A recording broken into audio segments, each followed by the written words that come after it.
which is exactly the reason why you'd put us on. No, they're going. Oh, okay, they're going.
Scientists and engineers, students and mentors, robot fans of all ages, please welcome first alum and your master of ceremonies, Sam Zanti. Good morning, Indiana. How are we feeling? Day 2? Yeah.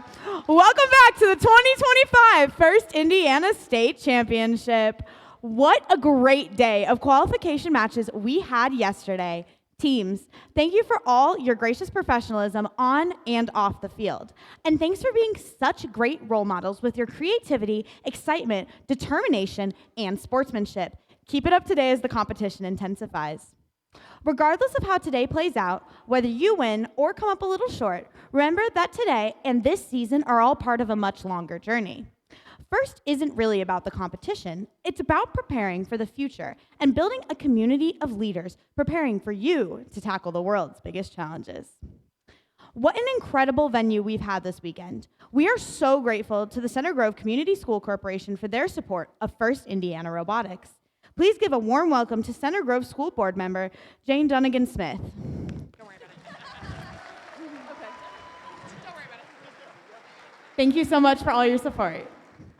Thanks. Like she said, I'm Jane. I'd like to welcome you all here on behalf of the Center Grove Community School Corporation Board of Trustees.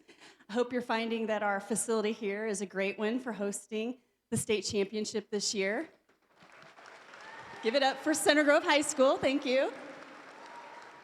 And I just wanted to also say that for me, aside from being a school board member, I would be here anyway because I have the pleasure of being Quinn Smith's mother on Team 1741 Red Alert Robotics. And he's had a great 4 years on this team, so I just want everybody to have a great day and let's have a great competition.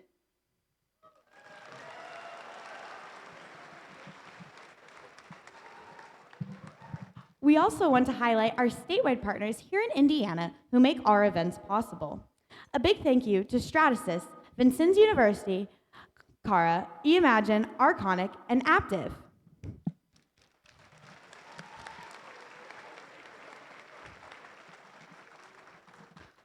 Local events wouldn't be possible without the support of community organizations. The Center Grove Education Foundation has long supported robotics programs and events in the Center Grove area. Please give a warm welcome to Executive Director of the Center Grove Education Foundation, Jennifer Rayco. Good morning, everyone. It is an absolute honor to be at the First Indiana State Championship, surrounded by such an inspiring group of students, mentors, and volunteers. My name is Jennifer Rayco, and I have the awesome job as serving as the Executive Director of the Center Grove Education Foundation. At the Center Grove Education Foundation, we believe that every student should have an exceptional educational experience. And I love coming to this event because this event is the true epitome of that. To help make that happen, we provide grants to fund additional learning experiences and resources for our students and teachers. We are passionate about empowering students, fostering innovation, and supporting opportunities that prepare young minds for the future. We are a proud supporter of First Team's 1741 Red Alert Robotics.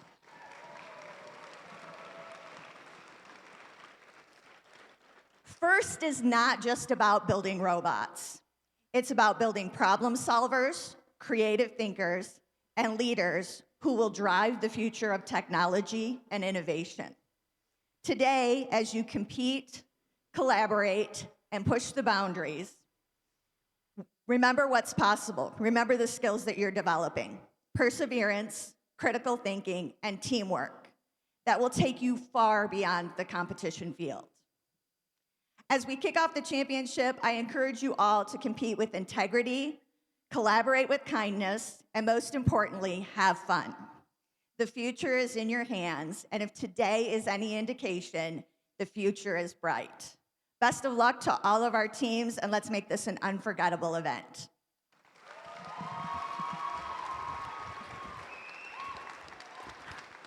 Thank you again to all of our local supporters. Now, we have some important and exciting announcements from First Indiana Robotics Executive Director, Ashley Robbins. Ashley. Good morning. Hey, everyone. Couple of announcements from me. So welcome. You've made it to the state championship. We are thrilled to have you here.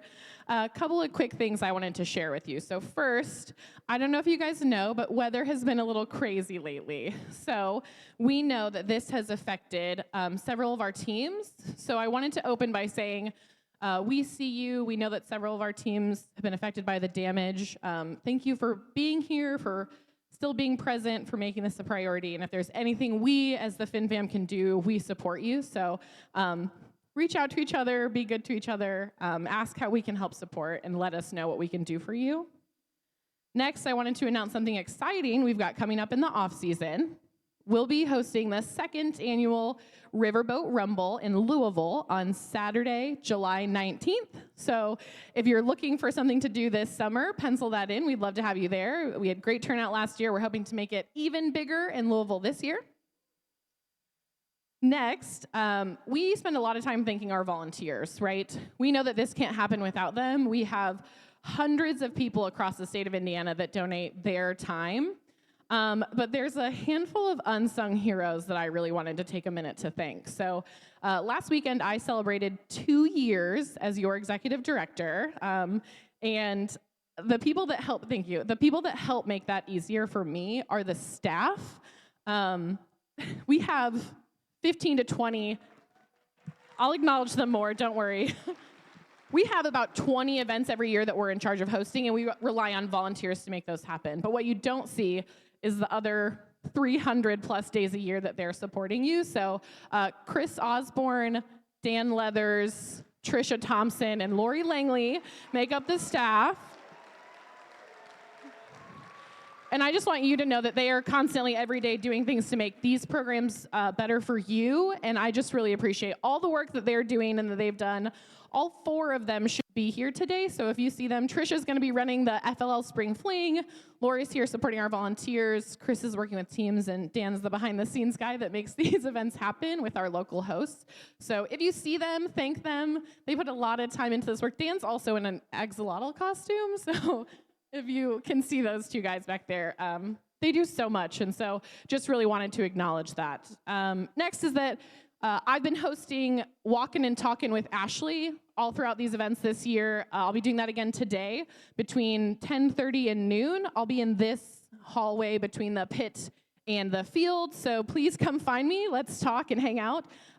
It's a good chance to share your story with me, introduce yourself if we've never met, share your questions, comments, concerns, and compliments.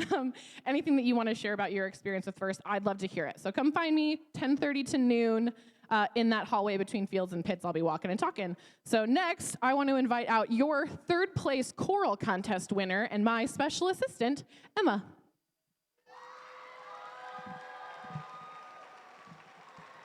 Thank you. Emma has one very important announcement of her own that she'd like to make. Good luck, teams, and remember to dive in the deep. Thanks, Emma. I'm going to hand you back this folder.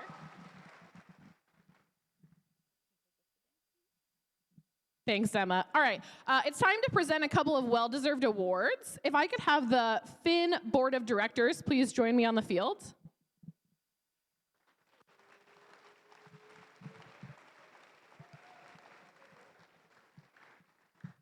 Also, if you're a board of director who isn't down here with us, just discreetly make your way down.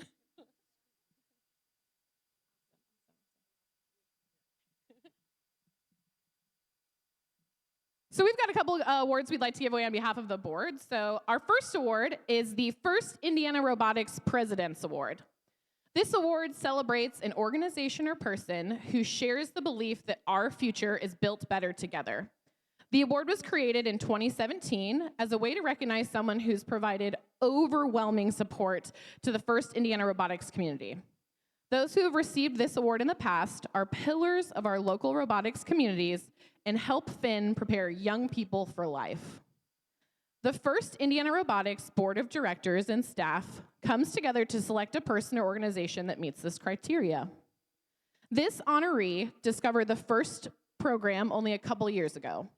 However, since discovering the program, he has been crucial to the growth and support of FIRST teams.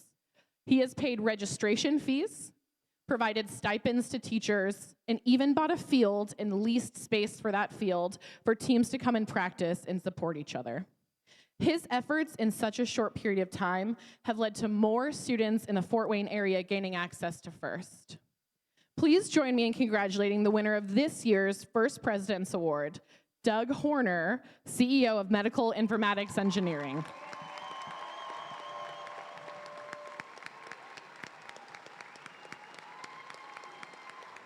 And if he could make his way down to the field, that'd be great.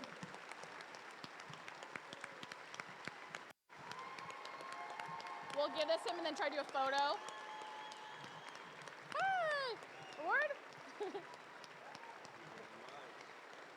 You can carry the box with you again at the end, but congratulations so much. We'll take a picture with you and the board.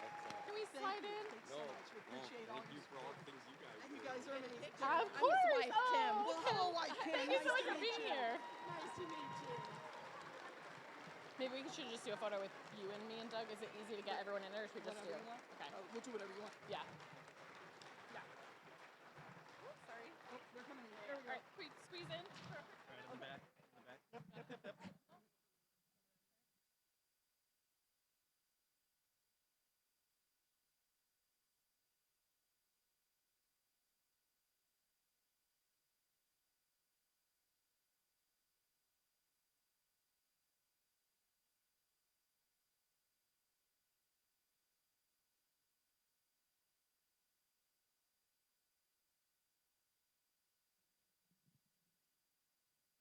Next is the Foundation Award.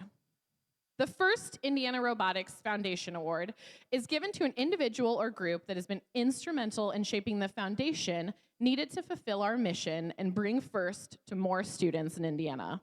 Without these people, First Indiana Robotics would not be the organization that we are today. This year, we're proud to recognize someone who has been part of Finn since the very beginning. He's a FIRST alum who has a lot of titles: mentor, Boilermaker, key volunteer, board chair, advisor, statewide team supporter, and great dad, roles through which he's continuing to make a lasting impact at every level of this program. He's the kind of person who shows up, not just when it's convenient, but when it's needed.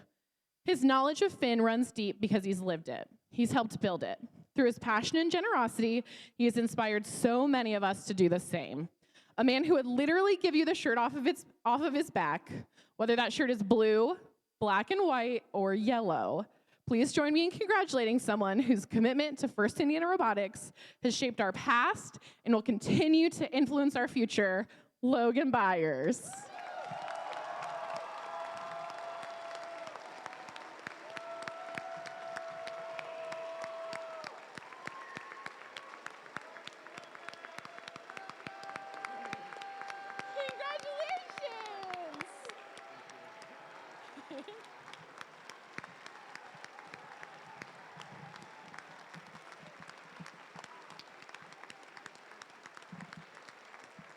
If you don't know, Logan has been sick this week, and he felt so sad he was missing the event. He just had to join us.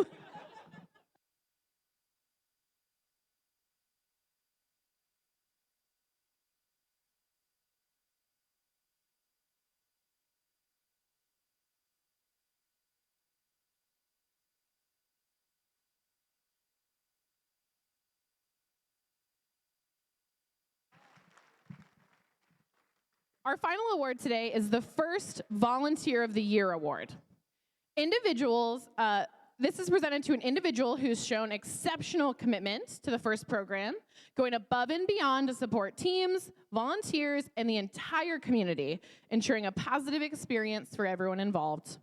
This year, we are proud to recognize someone who's been integral to the success of our events, both behind the scenes and in front of the camera.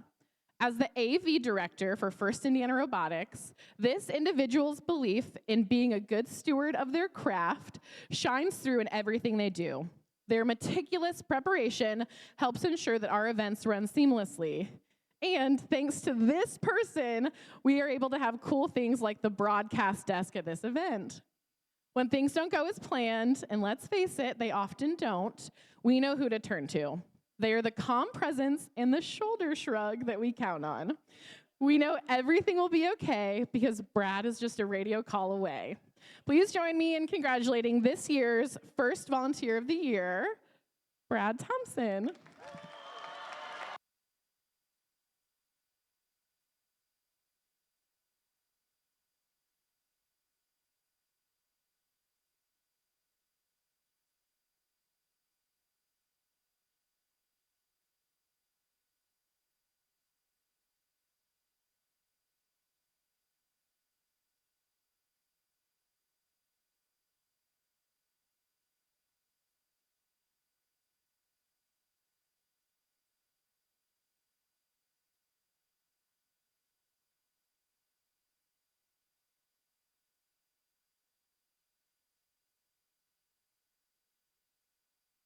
All right, thank you, everyone. That concludes the awards presented by the board. Let's give them a round of applause. Back to your opening ceremonies.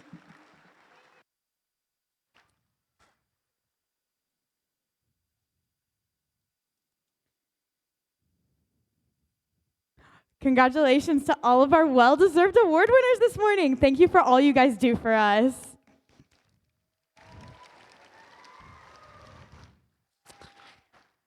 To make FIRST events run smoothly, it takes many dedicated volunteers. It's a lot of work, but it's also a lot of fun. And we can always use more volunteers, so come join the fun and volunteer at an upcoming event. Let's show your appreciation to the terrific volunteers making this event fun.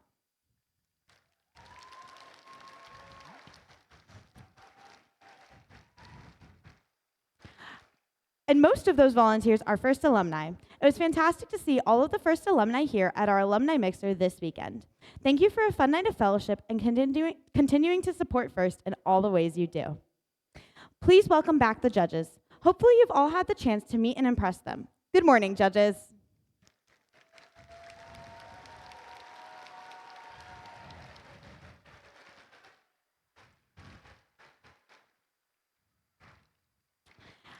And please welcome back our hardworking referees.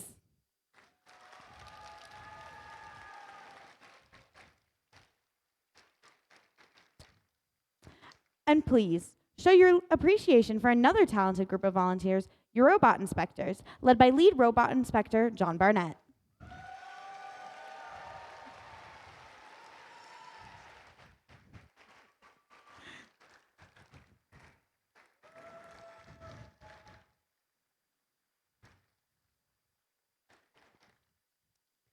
There are so many volunteers that a reminder that all teams must be re-inspected after their final qualification match to be eligible for the playoff tournament.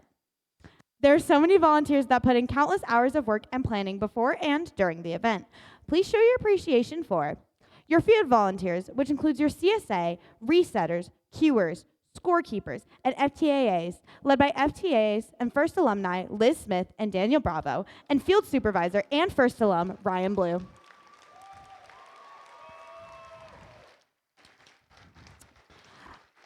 Your AV volunteers, which include camera operators, DJs, webcast technicians, led by AV director and Fin Volunteer of the Year, Brad Thompson.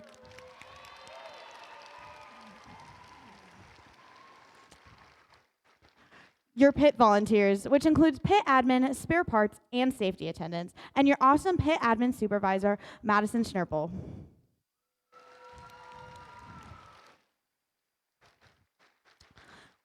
the volunteers working behind the scenes, like at volunteer registration, and our fabulous volunteer coordinator, Nicole Cullum.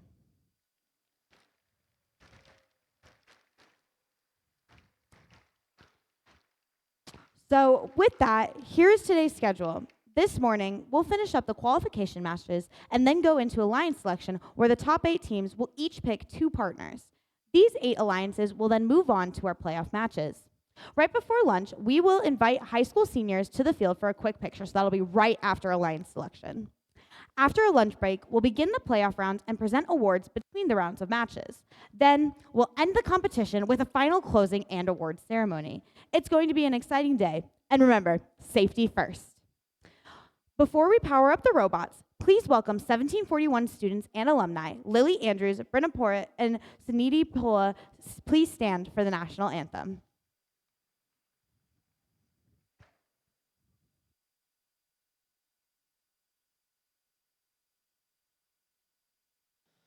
Oh, say, can you see by the dawn's early light what so proudly we hailed at the twilight's last gleaming,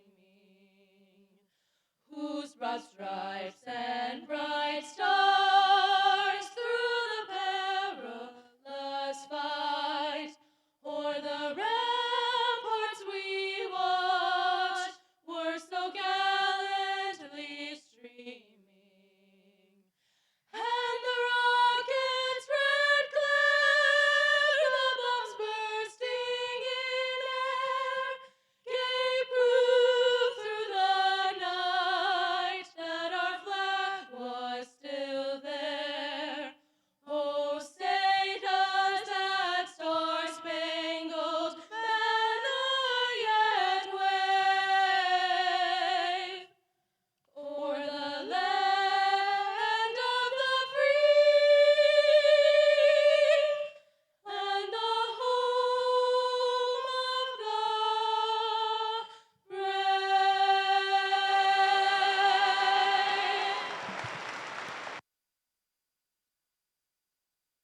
Alrighty, teams, are you ready to reefscape? Yeah, let's get to the matches. Teams, please come power up your robots. And please welcome back our talent team full of first alumni today, Devin Langley, Bryce Castle, Cara Lansgren, and Brenna Porritt.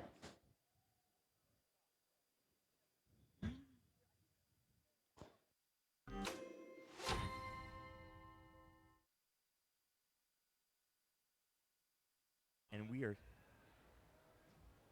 We are without audio. yay. Yay!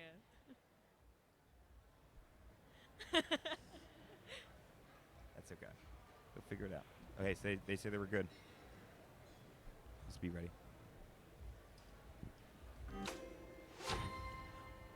All right, everyone. Welcome back to the Indiana State Championships. We're up here in the broadcast booth with Ari, and we're going to talk to you guys about a couple upcoming matches that we think are going to be real exciting for us to watch coming up.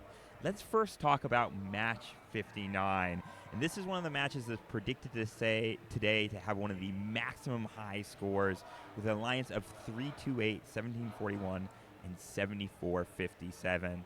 Now, this maximum really high score, I think, Ari, is going to be something that really the audience should watch out for. Oh, absolutely. We have 2 of the highest scoring teams here on the field and also one of the best teams at the processor in the world.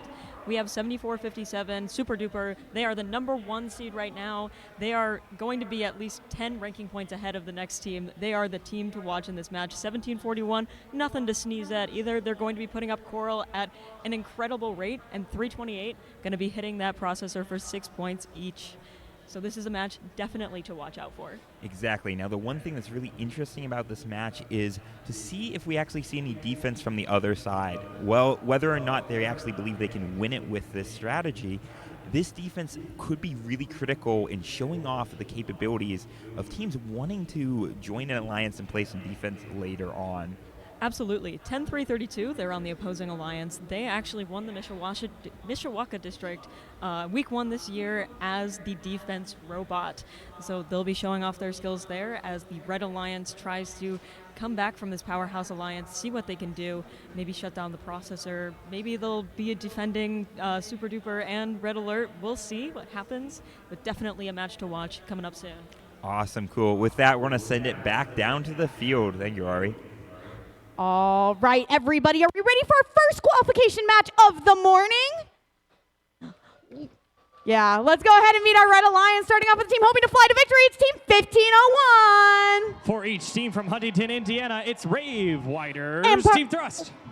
And partnering up with them is Team 7454. For students from North High School in Evansville, Indiana, it's Huskies on Hog. And hoping to pounce on the competition, it's Team 292. Bringing their robot, Sergeant Joe from Rushville, Indiana, it's Panther Tech. They're proudly sponsored by Aptive Foundation GM Andy Mark Borg Warner in Solidarity. And as we swim on over to our Blue Alliance this morning, we've got a team that's good as gold, and it is Team 328. Hailing from Mishawaka, Indiana, it's the Penn Robotics Golden Rooks.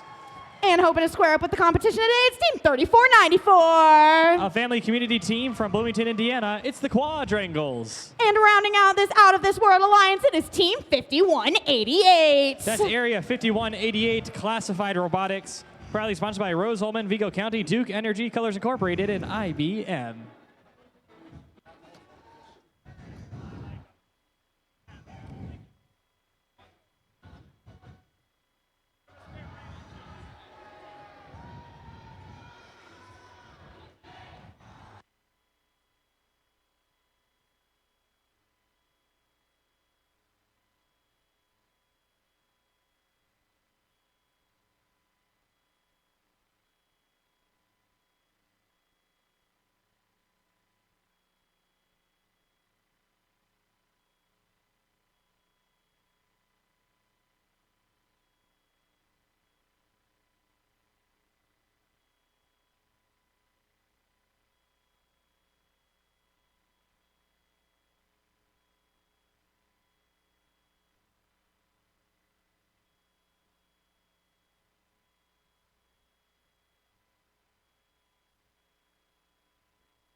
Let's see who swims to win in qualification match 54. Drivers behind the line in 3, 2, 1, Reefscape. Welcome to another match of Reefscape, the first hitting successfully autonomous and pre-programmed. All the teams moving off that black tape starting line, getting points for moving alone. 5188 Classified Robotics hoping to place a control piece on the top part of their reef. Instead of placing it, they retracted it and will continue to pick up additional game pieces. 292 Panther Tech cycling back and forth from the hero player stage, picking up additional coral pieces along with their alliance partner 1501 Team Thrust.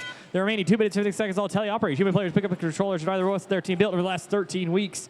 Teams are trying to get additional of those side quests, whether they're filling up the reef or getting those points in the autonomous period. Teams have the opportunity to not only win the match, but also pick up a couple of those extra additional ranking points, which will determine their rank in today's event. We take the average of those events. 292 Panther Tech from Rocheville, Indiana, placing a game piece onto the top part of the reef area. Each of those worth 5 points if they're placed all the way on the top of those purple branches.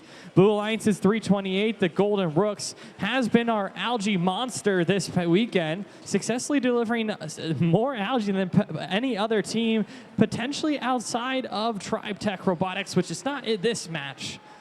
34-94, the quadrangles continuing to cycle between their coral failure station and their reef. The shorter those times are, the more opportunities they have within a match for those scoring opportunities. Scores currently 96 to 131 in favor of your Red Alliance, just over 60 seconds remaining in the match. 51-88, Classified Robotics beached up one of those algae. We've seen that many times throughout this weekend's event. Their teammates are not able to come over and assist them since only one robot is allowed on the opponent's side of the field. 328, after clearing their side of algae and not seeing too many opportunities on their opponent's side, has actually added a little coral mechanism to the side of their robot so they can still score a few game pieces. Although not as quick as some of their competitors or teammates, it's still a valuable contribution to the team, as both teams are about halfway to that coral ranking point. Blue Alliance, though, since they put in more than 2 of those algae to the processor, have agreed to cooperation. Both teams will have to do so to lower that ranking point threshold. Checking in on our Red Alliance 1501 Team Thrust, continuing to hammer away on the coral for their side of the competition. And as we enter that end game period, we'll start to see teams making their way over to those cages. The longer the chain, the more points they'll gain. 34-94, quadrangles already elevated off the ground. 1501 hopefully joining them in just a few moments, balancing those scales. Huskies on Hogs getting elevated as well, as it appears, and that's about all the time we have for qualification match 54 here at the first Indiana State Championship. Stick tight for those scores.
And let's take a look at your scores from that last qualification match. Your winners are the Red Alliance. Red Alliance taking with a score of 201. Blue on size 160. The differentiating fact there in the barge and in the coral. Red Alliance just shy, though, of that extra coral ranking point, but still taking away 5 for winning the match, and both teams for their work in autonomous and game. Stick tight for qualification match 55.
All right, everybody, let's go ahead and meet our Red Alliance for our qualification match here. Starting off here with the first selfie of the morning is Team 1018. Bringing their robot Duncan from Indianapolis, it's the Pike Robo Devils. And our middle alliance is precisely what the Red Alliance needs. It's Team 3176.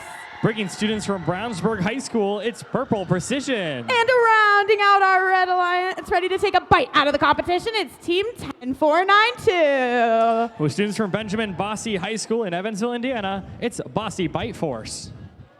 And as we dive on over to our Blue Alliance, our first team is ready to sink their teeth into the competition. It is Team 3940! Hailing from Kokomo, Indiana, it's Cybertooth. And we got 2 teams here ready to take a bite out of the competition. It's Team 1024. With students from the McKenzie Center for Innovation and Technology, it's the Kilobytes. And rounding out our teeth-bearing packet is Team 5484. They're here to change lives and build robots. From South Bend, Indiana, it's the Wolfpack. They are proudly sponsored by Rev Robotics, Yellow Dog Extrusion, Career Academy South Bend, Gartuni Smith Family Foundation, and Edgewater Automation.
Let's dive on in. Qualification match 55 drivers behind the line in 3, 2, 1, Reefscape. The autonomous period lasts for the first 15 seconds. Everything's pre-programmed. Team 1018 going a little bit wonk there as they head off to the side of the field.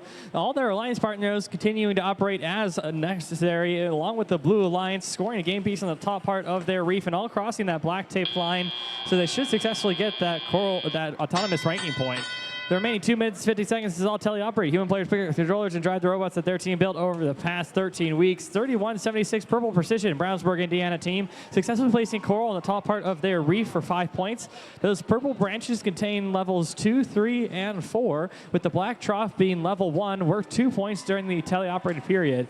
Team 1018 just sneaking in a coral piece to the top part of their branch, worth 5 points as that slid down into place.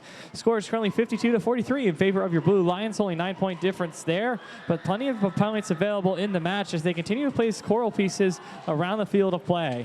Those teal spheres are known as algae. They start on the reef and on top of those game pieces to the human player stations, but they will get knocked around and bounced as teams remove them to open up additional scoring opportunities. Team 1024, the Kilobytes has a unique mechanism for removing those algae. One swift manner, boop, it's gone, and preparing for additional opportunities for the coral.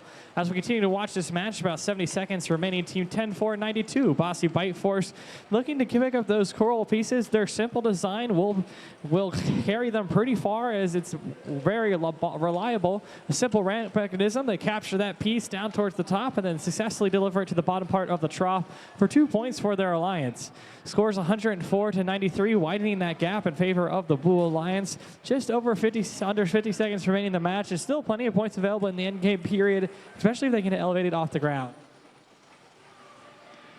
54-84, applying some pressure. That's Wolfpack, Career Medic South Bend. That bumper action is allowed as long as that contact time is kept to a minimum and done outside the protected taped areas surrounding the reef and in the barge. Remainder 30 seconds will potentially decide the match. Blue Lions with a 40-point lead. Wolfpack continuing to apply that pressure as we enter that end game period. 39-40 Cybertooth getting lined up for their deep cage climb. The longer the chain, the more points they'll gain. The cage is a lot closer to the ground. It's a lot harder to design around. Purple Precision getting elevated off the ground. 10-18, their alliance partner hoping to join them. 10-24 sitting pretty and waiting for the end of the match, which just occurred. Qualification match 55 here at the first Indiana State Championship. Stick tight for those scores.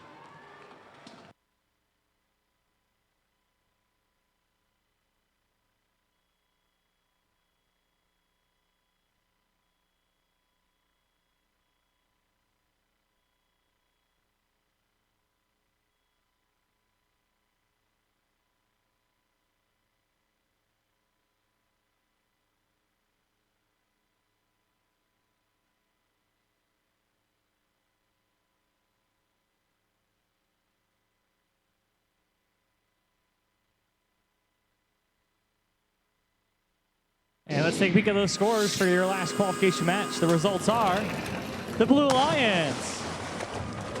Blue Lions taking it with a score of 150. The Red Lions is 125. 25-point difference there in coral, and Red Lions trying to sneak in at the end with the barge points. Red Alliance getting those 3 available extra ranking points for their work in autonomous, the barge, and the reef. Blue Alliance missing out on some of those points due to their performance in the end game period, but still proudly walking away with 5 ranking points in those 3 for winning the match. Stick tight, qualification match 56.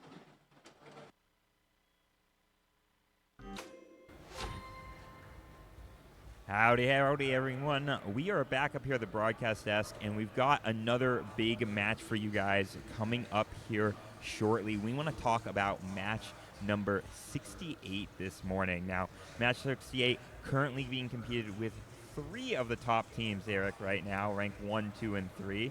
Can you tell us who they are? We got 7457, Super Duper, 868, the Tech Hounds, and 4272, Maverick Robotics, all over there, with a sprinkling of some very impactful teams all throughout in the back end, 3176, 2197, and 234. Exactly. This is going to be a really uphill battle for 4272, seeing as they have to compete against 2 of some of the best robots in the world, according to StatBotics, both better than the top 30 in the world. However, we have seen them pull it off earlier in this competition. So it'll be really interesting to see if they can hold out or they have to pivot to something else in that match. Absolutely. This is why you play the games, to see it. And Indiana has been so deep that, like, this is something that can happen. This is not a guaranteed in any way, shape, or form. You can even see it with some of the teams out here right now. 1501 off the top of my head.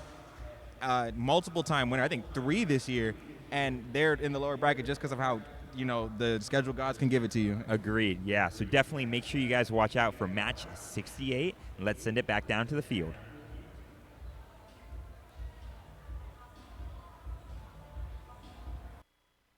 All right, thank you. Let's go ahead and meet our next Red Alliance. We're starting out with a team that's ready to wreck it. It's Team 5402. With their robot roof, and it's Reckless Robotics. Joining them in the center, we have Team 461. With students from West Lafayette Junior Senior High School in West Lafayette, Indiana, it's Westside Boiler Invasion. And we're rounding out our Red Alliance with, of course, Team 234. Hailing from Perry Meridian High School in Indianapolis, Indiana, it's CyberDo. They're proudly sponsored by Allison Transmission, Gene Haas Foundation, West Coast Products, Indiana Department of Education, and Pro Tournament Scales. We're swimming over to the blue side of the field, where first up at the dock is Team 6721. Hailing from Indianapolis, Indiana, and the Charles A. Tinley Accelerated School, it's the Tinley Trailblazers. Joining our blue alliance in the center, we have Team 8103. Bringing the robot Sir Davy Jones to the field, it's Knight Robotics. And finally, ready for takeoff, we have Team 7657. With students from New Tech Institute in Evansville, Indiana, it's Thunderbots. They're proudly sponsored by Toyota, Evansville Vanderburg School Corporation, Indiana Department of Education Matrix, and John Ruth Janis.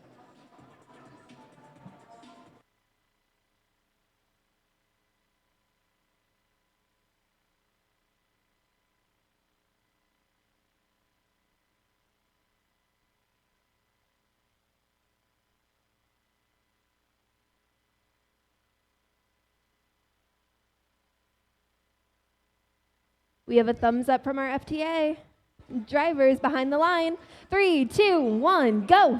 Welcome to that first 15 seconds. It's all autonomous, which means everything is pre-programmed. Teams are using those sensors on the robot to move around the field of play, especially those April tags. Team 461, Westside Boiler Invasion, successfully delivering coral to the top part of their coral reef. Those purple branches were 7 points during this time. 67-21, the Tinsley Trailblazers School, also successful. Both teams should get that ranking point for their work in the autonomous. The remaining 2 minutes and 50 seconds is all teleoperated. Teams have picked up their controllers, now driven the robots around that their team built over the last 13 weeks. This is a team effort, although there's usually 2 drivers and a coach down here at the field of play. There's a lot more in the stands and at home here supporting them and watching their mechanics in action. 7657, one of those many teams at this weekend's event, using their wrist-based mechanism to twist that coral piece around. They're successfully placing a coral piece on the bottom part of that L1 trough. We're 2 points for their alliance. 5402, Reckless Robotics has been wrecking the competition. They're able to keep those cycle times low, so they're opening up additional opportunities for scoring those game pieces, as some of these attempts will fail, but for the most part, they continue to successfully place on the bottom part of their coral reef that L2 for 3 points for their alliance. 90 seconds remaining in the match. Score is currently 51-79 in favor of your Red Alliance. They'll continue to place in that coral even throughout the end game period. Checking in on our Red Alliance sides, 461, Westside Boiler Invasion continuing to place coral pieces, slowly filling up that side of the reef towards that Alliance area. 234, Cyber Blue, Indianapolis Indiana team for Perry Meridian Schools, continuing to pick up game pieces from their human player station. Once they've exhausted all the coral inside of the field of play, many teams don't have a ground intake mechanism, instead going to the human player station to pick up a new one through that slotted area. 6721. Tinley Trailblazers from Indianapolis continuing to place on their side of the field. Scores currently 80-110 in favor of the Red Alliance. No algae scored either in the barge or processor for each of the teams. Usually it comes down to that coral for the deciding factor of the winning match, although algae will definitely become more important as we look forward to the playoff area. With a few 20 seconds remaining, we'll hear that sonar ping. That means team will start heading their way over to that barge and get elevated off the ground for those additional points. The longer the chain, the more points she'll gain. 5402 Atlas Robotics lining up, getting some assistance and placement from their human player. 6721 Tinley Trailblazers getting elevated as well.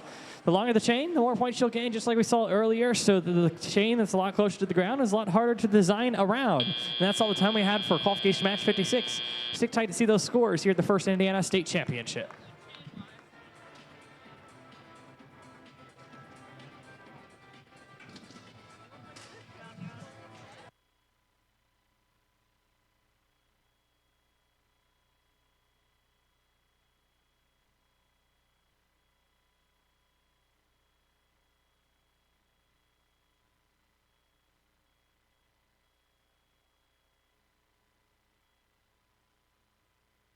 Your scores from that last match, the results are, it's the Red Alliance.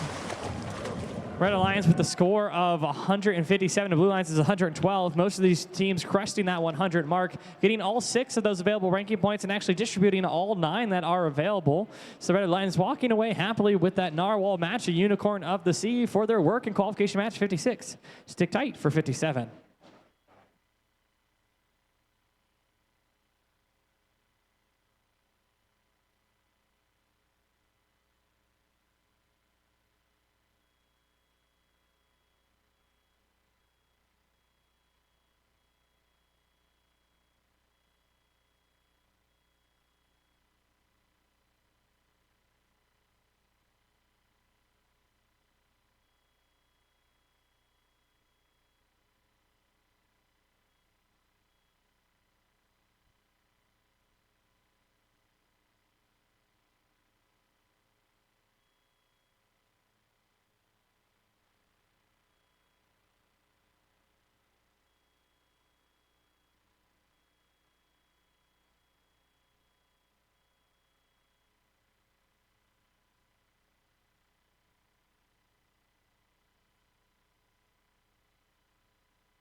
It's time to meet our next Red Alliance, and we're starting it off with pride with Team 3487. They're from Plainfield, Indiana. It's Red Pride Robotics. Joining the rodeo, we have Team 4272. Coming from Lafayette, Indiana, it's Maverick Robotics. And to round out our Red Alliance, we have Team 135. From Penn High School in Mishawaka, Indiana, it's Penn Robotics Black Knights. Let's sail on across the sea to where we have Team 2197. From Newcastle, Indiana, it's the Las Pumas. Joining them in green, we have Team 1747. From West Lafayette, Indiana, it's Harrison Boiler Robotics. And to round out our Blue Alliance, we have Team 447. From Anderson, Indiana, it's Team Roboto.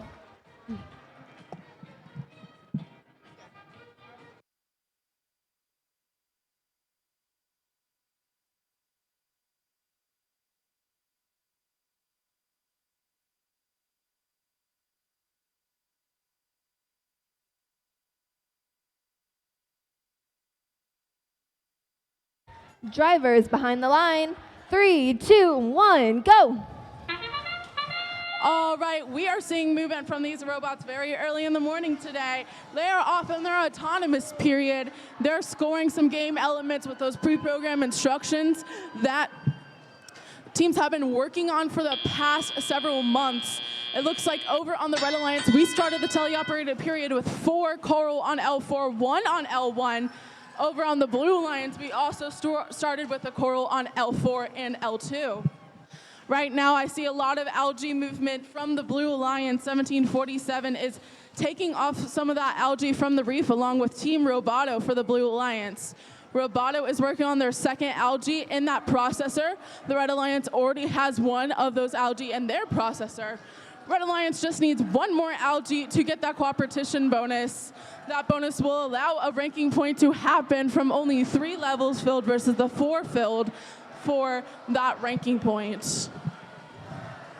4272 seems to have a little bit of trouble with a game piece in their robot, but they're able to use their quick maneuvering drivetrain to kind of leverage that game piece out. 1747 is collecting one of those coral pieces from their human player station. They have a mechanism where they have a stick that goes in the center of that coral and 2 plexiglass shields on the side to align the coral onto their robot. They have a wheel that kind of holds that in place. Their Alliance Partners 2197 has a similar mechanism to that. Over on the Red Alliance, we're seeing a lot of movement on the lower level of the reef from 4272. We're also seeing Team Roboto coming over to the other side of the field. They're now playing defense on 3487. They're trying not to get any rules broken over here. They're trying to block 135 from their human player station, and it looks like they're also trying to block that processor. We have just over 25 seconds left, and they are already lining up for a climb on the middle of that field to secure those 12 points from getting onto that deep cage. 135, it looks like it's latching onto a deep cage for the Red Alliance, 42 doing the same. We have 1747 up on the Blue Alliance. We have 5 seconds left in the match. 4272 is up. 3, 2, 1. All right, what an awesome match. Congratulations to our team in qualification match number 57.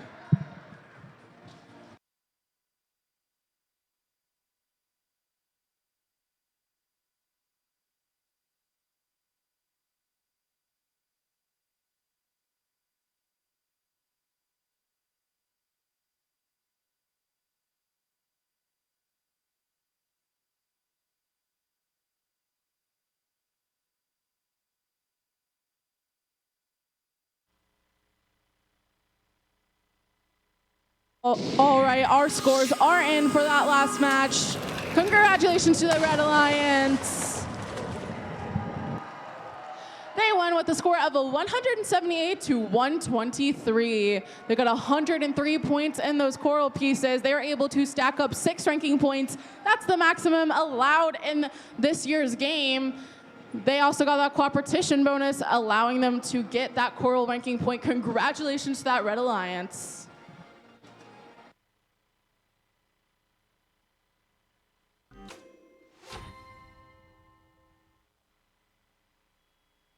Out over at the fin desk.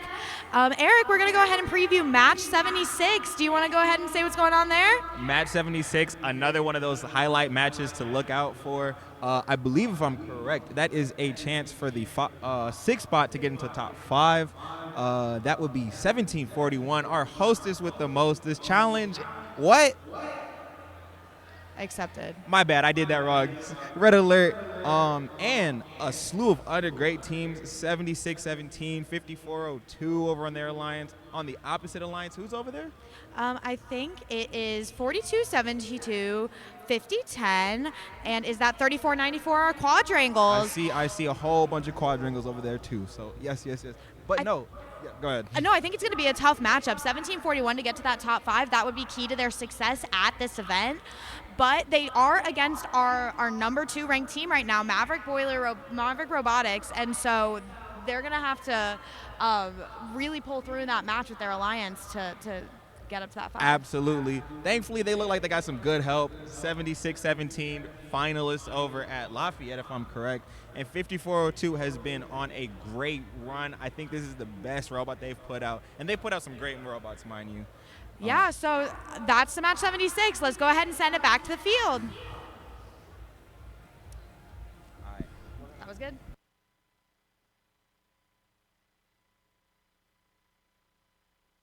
Thanks, Sam. Let's go ahead and meet our next Red Alliance, who's starting out with team 6956. From Westfield High School, it's Shamrock Botics. Joining their dynasty, we have team 5010. With their robot Tiger Shark, it's the Tiger Dynasty. And rounding us out, we have team 7454. From Evansville, Indiana, it's Huskies on Hogs. Over on the other side of the ocean, we're starting out our Blue Alliance with team 2171. They bring the bite, it's Robo Dogs. Joining our Blue Alliance, ready to set sail, we have team 829. From Indianapolis, Indiana, it's the Digital Goats. And finally, to round out our Blue Alliance, we have team 4485. With their robot Nessie, it's Tribe Tech Robotics.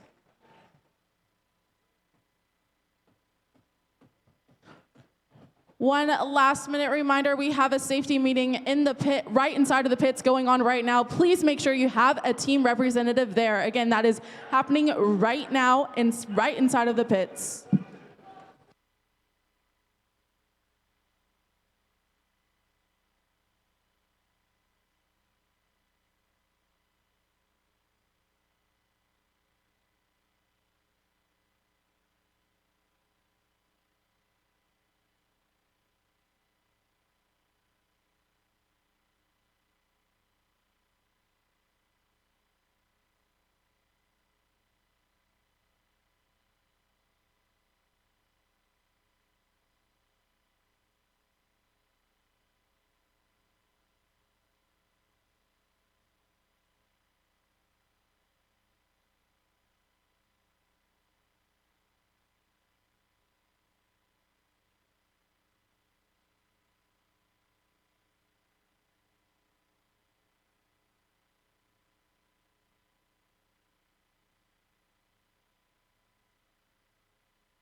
All right, thank you for your patience. We are ready. Drivers behind the line.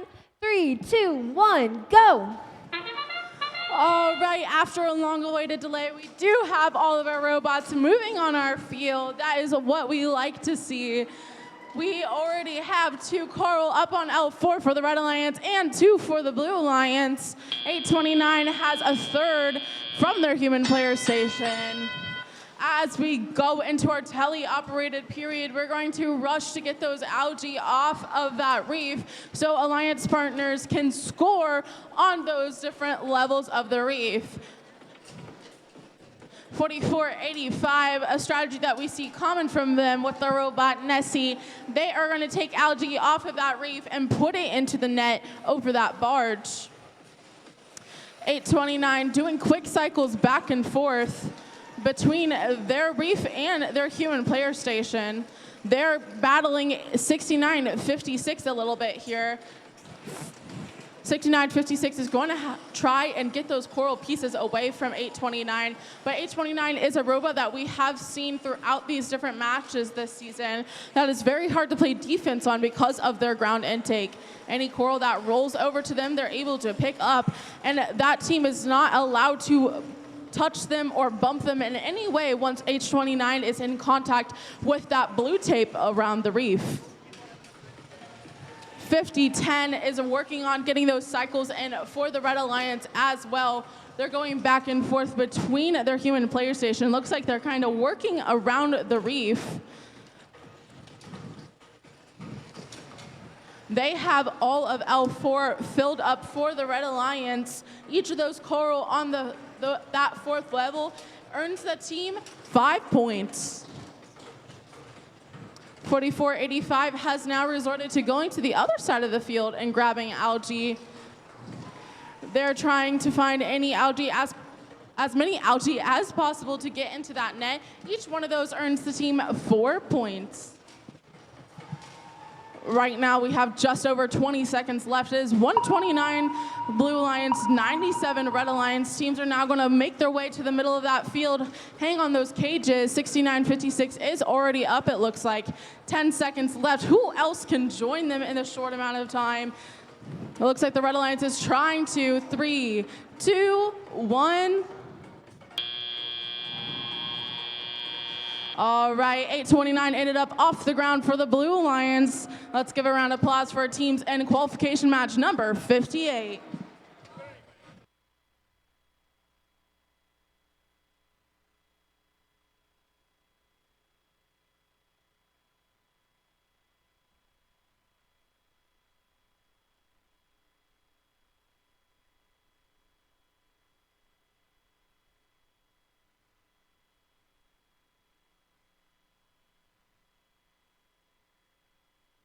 All right, we have our results. Let's take a look.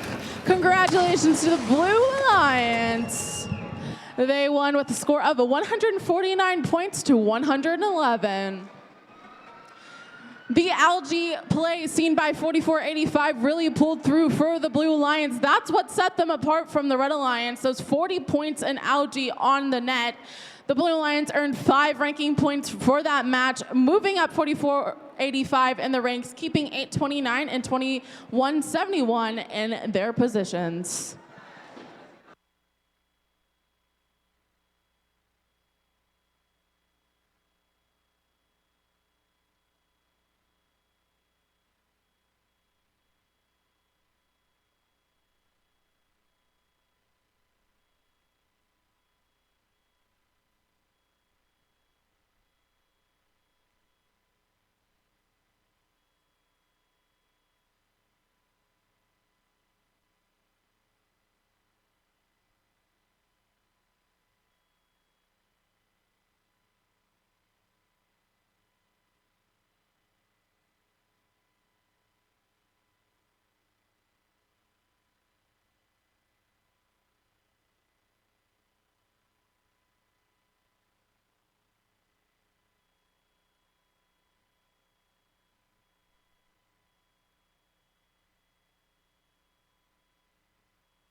All right, Indiana, don't forget Connection Graphics is open again this morning. So if you want to get all of your district championship, state championship, merch, your sweatshirts, shirts, pins, buttons, definitely head over to them.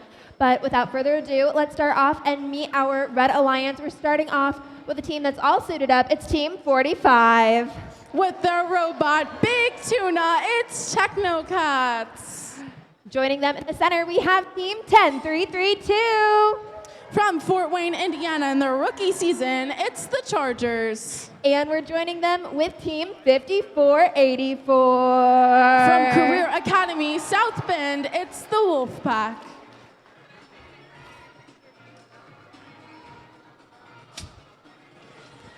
All right, let's swim on over and see where our Blue Alliance is docked.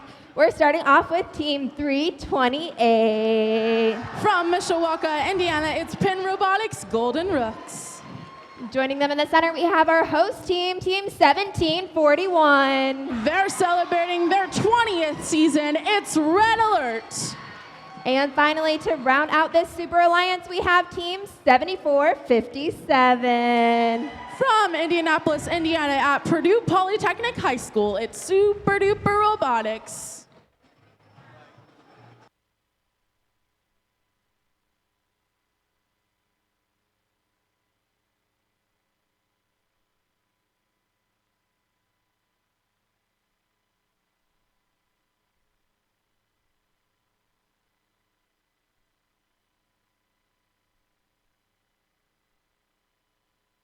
Drivers behind the line. 3, 2, 1, go. All right, our autonomous period has started. All 6 robots on the field have moved off of that black line. That gets each alliance 3 points going into Teleop, along with the game pieces that they're scoring. 328 is taking Algae off the reef and putting it into that processor. That'll get the alliance 6 points and it'll also allow them to work towards that cooperation bonus. The Blue Alliance has already activated their side of it. Let's see if the Red Alliance joins them, getting the cooperation bonus that lowers that ranking point threshold. 1741 is working on picking up coral off of that ground and putting it on the 4th level of the reef. They have a unique design mechanism as well. They have a ground intake that can open up from either side, pass through the robot into an elevator, and outtake onto the reef. 328 is working on picking up some of that loose algae from the field. They're going to score it into the processor. That's 6 points for the alliance. It does, however, allow the opposing alliance to score it in the net, earning 4 points. That's still net 2 points for the Blue Alliance. Over on the Red Alliance, we see 54, 84, and 45 working on L4 and L3 of the reef. It looks like they are going for working on a couple levels at a time, possibly going for that ranking point. The human player over on the red side is feeding these robots pieces of coral so they're able to go score them. It looks like we did have a little bit of a collision on the Red Alliance from 328. They came over to steal some coral from their side, algae from their side of the field to place it into their processor. Teams are able to do that in this game. They're able to cross the different sides of the fields, but there only is allowed to be 1 robot from the opposing alliance on the other side of the field at a time. So teams have to be careful on who is crossing that middle line. You can see by the lights on the barge that our cooperation bonus is activated. Both alliances have scored 2 pieces of algae into their processor. Looks like 328 has finished their mission with their algae. They're now playing a little bit of defense. They're going to steal a last piece of algae over from the Red Alliance. And we're now going to see teams come towards that middle of the field. They're going to hook onto those cages. And they're going to climb up like 7457 just did for the Blue Alliance. 45 up for the Red Alliance. 1 second left. All right, all 6 robots are parked as well in the middle of the field. That was a really great match. We can see 237 points before the end game were scored by the Blue Alliance. Really incredible score there. Let's see the results in just a few moments.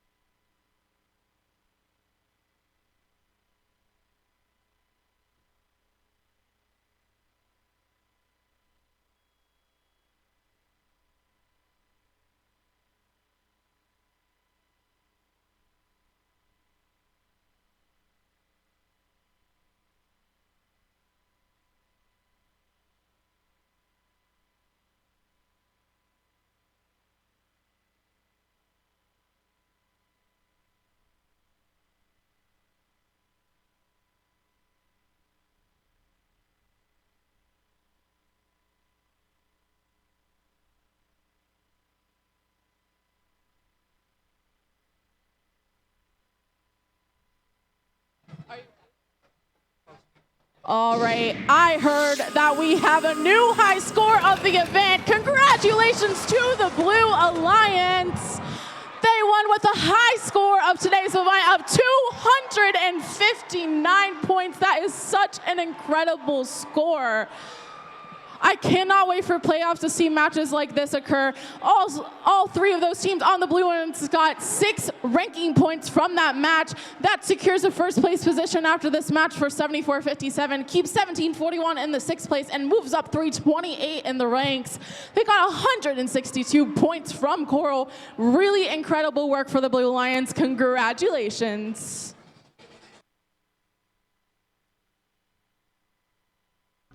A whole bunch of algae? I think it's interesting here because I think towards the end of the match, the strategy kind of shifted towards the algae. You see them get that cooperation bonus, and those reefs are full. And I think for the first time, you see both alliances going for that algae. Absolutely. That algae was a huge aspect. Nothing to sneeze at for the Coral in the slightest. 74-57, super duper, as they chant. 17-41, red alert. Both bots that have been cycling Coral and cycling so well. So you can see what it does. I think, is that a full reef? I think it is. That's a full reef, everybody. I think that's the second one I've seen this event. Yeah, and I think just the powerhouse of like having 74-57 and red alert together, and then 328 able to go through that processor and get that algae. We've been talking about up here that algae, having that Coral and algae duo can be key to your success in these matches. Absolutely, we're gonna see more. We're gonna see more keys to success down on the field.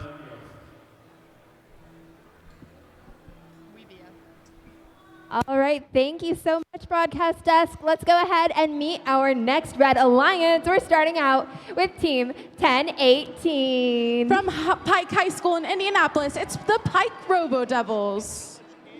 Joining their alliance, we have Team 10021. They're in their rookie season. It's the Warren Catholic Golden Gears. And finally, we're rounding out their alliance with Team 8430. With their robot bottom feeder, it's the Hatch Batch.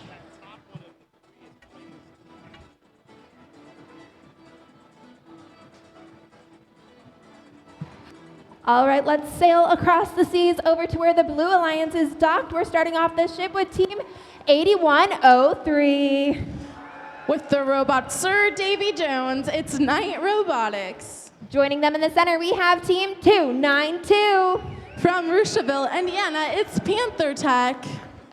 And finally, we're blazing off with Team 7617. With their robot Firefish, it's Robo Blazers.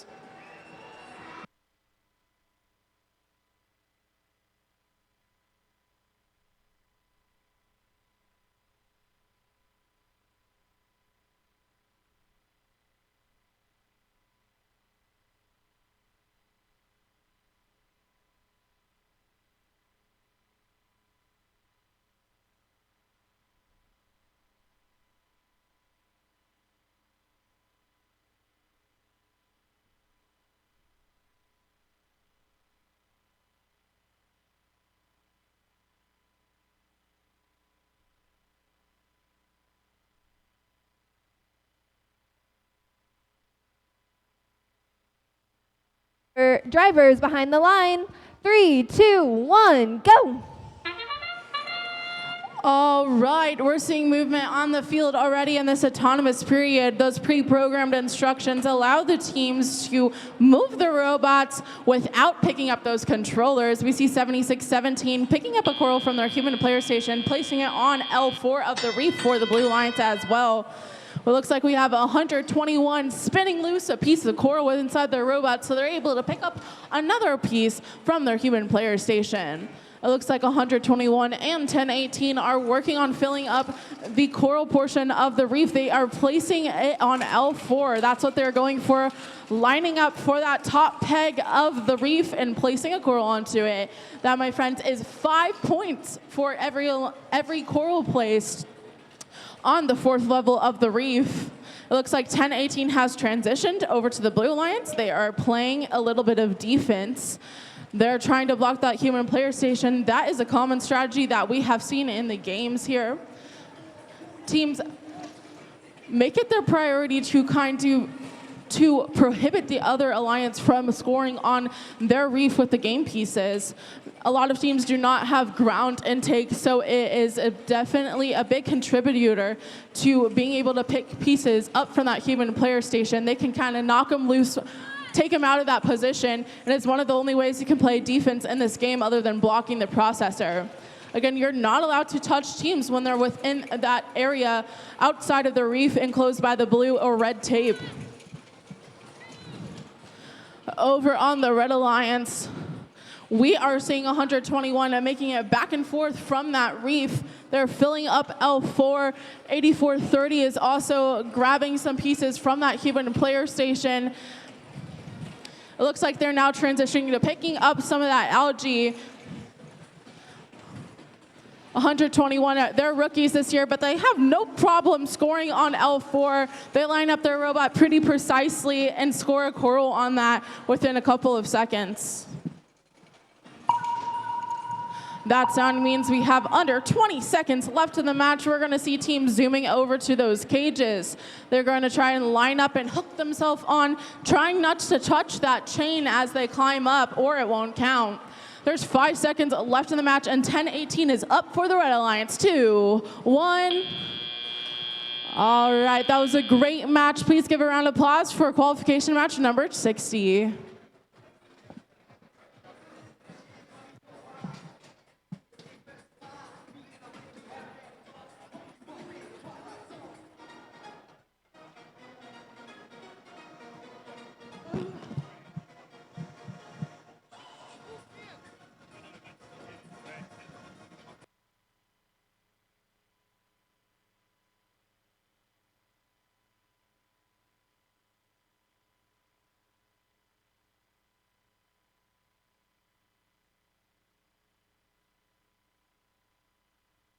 All right, we have our results from that last match. Let's take a look. Congratulations to the Blue Alliance.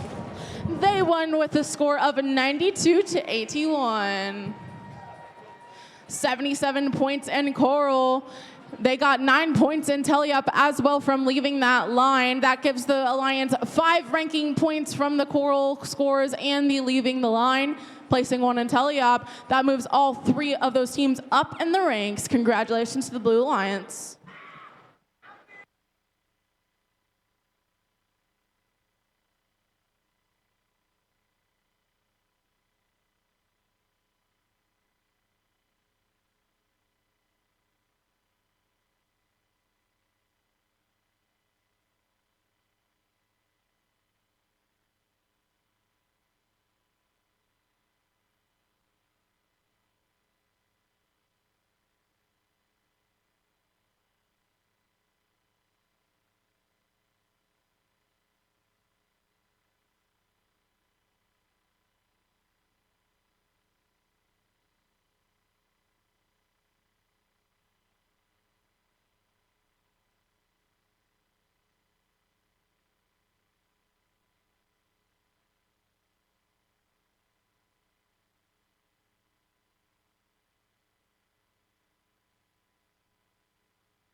All right, everybody, let's meet our next Red Alliance, and we're going to start out with Team 868. With a top speed of 6.7 trillion miles an hour, it's the Tech Hounds. Squaring up next to them, we have Team 3494. Not your average game of Foursquare, it's the Quadrangles. And to round us out, we have Team 1024. Neon and Bright, they're the Kilobytes. Over across the ocean, we have one of our rookie teams, Team 10492. The bosses of the competition, it's Bossy Bite Force. Joining them in the center, we have Team 6721. Blazing their way to victory, it's Tinley Trailblazers. And to finish up our Blue Alliance, we have Team 4272. With Andy and his locks of love, it's Maverick Robotics.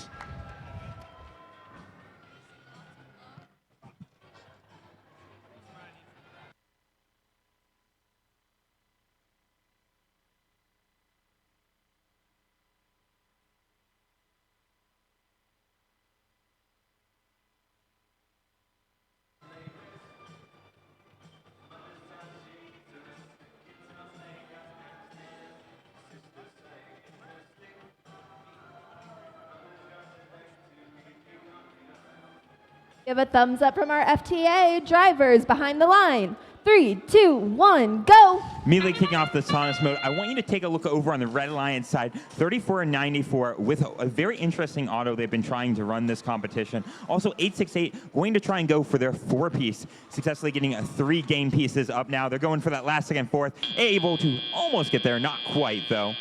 Over on the Red Alliance side, 2 game pieces scored in auto. That's going to lead us 23-33 in favor of your Red Alliance. This is a highly anticipated match. It's one of 3 that the current 2nd and 3rd seed play against here this competition. And these robots are fighting to try and be the top teams for your number 1 seed who's currently out on the field. They want to show off as much as they can during these cycles.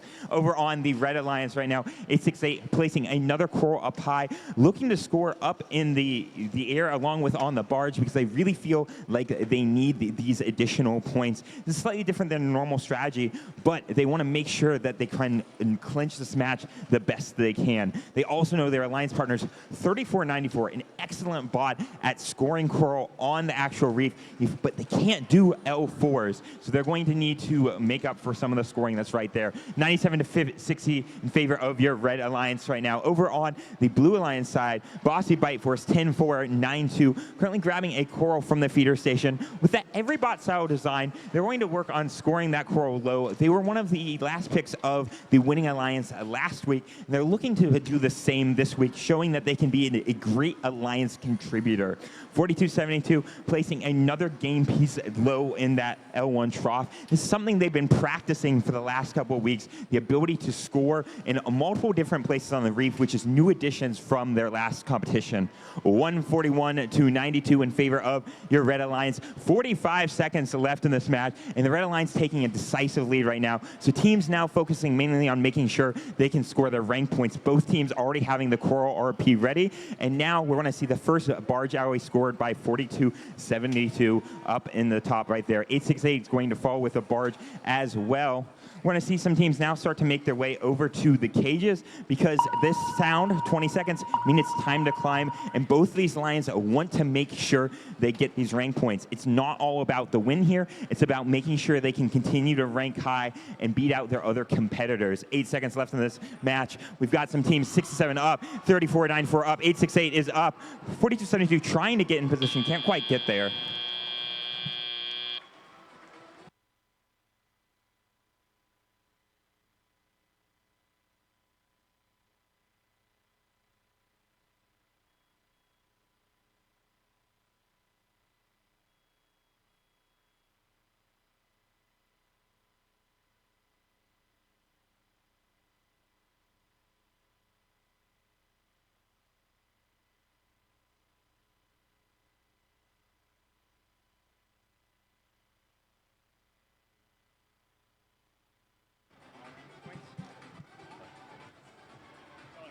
We have your scores, all 9 ranking points successfully gathered by the Alliance, but your winners are the Red Alliance. Red Alliance going to win that 211 to a 138. That's going to knock 868 up into that second ranked position, 42-72 dropping down into the 4th ranked position. Congratulations to Red Alliance winning Quals Match 61 here at the Indiana State Championships. Hello, and welcome back to the broadcast desk. What do you think of that match, Brenna? I thought that was a really interesting match. You saw 3 very powerful robots on the Red Alliance, and we also saw very powerful robots on the Blue Alliance, but the Red Alliance just had a little bit of edge with their cycles. They had a lot faster cycle times, and that allowed them to be able to kind of push through the Blue Alliance's power. And one thing we can note is actually that throughout our match, we can see that Tech Hounds is starting to cycle L1 throughout the match, getting 3 in a row. It seems like the Red Alliance knew they had an advantage and went into it trying to go for the Coral rank point. So they actually split up tasks where Kilobytes went for L4 and 868 went for L1 while Quadrangles handled L2 and 3. And at the end we can see that Red really hit it home with a triple deep climb right at the end. Yeah, that's 36 points for the Red Alliance with that triple deep climb. That could really change a game right there. I also think that 868's unique mechanism where they can super fastly change between algae and coral, place an algae, immediately pick up that, or place a coral, immediately pick up the algae and place it in the net. The algae is something that we have seen in this game really be able to change scores from alliances. Well, that's all from the broadcast desk, so we'll send it back to the field for qualification match 62.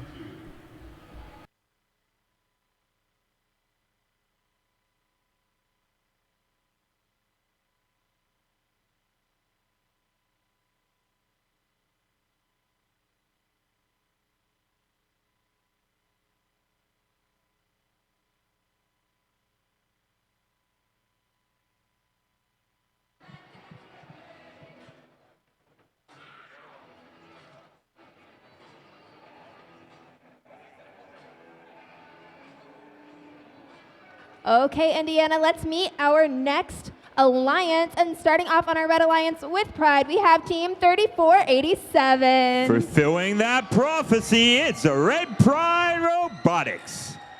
Joining them in the center, we have Team 5402.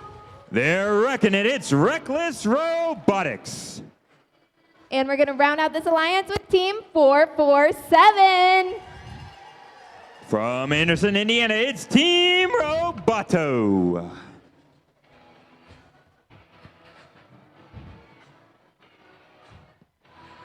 We're going to dodge some robots as we head across the field over to a team showing its true colors as well. We have Team 234. With the robot Robbie, it's Cyber Blue. We're flying over to our center slot where we have Team 7657. First comes the Thunder, Lightning, and then the Thunderbots.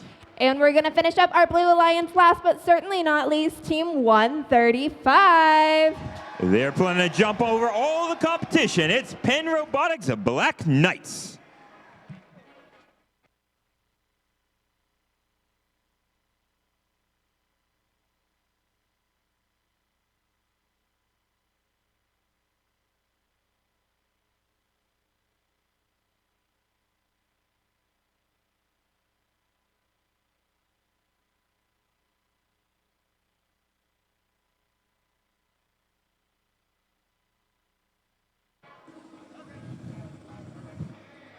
Behind the line.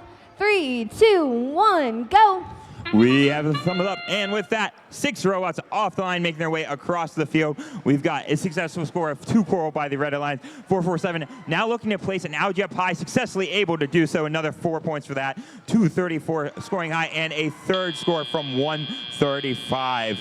3-piece auto, something that we've seen a couple times here at this event, but it's still going to be a high commodity going into some of these playoff matches. 44-34. Favor of your Blue Alliance right now. These teams trying to show off a couple of their last minutes amazing improvements. 447, the big algae bot for the game. You're going to watch them right now trying to score and grab algae from the reef and the floor, wanting to show other teams that they can do this amazing scoring up there, become a wonderful additional alliance partners.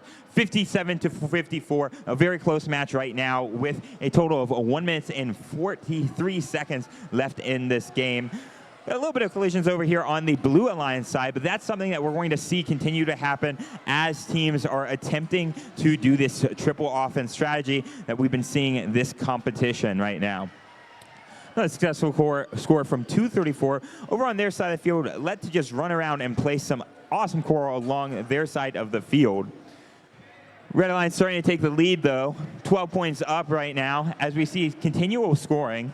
However, they have finished all of L4, meaning that they won't have as much potential to continue to increase this score as a match continues. L4 worth 5 points, L3 4 points, L2 2 points, and L1 worth 2 points. This continues 99 to 89 in favor of your Red Alliance, but Blue Alliance is starting to catch up. One of the things we're going to need to see them do is score some more on those L4 areas. Successfully able to do so. 234 trying to capitalize on those couple extra points they can get from doing that. Right now, 135 deciding to cross the field. The Manipulator having a coral stuck in it, so they're going to need to try and hit some of the red, slow them down for a couple cycles to try and keep this close. We're still within the difference of a climbing right now, and climbing could make the huge difference. That's why you want to see 447 making their way over to one of those lower cages. However, Blue Alliance knows they need to get one last cycle. Thunderbolt's trying to get that right now, while their partners 234 looking to go up for the climb. 11 seconds left in this match with a 10-point difference right now. 5402 is up for the Red Alliance. 447 trying to get up as well. They are successfully they are up, but they're still touching the chain, and they need to get off that chain.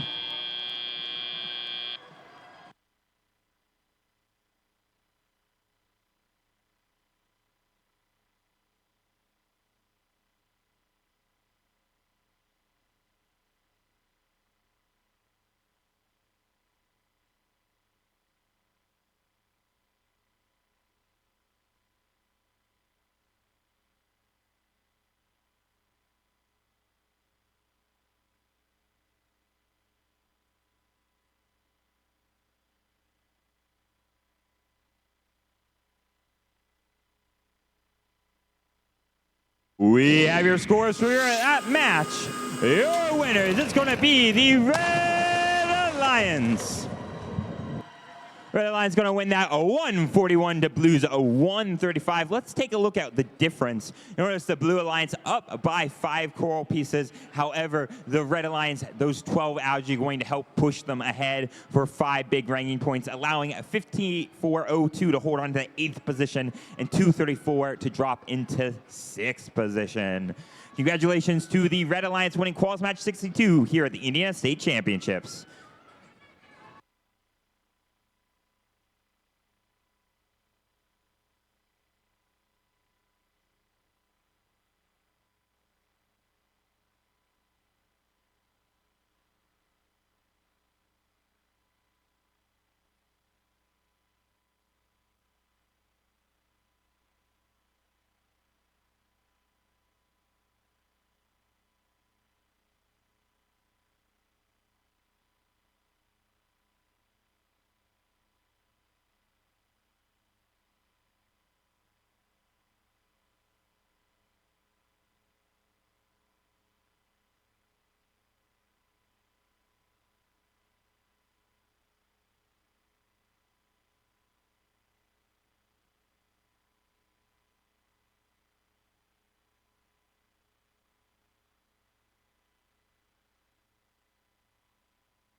All right, let's introduce our Red Alliance for our next qualification match, starting with the team that's asking, are you ready? It's Team 2197. They really like robots. It's the Los Pumas. And with them ready to invade the competition, it's Team 461.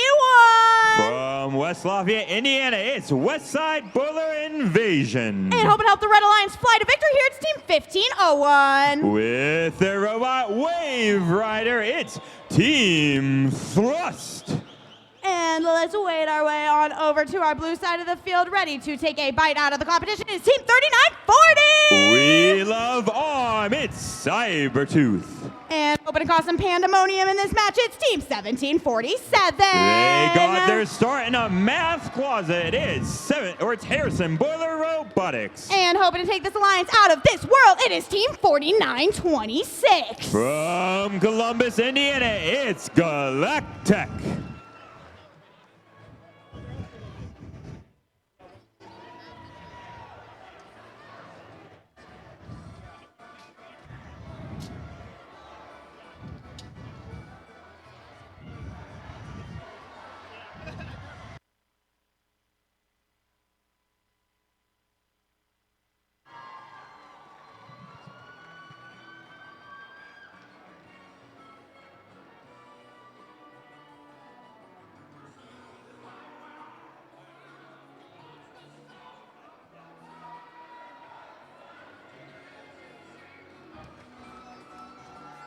We got a thumbs up from the field. Drivers behind the line in 3, 2, 1, Reefscape. Kicking off this autonomous mode, Robots trying to score because it's going to be critical for this match, as it's one of the biggest matches of this event. 39-40 currently placing another Algae high, looking to try to get that triple Coral Auto. Not quite able to do so, but their alliance partners Galactech successfully able to do that. That means the Blue Alliance is going to go in this with a slight lead, 44-40.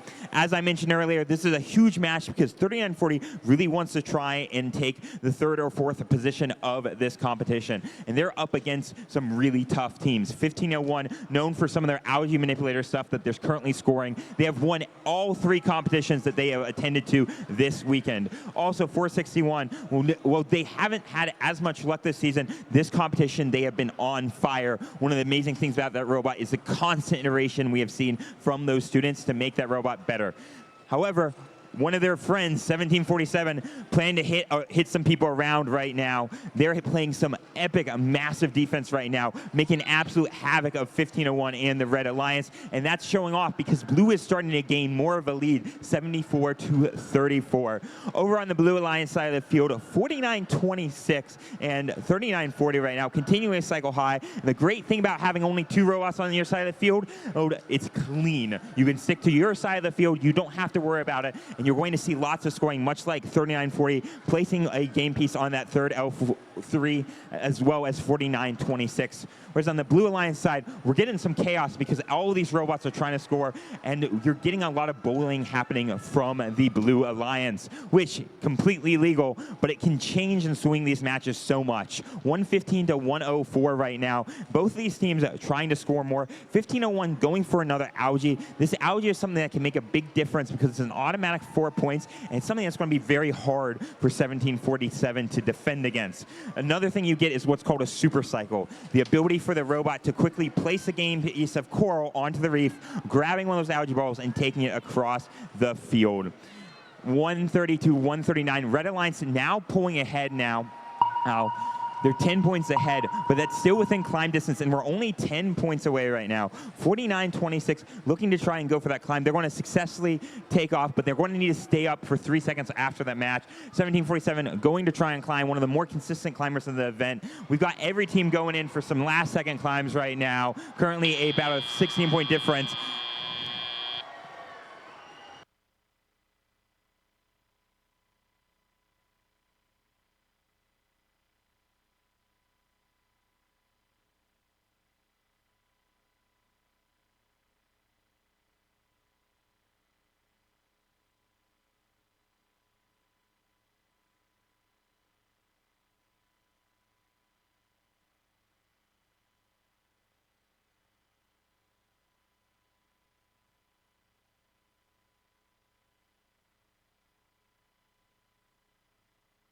This was one of the highly anticipated matches of the day. Let's look at our scores.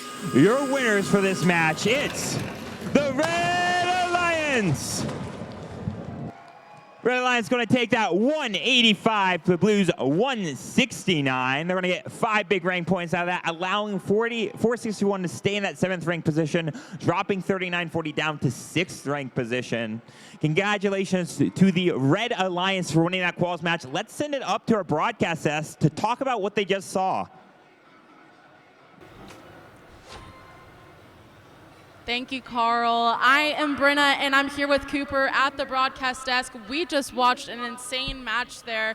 We have 4 powerhouse teams here at today's competition, and supported by their other Alliance members, they were able to accomplish some pretty amazing things. We saw incredible defense, incredible cycles, and some really last-minute algae play that really pushed that match over. What do you think, Cooper? Yeah, I mean, going through the match, you can kind of see that through Auton, Blue actually led by 4, scoring 1 more L4 Coral. But throughout the match, you can kind of notice Blue's only focusing on Coral, and they sent a defense bot over. So between that and the algae scored by the Red Alliance, that kind of made a gap they weren't able to pass, especially at the end when then Red Alliance was awarded 10 penalty points. It shows that you really need 3 scoring bots to really make that win happen. And I think that 1747's defense over on the Red Alliance really kept them in check there. I mean, neither Alliance were able to get that 6th ranking point of hitting the Coral, 5 Coral on each level. And I think that really was attributed to the defense that 1747 was doing over on the Red Alliance. They were really aggressive with 461 and 1501, trying to block them from that human player station, and it really made it only so that 1 robot could get Coral at a time, and that really cuts down that cycle time. Yeah. So I think it's all from us on the broadcast desk, so we'll send it back to the field for the next qualification match. Awesome. Thank you, guys. We'll be back with more robot action in just a moment. Go, go. All right, everybody, let's introduce our teams for our next qualification match. Starting off over here with our Red Alliance with a team that is out of this world. It is Team 5188. From Terre Haute, Indiana, it's Area 5188 Classified Robotics. And joining the Red Alliance pack, it is Team 5484. Oh, it's Career Academy Robotics, a Wolf Pack. And rounding out this Regal Alliance, it is Team 8103. Looking to storm the castle, it's Knight Robotics.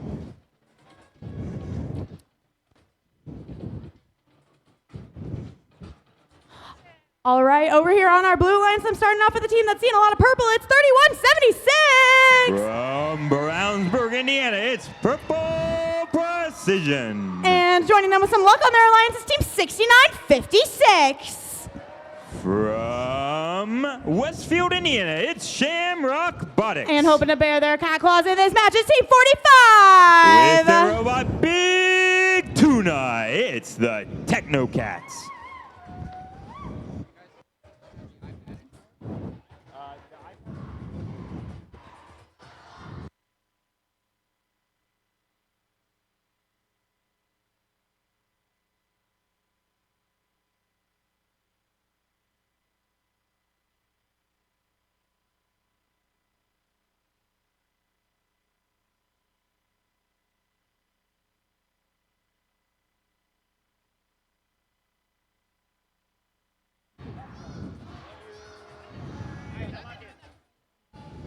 Let's see who swims to win. Drivers behind the line in 3, 2, 1, Reefscape. Kicking off the taunts match, we got multiple robots moving. 5180, a small collision on that side of the field. We'll see if the Red Alliance can still score one of their game pieces. Look over on the Blue Alliance, though. 45 just successfully completing a 1 Coral, 1 Algae autonomous. They're getting ready for potentially another Algae ball coming immediately out of teleop. We got 16 to 12 in favor of your Blue Alliance right now. 45 grabbing another one with Algae, trying to put it up high. Not quite able to do so. They're going to come back across the field, trying to clear that reef from Algae. The thing about Algae in this game, you have to make sure it's off the field because you can't score a Coral and have it count if it's still touching an Algae ball. That's why you see a lot of these teams clearing off early, but some choose to try and additionally score it. That scoring challenge, though, is really hard. It's a very high position for robots to get to, and to stay stable, it's very difficult. 45 going in place, and Night Coral up high, showing they can do both of those game pieces super well. With their their alliance partners, no slashes as well. Shamrock Robotics placing on L3, while 3176 placing on L4. 64-38 in favor of your blue alliance right now with 1 minute and 26 seconds left. The red alliance, though, still continuing to score, Coral. They're trying to get some of those high L4s right now. 54-84. One of the teams are Wolfpack. We've been seeing some awesome stuff from them lately. And one of the things that's, I think, really beneficial to that robot is Lucky Larry, the otter that you see sitting on the human player's arm by the opponent's processor. That's something that I think could definitely come in handy in the future. 51-88, looking to grab a core, able to successfully do so. I'm going to drop it, though, a little bit too soon before they can get into that elbow and trench. 85-58, a nice palindrome at the 53-second mark right there. 45 going to score well. 54-84 deciding, let's switch over to some defense. Now, this is something we've seen some teams deciding to do because this additional defense can allow them to make sure that they really try to kind of show off their skills for some of the play-off alliances right now. You can't rank high enough to be picking, and then you want to be in a position where you can pick. 107-84 in favor of your blue alliance right now. And Shamrock Robotics going to score another coral piece as well. 54-84, getting ready in that center, trying to guard a little bit before these final climbs come in. Now, 45-85, a very unique design of their climber. They actually have their intake fold away so they can pull up. It's been very consistent in this entire competition. 31-76 also going up. This is probably going to end up cementing this match right here.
We have your scores for match 64. Your winners, it's the Blue Alliance.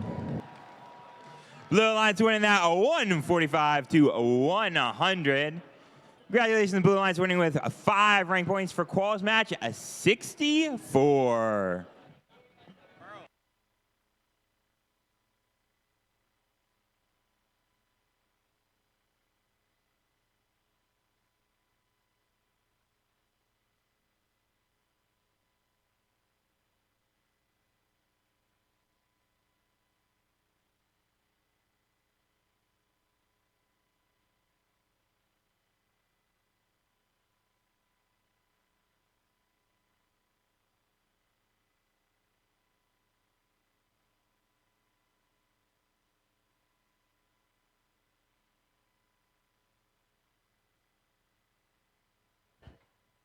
All right, everybody, let's go ahead and introduce our teams for our next match. Starting with our Red Alliance team that's ready to blaze their way to victory. It is Team 7617. From Indianapolis, Indiana, it's the Robo Blazers. And I think that might be a theme across this alliance because our next team is Team 6721. Also from Indianapolis, Indiana, it's the Tinley Trailblazers. And proudly sporting their alliance color, we have Team 1018. Where are they from? You guessed it, Indianapolis, Indiana. It's Pike Robo Devils. As we make our way over to the blue side of the field, we see a team that is ready for a selfie over here. It is Team 10332. They're all charged up. It's the Carroll Charger Robotics. And another team that's ready to bulldoze their way to the competition is Team 10492. From Evansville, Indiana, it's a Bossy Bite Force. And last but certainly not least is 7454. Right in the way to victory is Huskies on Hogs.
We're all going to go on the field. Drivers behind the line in 3, 2, 1, Reefscape. Carrying on science mode, 6 robots leaving off that line. We're trying to look for 1 score from each in order to get that rank point. We get it successfully from 74-54. Going to allow their blue alliance to get the autonomous rank point.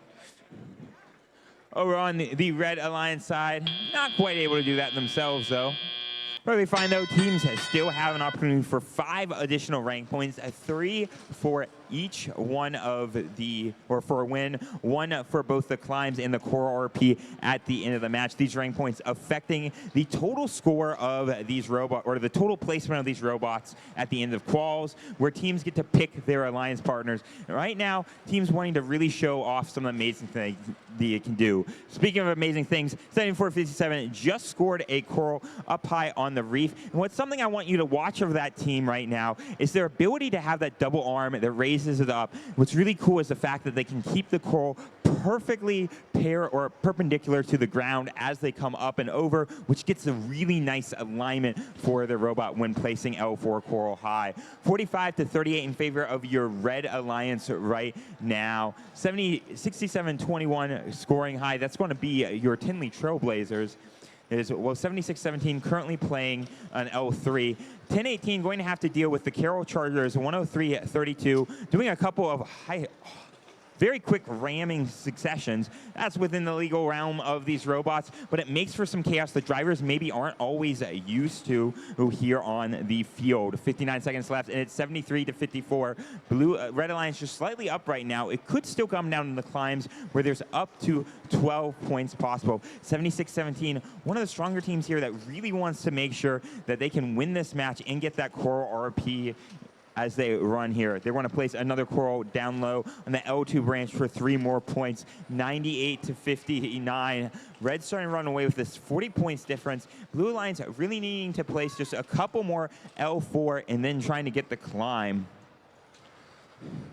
Last second climb, Red Alliance choosing to come in for those climbs worth 12 points apiece. Choosing to do so now means that they're not going to be able to score as much, but with the lead they have, they're out ahead. They want to try and secure these climbing rank points, as well as the up to 36 points that can come with them. 76-17 is going to be the first off the ground. I'm going to hang there and going to stay up for the next 3 seconds so they can. 69-21 also going up.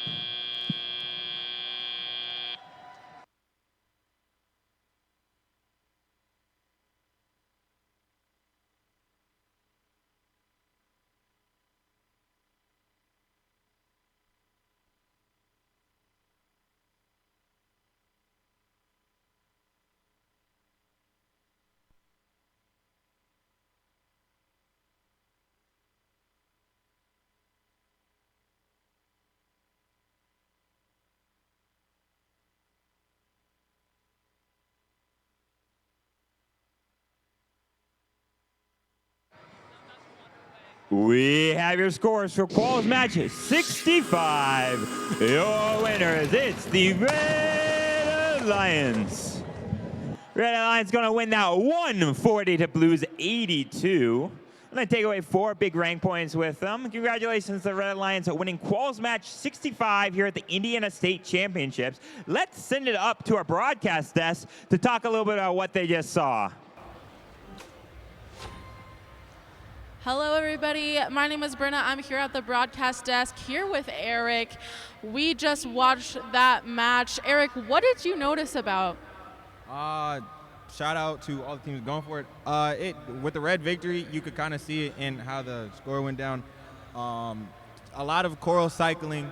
Could have been more. I will give a huge shout out to the defense bots putting it out, doing their thing. I want to say that was 10-3-32. My apologies if I'm wrong. But excellent from that team's powerful alliance over in the red and the raw. Blue doing their best. What did you see? Yeah, I saw a lot of defense going on that really prohibited like 10-18 from getting to that human player station. I think it was really interesting how they utilized that strategy, working together with their alliance partners over on the other side of the field as well.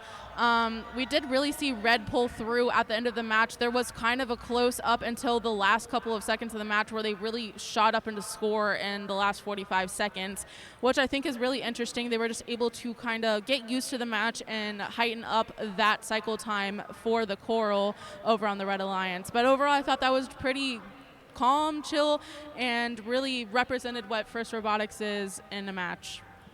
Imagine like what was the score, 130 or something, and that's considered a chill match. That's how they're doing around here and doing really well. And we're going to see how well the rest of these teams are doing. Back down to y'all.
All right, everybody, let's go ahead and introduce our teams for our next qualification match. Starting for a team ready to hatch away at the competition, it is Team 8430. From Washington, Indiana, it's the Hatch Batch. Sporting their alliance color to show some pride, it is Team 3487. Fulfilling that prophecy, it's Red Pride Robotics. And they make this match look easier than chess. It is Team 328. They are crossing their way to victory. It's Golden Rooks.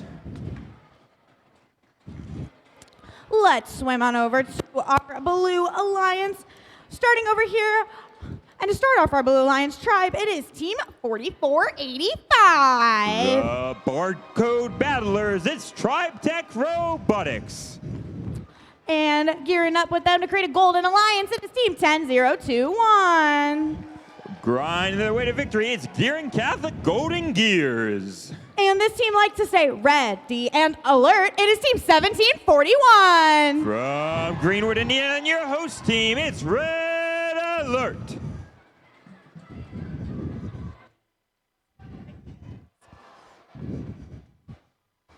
Next time, push real hard. Jump. Especially when they're carrying the robot just right in the knee, right?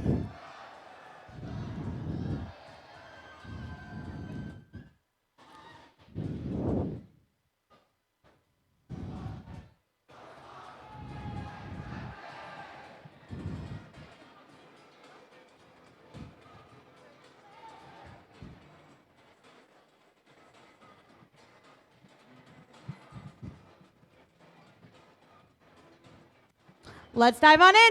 Drivers behind the line in 3, 2, 1, Reefscape. Kicking off this toss mode, this is a big match for 1741. They really want to get all 6 ranking points out of this. They're trying to take one of the higher ranked spots in this position. They're going to successfully score 2 of their 3 coral. They're looking for a third one. However, on the opposite side of the field, 328 pulling off one of their lovely autos, getting in ready to put up a algae ball in that processor. Now, algae worth 6 points in the processor, but it does give the opponents the ability to score it up in the upper net by throwing the ball up, or the algae ball up into the barge with 4 points each. Typically a net of 2 points unless the human player misses it. A minute and 55 seconds left in this match. 45-21 in favor of your Blue Alliance, but scores changing really, really quickly right now. 121. A Coral currently stuck in the robot. They're trying to get it out, but they're not quite able to do so. Want to see what they choose to do in this match. Possibly going over to the opposite side of the field in order to play a little bit of defense on 328. They're going to park in front of that processor. The processor completely unprotected. So 328s might need to find a different place, but they are going to try and shove them out of the way.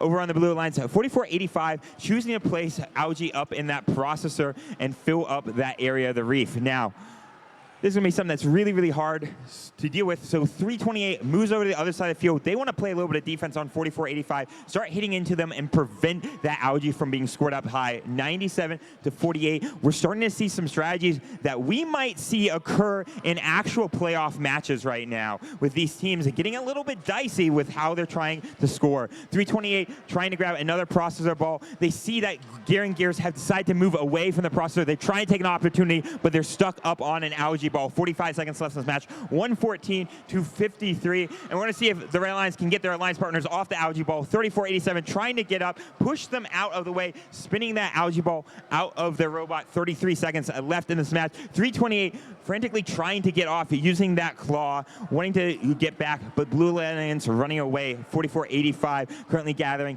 another game piece to score up in that upper barge. 134-57 in favor of your Blue Alliance. 448 deciding to place a algae in the co-op, or the processor trying co-op.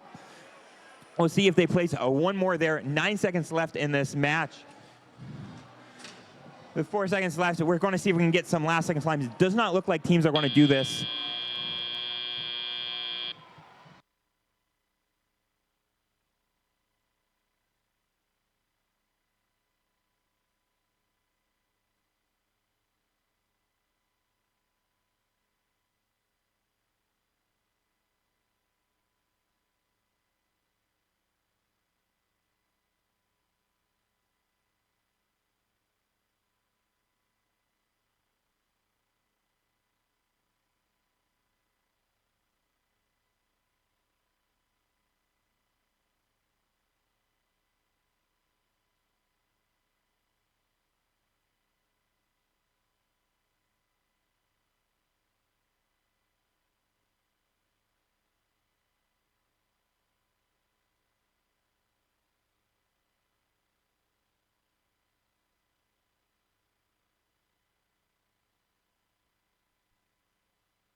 We have your scores for Qual's match 67. Your winners, it's the Blue Alliance. Blue Alliance going to win that 157 to Red's 85. Going to allow 1741 holding on to that 4th ranked position. Congratulations, Blue Alliance, winning Qual's match 66 here at the Indiana State Championships.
what a great last match we had. Let's go ahead and meet our teams for our next one. Starting off over here on our Red Alliance, a team that has got the right angle in this competition. It is Team 3494. And your average game of Foursquare, it's the Quadrangles. And hoping to find some victory in the dark of the night, it is Team 135. Looking to jump over the competition, it's Pin Robotics Black Knights. Alrighty, and rounding out our Red Alliance, their final alliance partner is Team 447. Looking to barge down that competition, it's Team Roboto. Swimming on over to our Blue Alliance. Our first team is ready to take a bite out of the competition. It is Team 2171. Ooh, let these dogs out. It's the Robo Dogs. And hoping to fly to victory here, it is Team 1501. With the Robot Wave Rider, it's Team Thrust. And rounding out this intergalactic alliance, it is Team 4926. With the Robot Whale Shark, it's Galactic.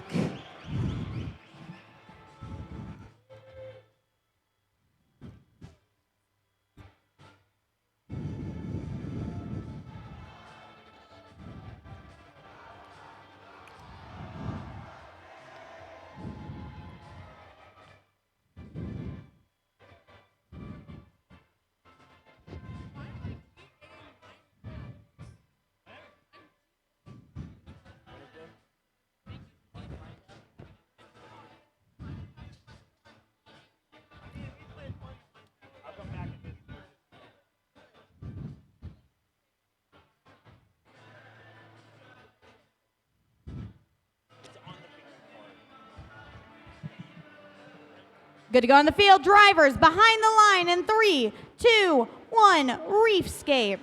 Kicking off this match, seeing 3 robots moving on both sides of the alliances. We're going to see a lot of heavy hitters for Autonomous so far. 1501 known for their 3-piece. Galactic known for also their 3-piece. 51 going to try and get a second game piece up there, successfully able to do so. 49-26, last can get score high. It's going to lead the Blue Alliance to a 44-37 lead going into Autonomous, but that's only 2 game pieces in the match where we see some really close scoring. 447 is going to chuck the ball up in the top. They're not going to quite make it, and we'll see where the difference in their designs from other people who lightly place it into the top of the field. Now take a look at 34-94 because they've been known for scoring tons of game pieces from the fact that they can roll them across the field. Notice how that robot doesn't go back to the feeder station. It actually picks up things as they roll towards them, making their cycles incredibly fast. 72-67. Red's starting to pick up the pace now as there's lots of opportunities for 34-94 to start scoring. 135 now gathering a game piece, trying to grab a core and place that on the reef again up into the L4 area. It's going to swing them back in their favor, but it's still a 1-point difference between these 2 teams.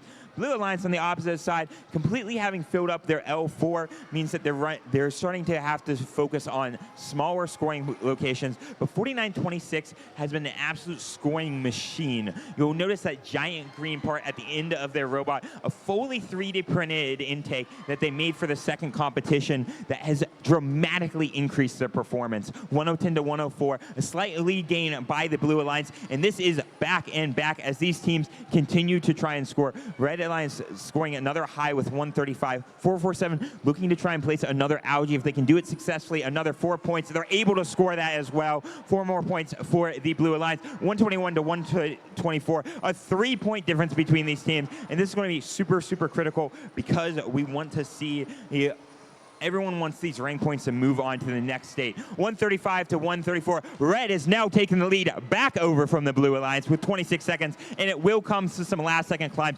34-94 having a little bit of trouble with the drivetrain, so they're going to spend this time to get ready for the climb. They want to stay up for this match. They want those points 100% of the way. 135, though, is going to stay out, trying to get a couple more climbs. 1501 trying to get into position for a climb along with 49-26 Galactic. We have 3 potential climbs on the Red Alliance side. 135 going up right now with that team.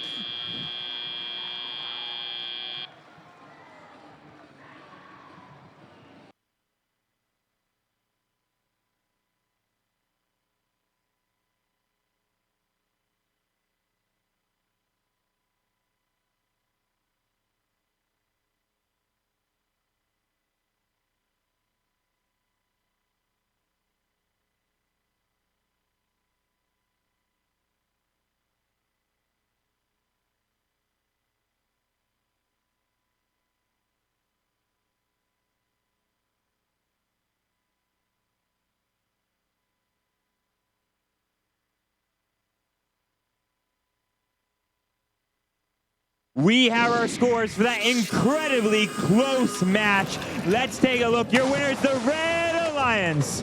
Red is going to take that with a score of 173 to 156. Those last second climbs really is what did it for them, with a bar short of 26 additional points and 20 algae, allowing them to take home all 6 ranking points. Congratulations to the Red Alliance for winning Quals Match 67. Let's throw it up to Kaya and Eric in our broadcasting booth.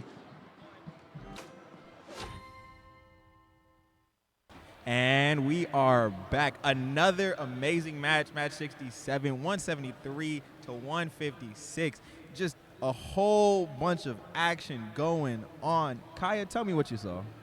So the first thing I would like to talk about is just the differing strategies between the alliances at this stage in the game. So you'll notice that a lot of teams, they will either try to go for that rank point, so they'll try to fill all 4 levels of the reef with at least 5 coral, but some teams will choose to try and go for L4 first. So you can tell who's really playing to win the matches versus who is more focused on those RP points. So for example, the Blue Alliance was very heavily going for L4 first because they knew every point would count in this match to get them those 3 RP for winning. I also like to look at how the climbs work. So at the state competition, it's a lot more common for teams to wait out longer, try to get those last minute points because they know that everybody else is getting so good. And then they'll go in and they have really perfected their climbs. So they'll go in and they'll usually get off the ground in like a few seconds. Hey, speaking of getting off the ground, we're going right back to the ground for some more amazing matches. Yeah, thanks, Eric. Before we get to announcing our teams, Brenna and I have some announcements for you guys. The first is that Walk and Talk with Ashley, the Finn Executive Director, is happening outside the pits right now. So if you have questions for our Executive Director, go ahead and go talk to her out there. Also, story time with Red Alert Robotics is happening in the Hall of Excellence. Again, that's in the back of the Hall of Excellence. You can be involved in story time. Really fun activities going on there. Go check it out. Alrighty, Brenna. I think we're ready to go ahead and introduce these teams. Let's start off with our Red Alliance over here. It's a bird, it's a plane, no, it's Super Duper on 7457. They're from Purdue Polytechnic High School in Indianapolis. It's Super Duper Robotics. Our next team has that dog in them. It's Team 868. From Carmel High School, it's the Tech Hounds. And rounding out our Red Alliance, a team that they precisely needed is Team 3176. From Brownsburg High School in Brownsburg, Indiana, it's Purple Precision. Swimming on over to our blue side of the field, a team that is ready to bulldoze the competition. It is Team 4272. With their robot, the real Swim Shady, it's Maverick Robotics. And are you ready for Team 2197? From New Carlisle, Indiana, it's Las Pumas. And rounding out this alliance team, that's True Blue, it's Team 234. With the robot, Rob E., it's Cyber Blue.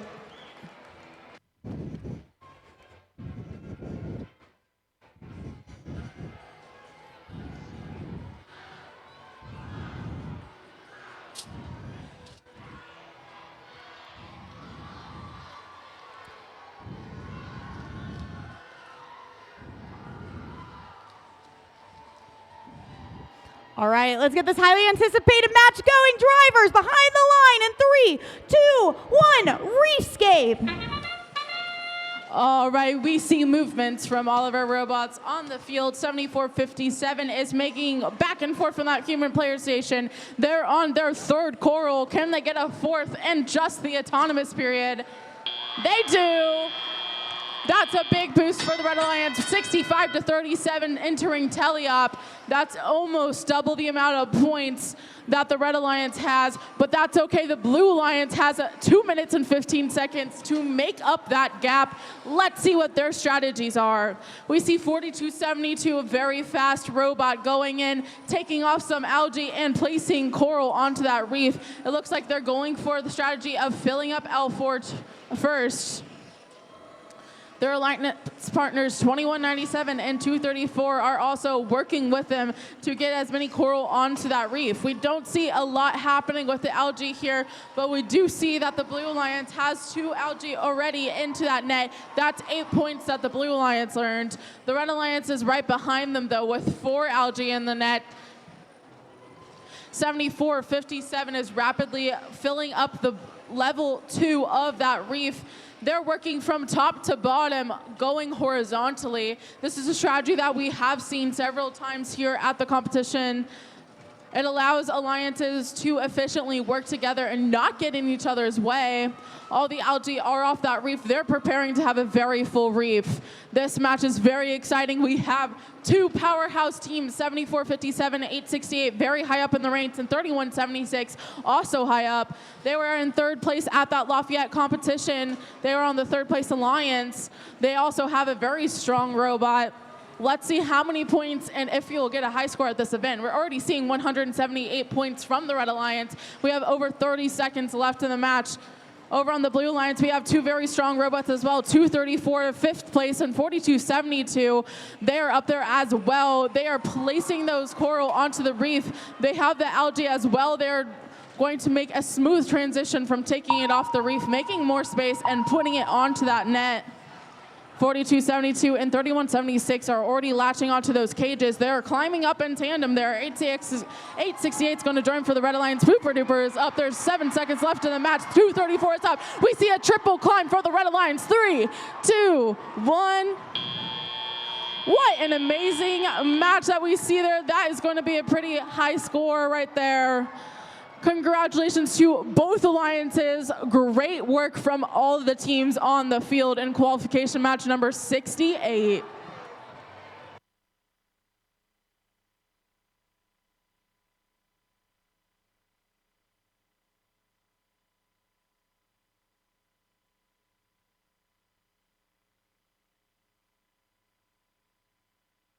All right, our scores are ready. Congratulations to the Red Alliance. They had 237 points compared to the Blues 160, 172 points from Coral in that match, 36 from the Barge. They got all 3 climbs. That keeps 7457 in that 1st place, 868 right behind them in 2nd place, and moves 3176 up to the 25th place. They got 6 ranking points in that match. Congratulations for the Red Alliance. That was some awesome work.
All right, guys, what a crazy last match we just had. Let's go ahead and introduce our teams for the next one.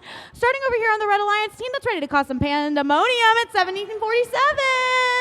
From West Lafayette, Indiana, it's Harrison Boiler Robotics. And with them ready to wreck the competition, it's Team 5402. From Logansport in Walton, Indiana, it's Reckless Robotics. And ready to pounce on the competition, it's Team 292. From Rushville, Indiana, it's Panther Tech. Let's move on over to our Blue Alliance. I see an unidentified flying object coming in from Area 5188. From Terre Haute, Indiana, it's Area 5188 Classified Robotics. And with them ready to sink their teeth into the competition, it's 3940. Coming from Kokomo, Indiana, it's Sabertooth. And last but certainly not least, hats off to 5010. With their robot Tiger Shark from Fishers, Indiana, it's Tiger Dynasty.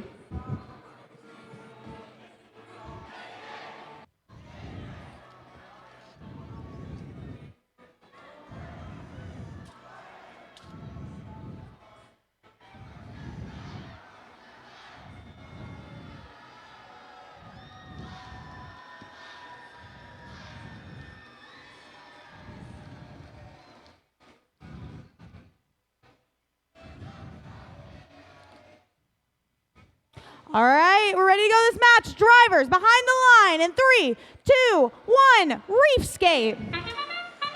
All right, our autonomous period has started. We see movement all across the field from all of our robots. 3940 is placing their second coral on that reef.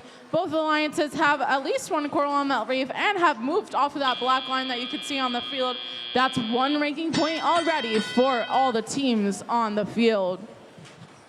Right now, we are seeing 5188 starting off with filling up L4 of the reef. 5010 has a unique mechanism. They shoot out a kind of hockey stick looking like structure that is able to de-algae the reef. 3940 looks like it is using its horizontal bottom or ground pickup for their robot. They're using that to pick up coral and put it on L1.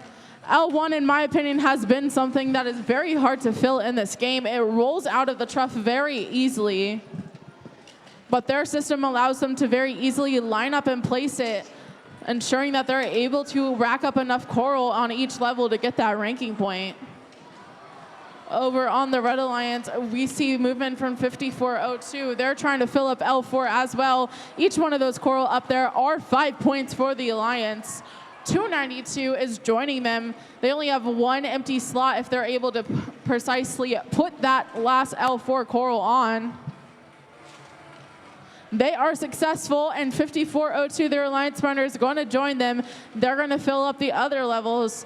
It looks like over on the blue alliance, we have 3 out of 4 of those levels have at least 5 coral on them. It looks like they're just working on L2 of that reef. They need one more in order to get that ranking point. 5488 secures that for the Blue Alliance.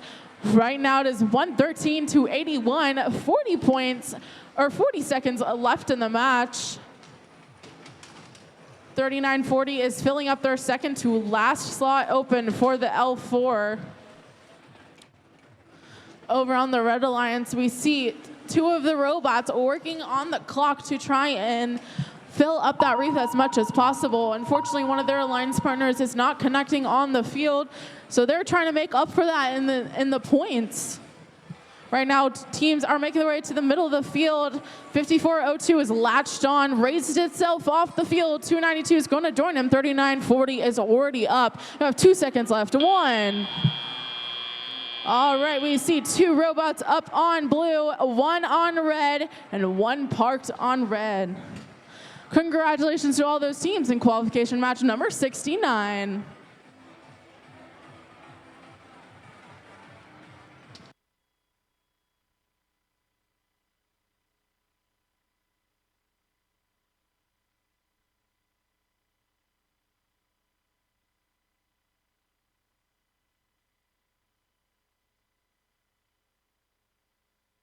All right, our scores are ready. Congratulations to the Blue Alliance.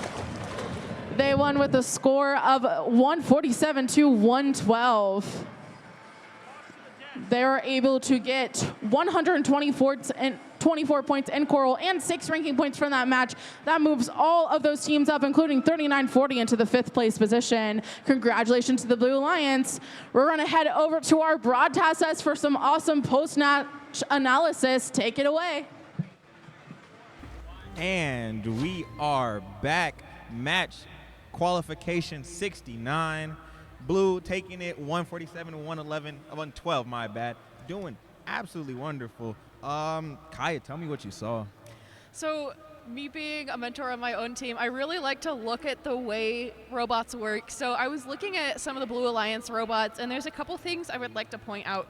First of all, 3940 is, one of the higher cycling coral bots, and often we notice some kind of design choices or limitations with those high scoring coral bots. So, most of those coral bots will only be able to score on L2, 3, or 4 design-wise, but then Cybertooth actually has the ability to rotate down and go score on L1, which gets them closer to that rank point. And then there's also some different funnel designs for that coral to go into their robot. So 5010's funnel is more V-shaped to allow it to direct vertically into the robot. Other robots like Kitbots, for example, will be able to roll that coral into their robot based on how the human player chooses to put it into the robot. So I just really like looking at these different collection and placing methods for robots and how that shows what they have planned for us during the matches. What were you seeing, Eric? Maybe something on the red side that you're talking about? I really enjoyed some of the 5402 and 292 combinations of how they did their coral. Doing really excellent jobs. Great to see the improvement they made over the season. And speaking of improvement, we will improve your view by going back down to the field. All right, everybody. Thanks to the broadcast desk for that insight. Moving over to introduce our Red Alliance for our next match, starting with the team that's ready to invade the competition. It's Team 461. They're from West Lafayette, Indiana. It's Westside Boiler Invasion. And flying to victory with them is Team 7657. From Evansville, Indiana, it's the Thunderbots. And going for gold here, it's Team 328. From Penn High School in Mishawaka, Indiana, it's Penn Robotics Golden Rooks.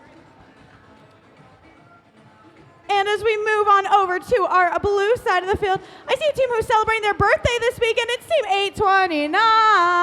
From Walker Career Center, it's the Digital Goats. And with them hoping to sink their teeth into the competition, it's Team 1024. With students from McKinsey Center for Innovation and Technology, it's the Kilobytes. And our final team are charged up and ready to go. It's Team 10332. They're from Carroll High School in Fort Wayne, Indiana. It's the Chargers.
Alrighty, let's use swims to win here. Drivers behind the line in 3, 2, 1, Reefscape.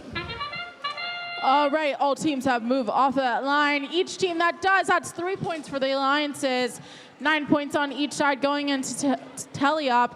We got 461 working on their second coral piece. 7657. Actually, 461 got 3 coral pieces, and 7657 is added to the L1 coral piece as well. 829 is over on the Blue Alliance. They're placing one on L4 of that reef. We are already seeing some defense over on the red side of the field. 10-3-3-2 are working on blocking the processor for 328. They know that 328's primary objective is to score coral or algae in that processor. That's how they get most of the points for their team. 10-3-3-2 use that strategy against them. They're trying to block them as much as they can and bounce that algae out of the way so they're not able to score points. 829 is over here on the Blue Alliance, working as well to fill up L1 of the reef. 328 has now resorted to going over to the other side of the field. They're scoring algae as well in the blue processor. They're trying to get that cooperation bonus, lowering the levels of the reef that need to have 5 or more coral on it. Over on the Red Alliance, we see our robots working away at that reef. They're very rapidly going back and forth from that human player station. 461 is filling up L1 or L2 right now. They're going horizontally, working top to bottom, trying to get as many game pieces on each level as possible, trying to work up to that ranking point.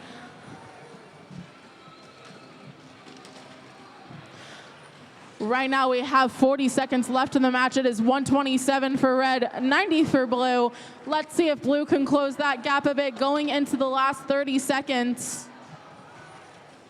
461 is still working on their reef. They're going to try and finish up the last couple of prongs on L4 still available to score on. Those are 5 points each for the Alliance. That's a pretty high scoring element that we want to see.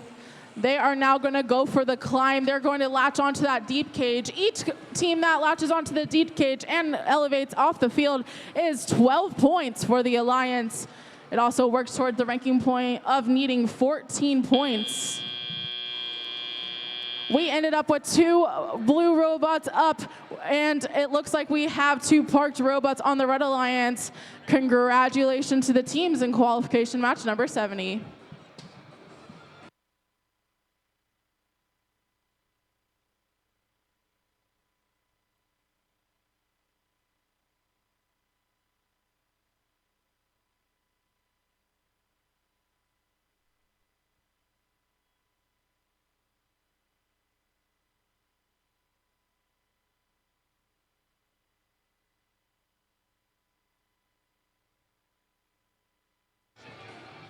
All right, let's take a look at those results.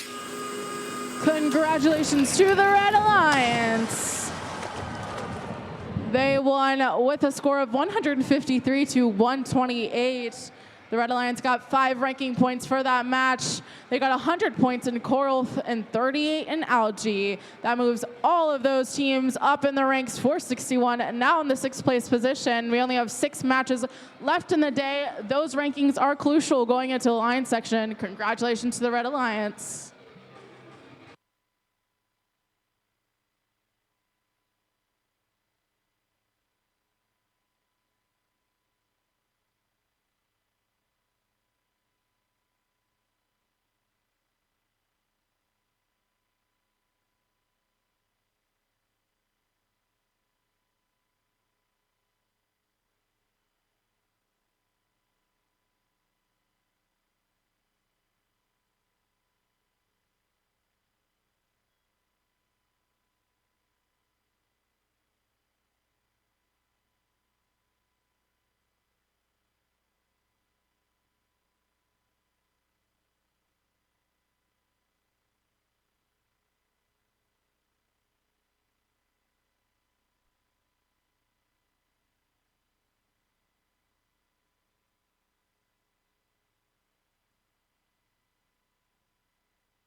All right, let's introduce our teams for our upcoming match. Starting over on our Red Alliance, the team that is ready to rumble, it is Team 447. With the robot Spearfisher, it's Team Roboto. And hoping to bring some luck to their alliance, it is Team 6956. From Westfield High School in Westfield, Indiana, it's Shamrock Botics. And hoping to blaze their way to victory, here it is 6721. They're from Charles A. Tindley Accelerated School in Indianapolis, Indiana. It's the Tindley Trailblazers.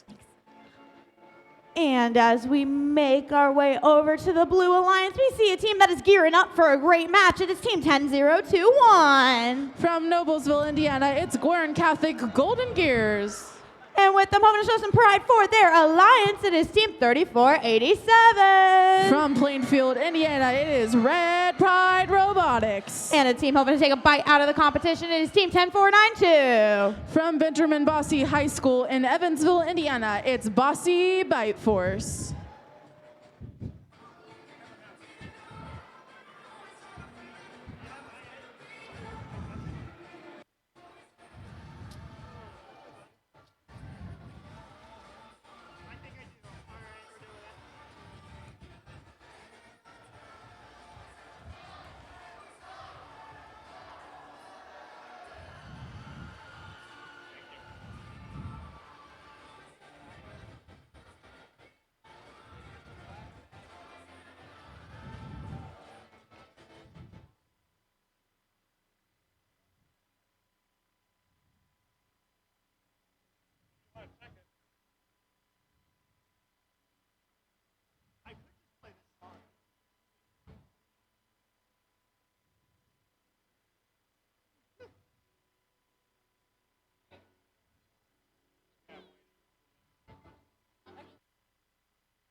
Drivers behind the line in 3, 2, 1, Reefscape.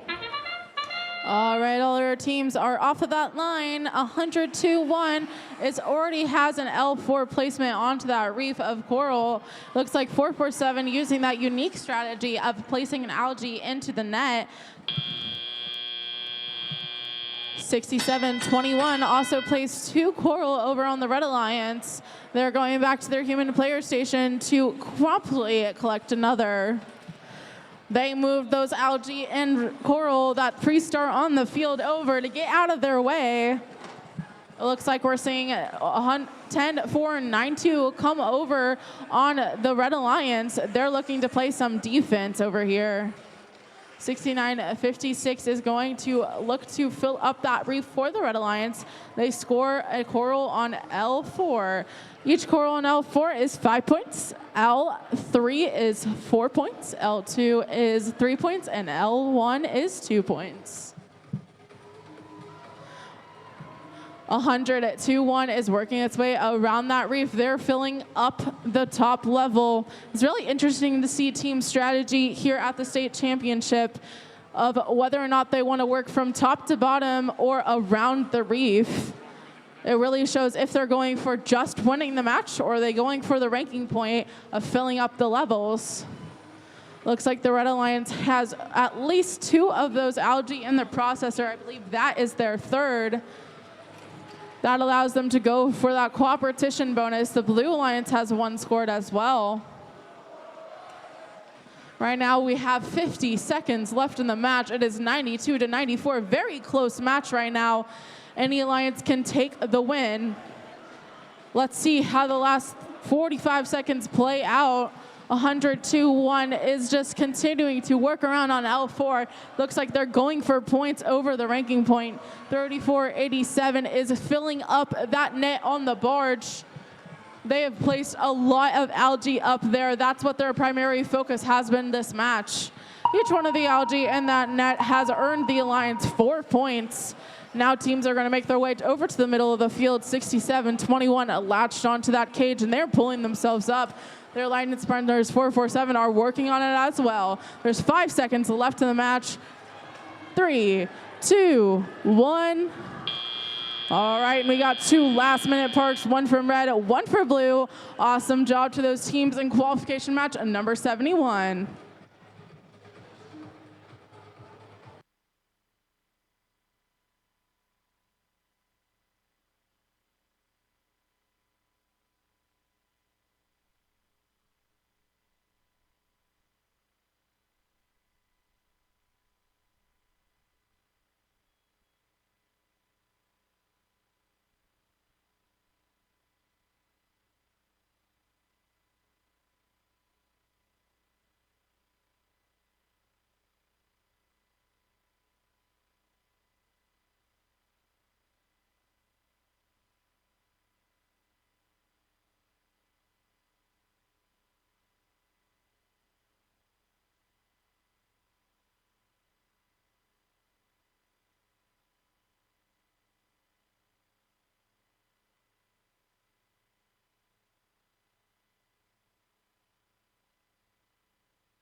All right, our results are ready. Congratulations to the Blue Alliance. Blue Alliance won with a score of 155 to 126. They were really close in the coral section of the game, but they really pulled through in the algae. 62 algae points to 28. That's what won them over that match. That moves 102-1 up to 31, 10-4-9-2 up to 20, and keeps 34-87 in that 33rd place position. They got 4 ranking points for that match. Congratulations to the Blue Alliance. We're also tossing it up to our broadcast desk. Take it away. All right, hey guys, Hiya, I'm Kaya. We're back, and Cooper, I saw you looking at the red strategy. What were you seeing there? So one thing I noticed was an interesting Auton path from Team 447 Roboto.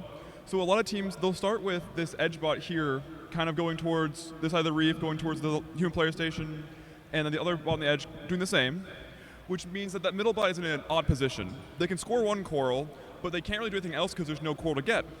But Team Roboto fixes this by placing their L4 coral, grabbing an algae, and scoring it in the barge, which is a really interesting way to score more points in Auton and keep active.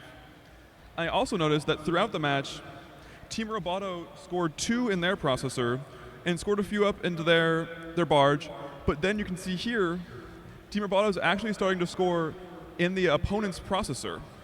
This is a completely legal move and actually enables them to have both alliances co-op, which I think in qualifier is an extremely interesting strategy as they can actually get co-op all on their own. Well, thank you, Cooper. I think that's really interesting how you can actually score for another team and then both of you can get the benefits from the co-op. I was not sure at times who was going to win this match, but like Tinley, let's blaze our way back to the field and see who wins the next match.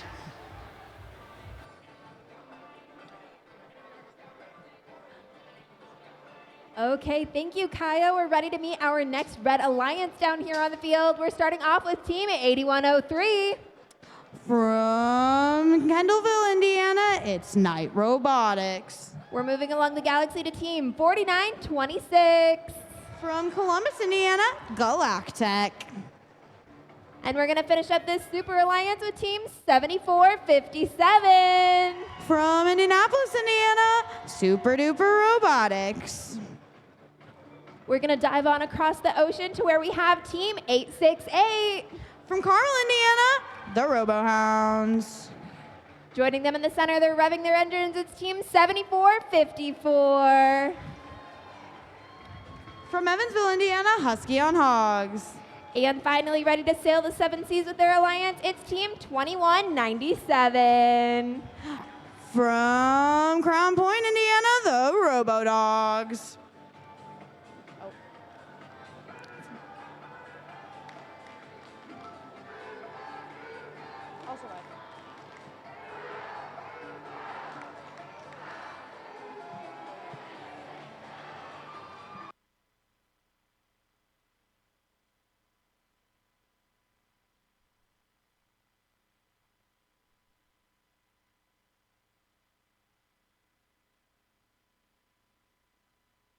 We have a thumbs up from our FTA. Drivers behind the line. 3, 2, 1, go. Alrighty, as we get closer to the end of our qualification matches, it's everybody's game here over in our autonomous period. All three of our blue blow rods try and successfully get Coral onto that level 4. In our autonomous period, those additional points are vital. Each of the Coral scored is worth 2 additional points. Red Alliance off to a good start with over half of their level 4 filled. Super Duper going for simultaneously scoring on level 3 while also de-algaing their reef. Being able to manipulate both game elements is a super effective strategy for this team as they can move across the field and be super versatile in their strategy and gameplay. 868 is another team that can do this as well, quickly moving between algae and coral to fill their reef. This is a super intense match here as 7457 is currently our #1 ranked team and 868 is our current rank #2. Like I said, it truly is anybody's game here going into the last minute and a half of the match. Red is up 106 to 79. Blue still definitely has time to come back from here. Over on our Red Alliance, Galactech and Super Duper are focusing on level 3 due to the level 4 being almost full. That additional rank point as well by being able to fill all 4 levels is crucial at this point in the matches. Huskies on Hogs successfully scores on level 4 for their alliance. Same with Las Pumas on level 2. Blue quickly being able to fill those different levels as well.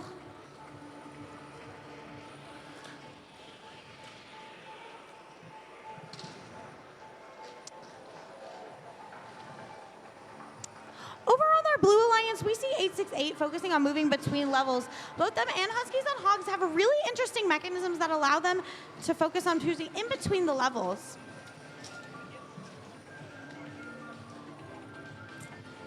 It's a very coral-heavy match, this match. But as our Red Alliance sees a coral reef filling up, 7457 may shift to use more of their algae strategy. 8103 over on the Red Alliance, trying to go for that level 3 algae, that level 3 coral, but that algae blocking them and getting in their way. If they can de-algae here, that would be huge for their alliance going into the end game.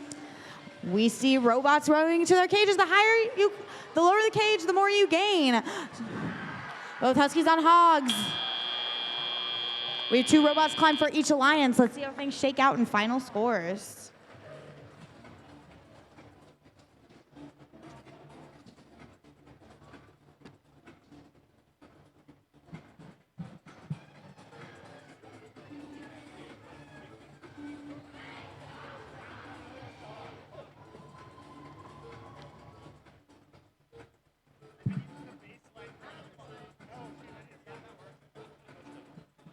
All right, scores are posted again. Match between our current Wing 1 and Wing 2, and it will be the Red Alliance coming out victorious, which means Super Duper will stay on top at this competition with a close score of 201 to 184. I think really pulling ahead for the Red Alliance here was that coral. Being able to quickly cycle that, especially for Super Duper and Galactech, is what allowed them the victory here. All 9 rank points available in this match were awarded to both of our alliances, everybody getting that autonomous, coral reef, and barge rank point. Congratulations to 8103, 4926, and 7457.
Okay, Indiana, we're down to our last few qualification matches. So before things pick up in the playoffs later this afternoon, make sure you head over to Connection Graphics, get all your state merch so you can have that out of the way and you'll be ready for our playoffs later this afternoon. Go check out the merch they have. And with that, let's meet our first Red Alliance out here on the field. We have Team 1501. In their 20th season, Team Thrust. Joining them, we have a team that's ready to swim off into the deep. We have Team 45. With their robot brig Tuna, the Technocats. And we're rounding off our Red Alliance with a team that is just tie-dye for. It's Team 3940. With their robot Mako, Cybertooth. We're going to sail on across the ocean where we have Team 5484. From South Bend, Indiana, it's the Career Academy Robotics Wolfpack. Joining them in the center, we have Team 4485. From Danville, Indiana, Tribe Tech Robotics. And finally, very appropriately to round out our Blue Alliance, we have Team 234. With their robot Robbie, Cyber Blue.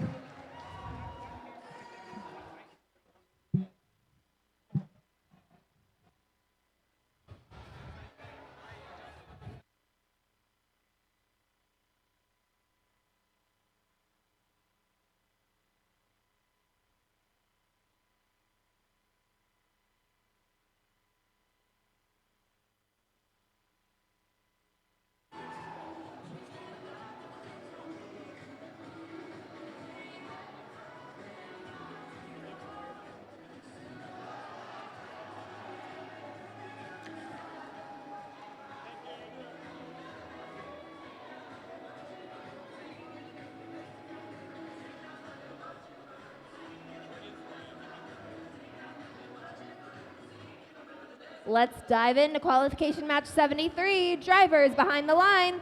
3, 2, 1, go.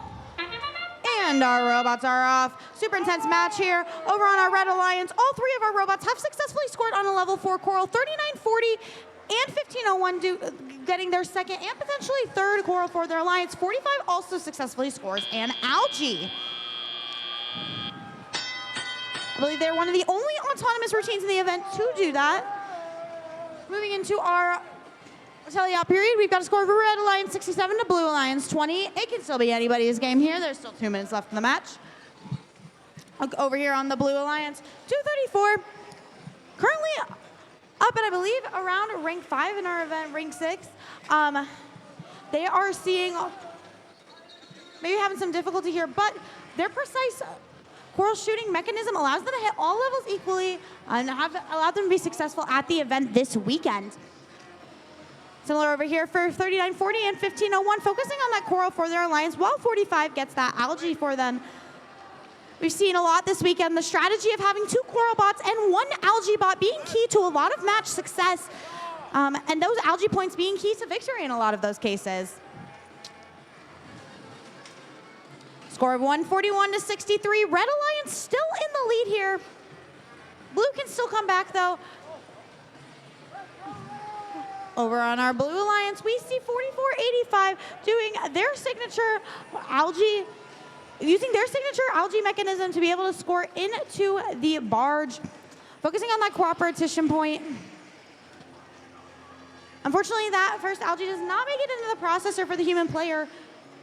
Now, it is a bargain for humans, for the robots to use the processor because it requires the human player of the opposing alliance to score into the barge, gaining them an additional 6 points. But if they can get that cooperation bonus, it allows them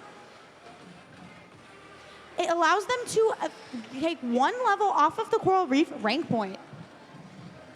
Score of 186 to 85. Climb could make a difference here in their final scores. Let's see how robots move to their cages. Remember, the longer the chain, the more you gain here. Both Cybertooth and Team Thrust climbing for the Red Alliance. Wolfpack moves across the field past the cages for Blue. Seems like no Blue robots may climb this match unless 234 is able to make it here at the last second. And unfortunately, they do not. But there is 1 successful climb for the Red Alliance with Cybertooth.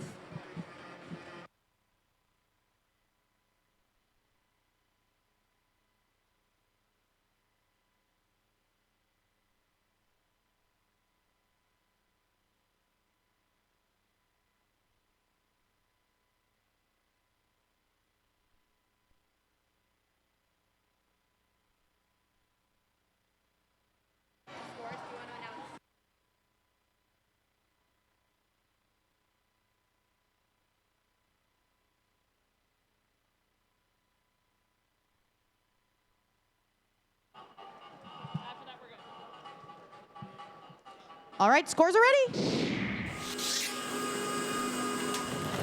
And it's going to be the Red Alliance coming out victorious in this match with a final score of 216 to 105. What really pulled them ahead here is that Coral, both 15-1, 39-40, and 45 all have those super great Coral mechanisms that allow them to score quickly throughout the matches. 6 rank points to the Red Alliance here, a max that they could achieve, 3 for winning, 1 for Barge, 1 for Coral, and 1 for Autonomous period. Congratulations to Team 15-01 up to rank 20, Team 45 who moves up to rank 7, and 39-40 staying at rank 5. In addition to that, we are getting to the end of our elimination matches. We just have 3 to go, which means we need Alliance captain representatives from every single team of our Alliance selection.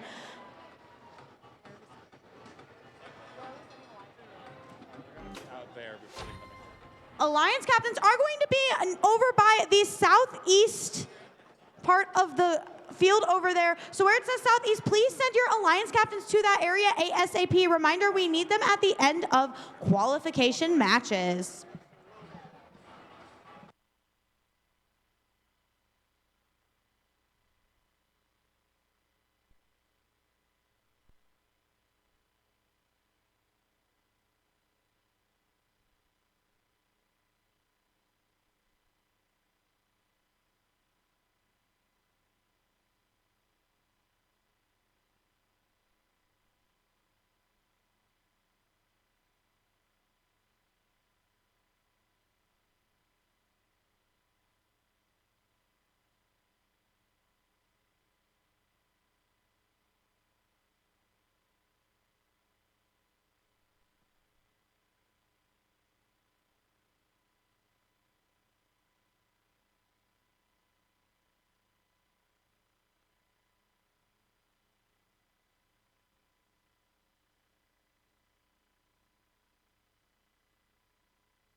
Indiana, it's time to meet our next Red Alliance, and we're starting off with some absolute pandemonium with Team 1747. From West Lafayette, Indiana, Harrison Boiler Robotics.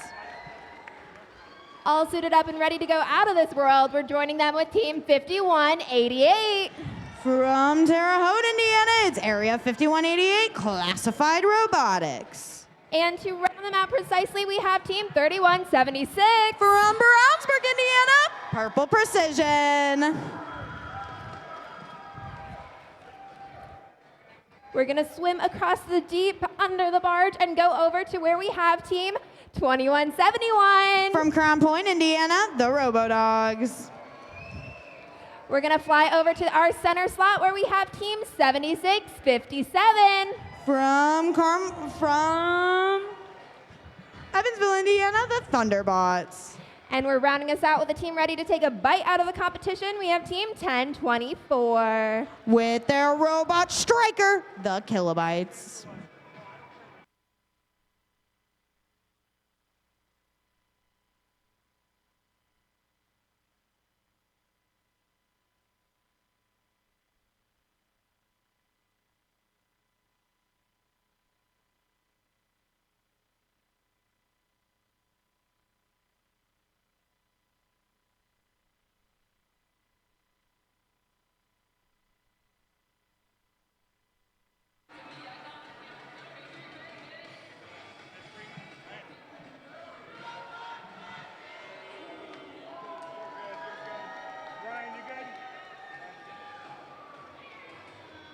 Drivers behind the line. 3, 2, 1, go.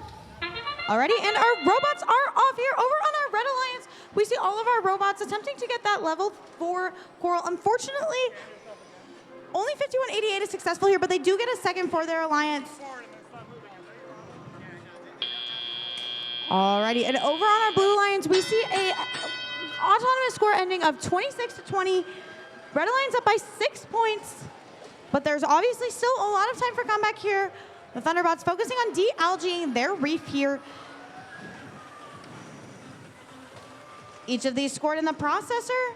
Again, they have to depend on that human player from the other alliance, so that could cause some difficulty for teams. Thunderbots for a second there, struggles with their algae mechanism. If that algae gets stuck on top of their mechanism, they can struggle to get that out of their bot, and they can only have one in there at a time. So it's crucial that they are able to get that out of their bot quickly. Over on our Red Alliance side of the field, all of our robots are focusing on Coral. Not much algae play in this match, but that level 4 is almost filled over here for our Alliance. Seems like 5188 may be having some elevator struggle with their Coral mechanism. Red Alliance may have to adjust their strategy here accordingly. 5188 quickly changing to play some defense for their Alliance, still able to help them out by blocking off one of the Coral Reef stations. Red Alliance still up by about 8 points currently, 10-24 and 21-71, trying to change that for their Alliance. Thunderbot's doing the same here. They have to focus on level 1, level 4 Coral, 476-57 there. They have a really cool mechanism that turns the Coral as soon as they get to that level, allowing them to score both algae and Coral with the same mechanism. Not something we're seeing from a lot of teams. 31-76 and 17-47, trying to play as much capital as possible by being down a Coral scoring robot. They're focusing currently on level 3, with level 4 being mostly filled, each of those being worth 3 points for their Alliance. 31-76 quickly scores for their Alliance. 17-47 quickly ensues.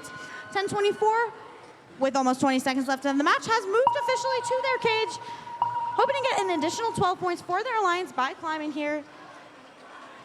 51-88 hoping to park for the Red Alliance to do the same. 31-76 and 17-47 lining up to climb as well. And who will climb in 5, 4, 3, 2, 1. Close match here. Let's see how it shakes out in final scores.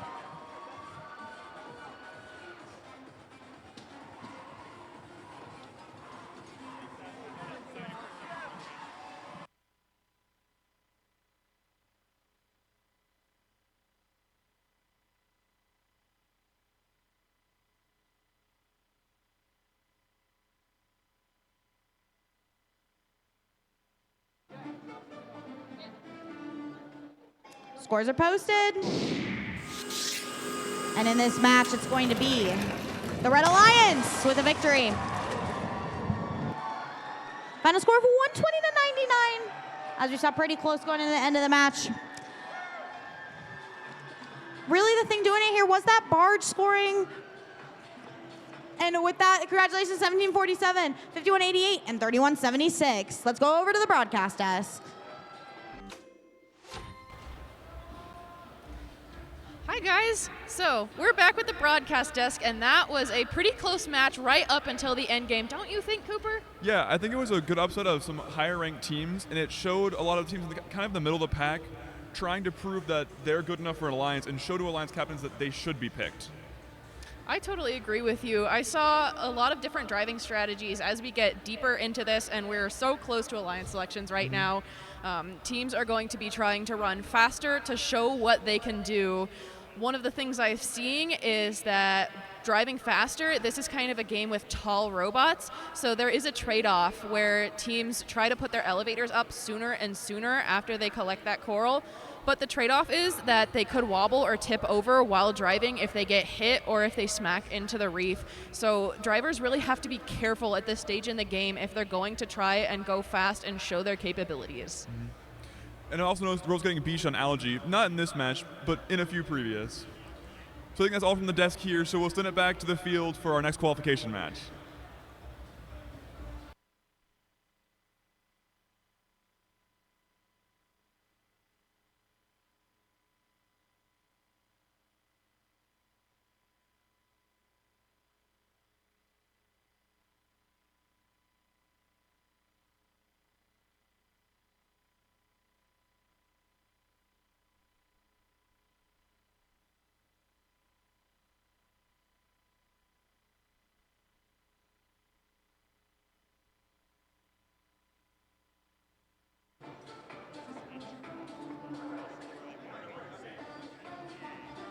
It's time to introduce our next Red Alliance, and we're gonna kick it off with Team 829. With their robot Capricornus, the Digital Goats.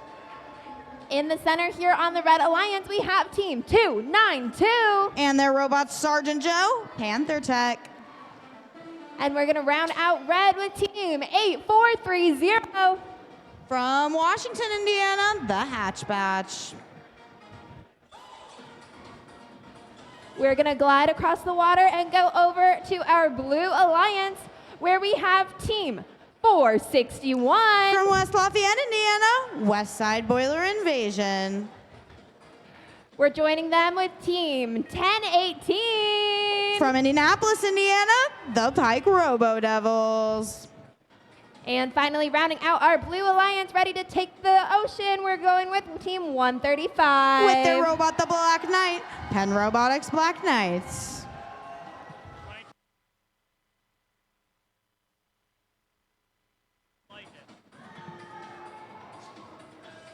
Are you feeling under the weather? Yeah. Roll it.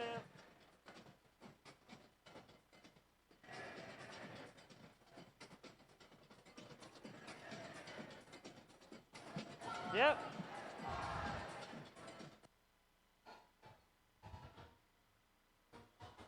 We have a thumbs up from our FTA. Drivers behind the line.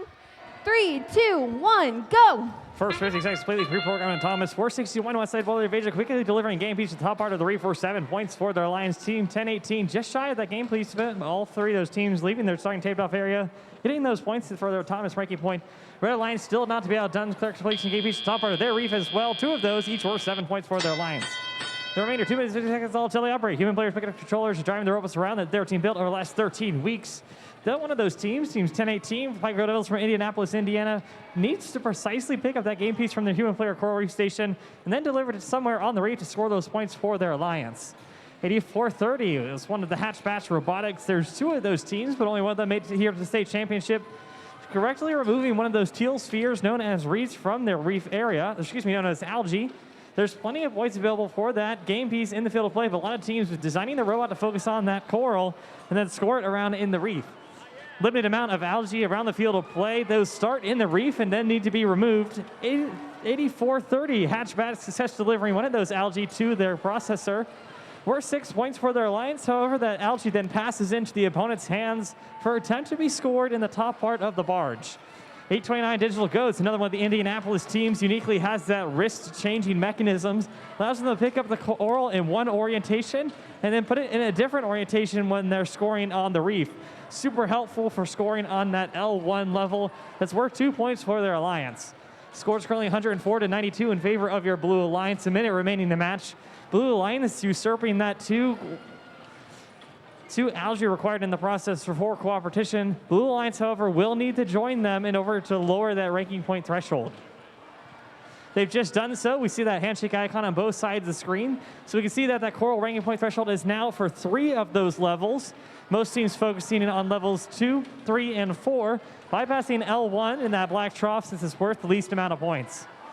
30 seconds remaining in the match. Teams will start making their way over to those cages, but they can continue to score, and these teams will consider that, especially since the current scores are so close in the match. 143-129, only a few points difference there, and plenty available in the climb. 292 Panther Tech heading over there. They're from Rucherville, Indiana, hoping to get elevated off the ground and prepare for that end game period. They will have to remain there after the end of the match to get those points. Blue Alliance trying to sneak in some game points there as well. 135, Penn Robotics Black Knights, 461 is West Side Boiler Invasion, and all their teammates. Just about ran out of time here at the qualification match 45 here at the first Indiana State Championship.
And ready for those scores for your last qualification match. Your winners are the Red Alliance. Red Alliance has a score of 165. The Red Alliance is 140. Taking with 5 of those ranking points, 3 for winning the match, 1 for the work in autonomous, and for their work in the choral. As we start making our way towards Alliance selection, make sure that you're sending your representatives. You can take a peek at the screen if you need a reminder of what those look like. You can have up to 3 folks on the field, and if you have 2 students, one of that third person could be a non-student. Also, some rules there for a reminder about how we progress in the Alliance selection, and we'll have a reminder video later as we head back to our next qualification match.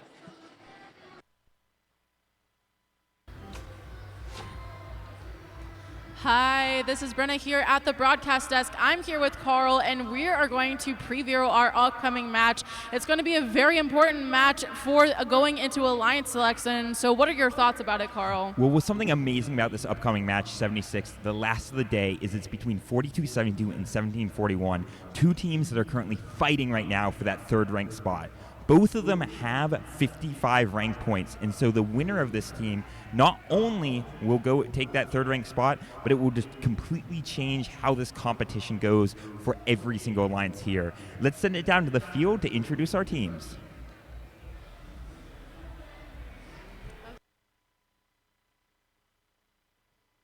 All right, thanks, Carl and Brenna. We're so excited to introduce our teams in this last qualification match of the day. Blazing off into the sunset, we have Team 76-17. Hailing from Carmel, Indiana with the robot Firefish, it's the Robo Blazers.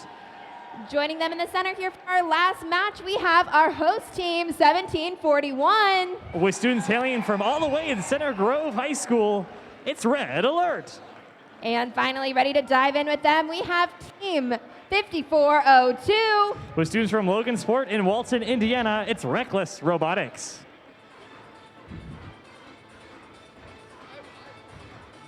We're going to sail across the ocean to see who's docked for our Blue Alliance. We have Team 4272. Hailing from Lafayette, Indiana, it's Maverick Robotics.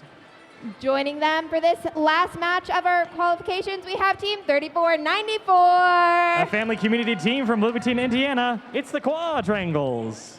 And finally, last but certainly not least, tip your hats to Team 5010. With students from Fishers High School in Fishers, Indiana, it's Tiger Dynasty.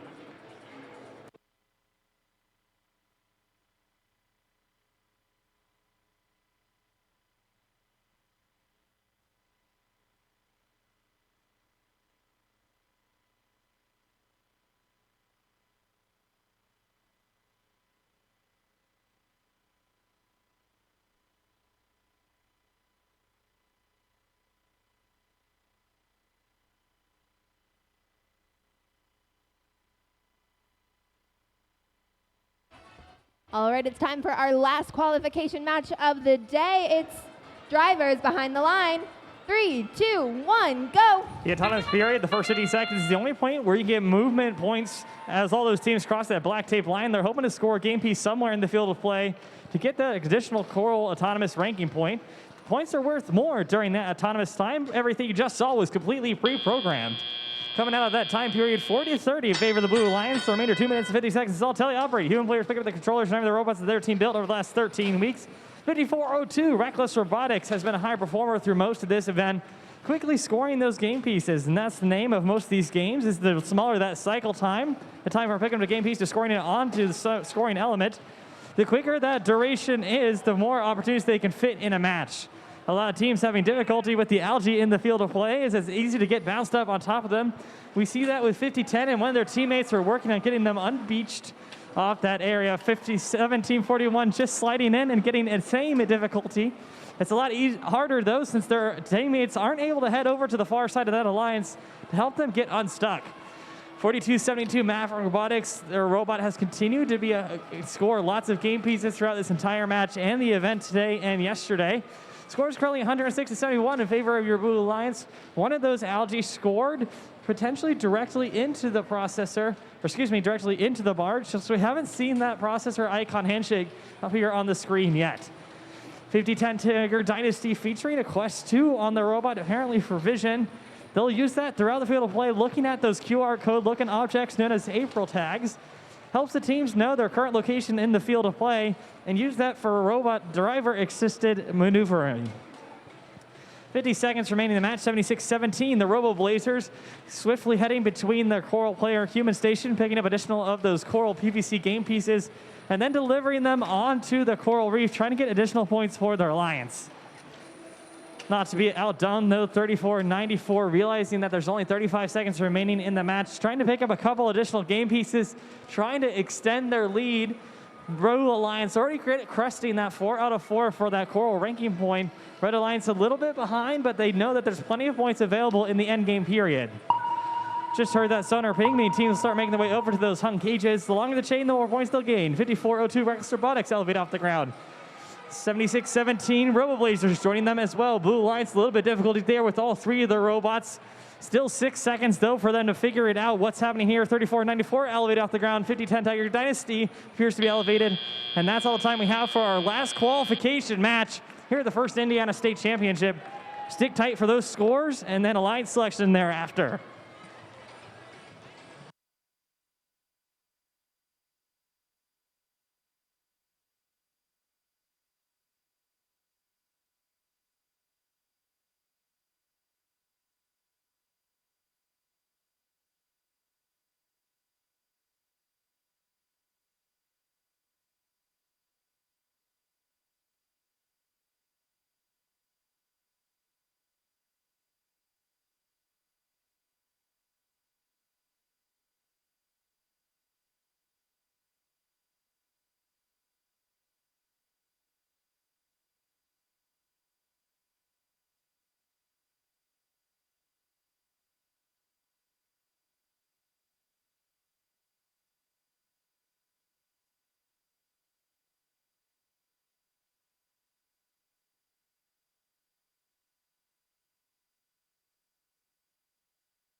And let's take a look at those scores for your last qualification match.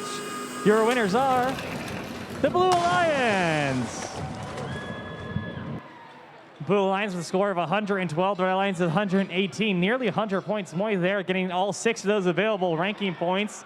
42-72, staying in that third ranked picking position, with all their teammates joining them just behind there. 76-41, dropping into 6th, still in a good picking position as we enter the rank area time. Stick tight for alliance selection.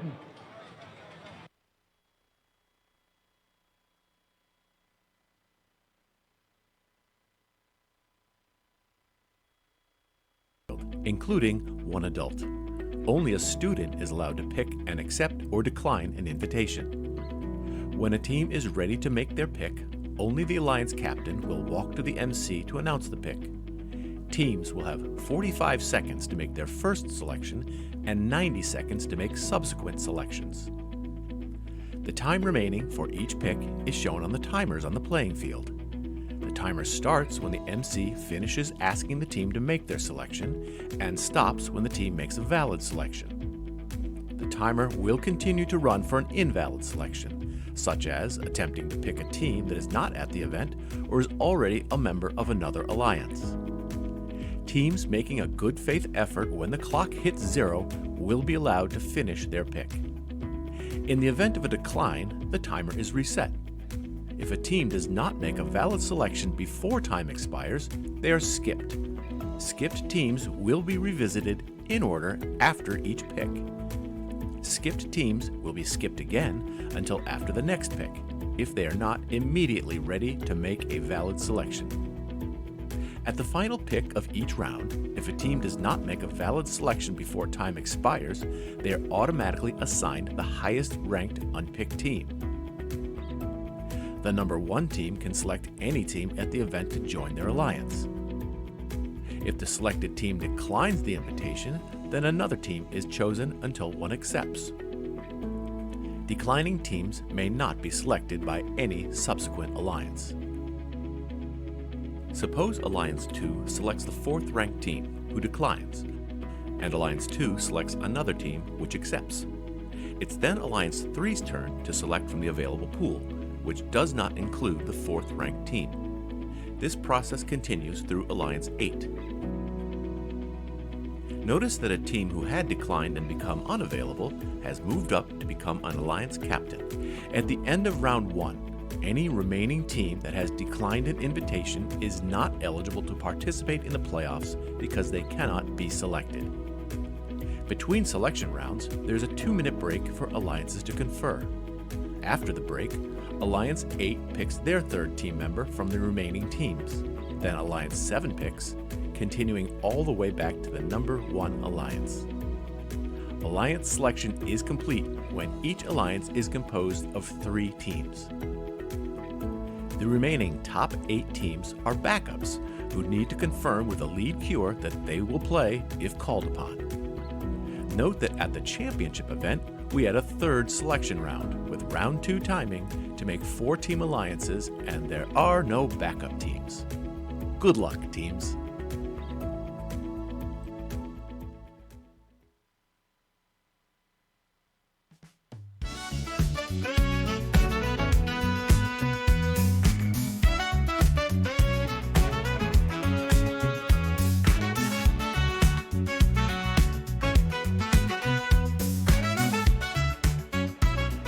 All right, everybody, just to give a recap on what that was how we will choose our 8 alliances going into our playoff matches.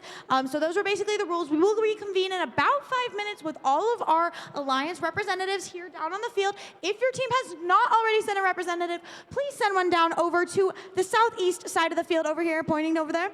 And we will begin alliance selection in about 5 minutes.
And it's time. Welcome to the Alliance Selection Ceremony. We've reviewed the rules of the selection, so now it's time to create our alliances. With that, let's meet the #1 ranked team with a record of 11 wins and 1 losses. Please welcome Team 7457. From Indianapolis, Indiana, it's Super Duper Robotics. Alliance 1, when you're ready, one student only must approach me to announce the selection. Your 45 seconds begins now. You are on the clock.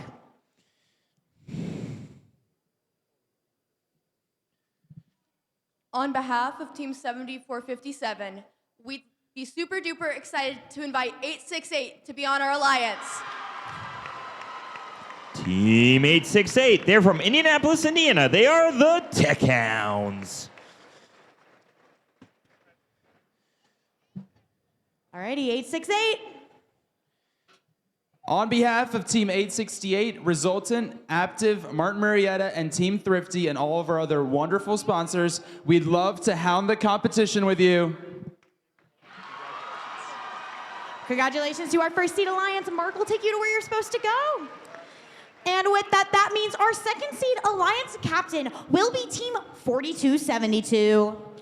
From Lafayette, Indiana, it's Maverick Robotics. Alrighty, and with that, one student must approach me. Your 45 seconds begins now. You are on the clock. Oh my goodness, it's another shark. Right here. Team 4272 would love to take a cyber bite out of the competition with 3940. 3940 from Kokomo, Indiana, it's Cybertooth. Thank you.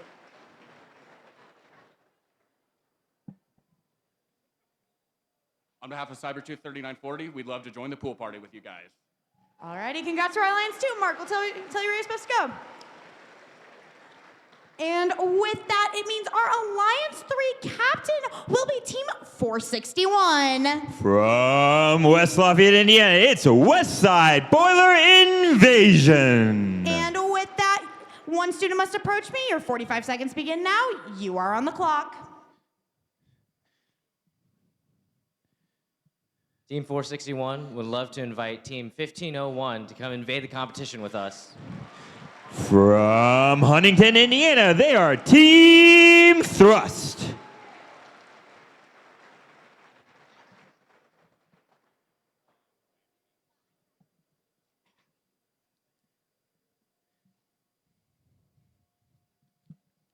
On behalf of Team 1501 and all of our amazing sponsors, we would love to play with you guys. All right, congratulations to our third seed alliance.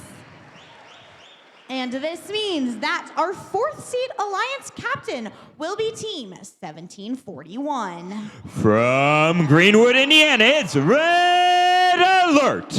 All righty, your 45 seconds begins now. You are on the clock.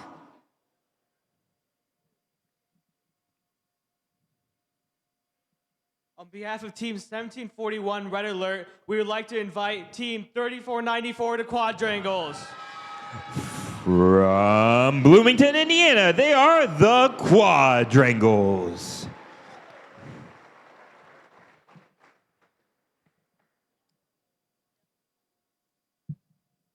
Team 3494 would love to square up with you. Alrighty, congratulations to our fourth seed alliance.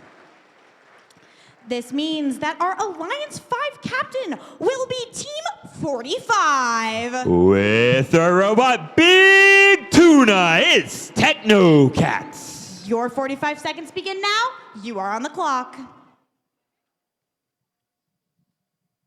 On behalf of Team 45 and our sponsors, we would love to invite Team 7617 to our alliance. From Carmel, Indiana, it's the Robo Blazers.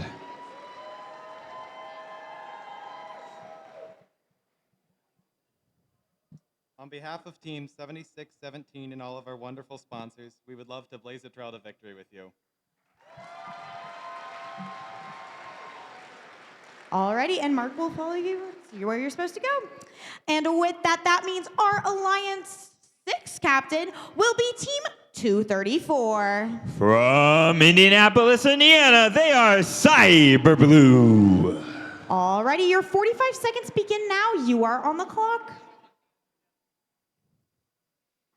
On behalf of Team Cyber Blue 234 and our sponsors, we would like to invite Team 4926. From Columbus, Indiana, it's Galactic.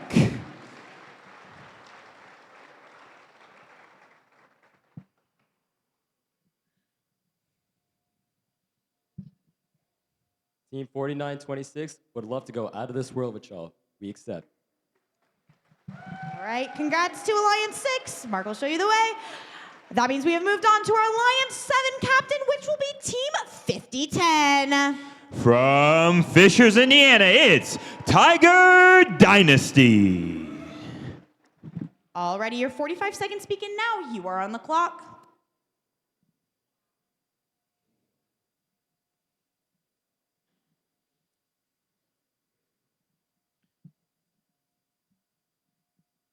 On behalf of Team 5010 and our sponsors and the Thrifty Bot, we would like to invite Team 829 to join our alliance. From Indianapolis, Indiana, it's the Digital Goats.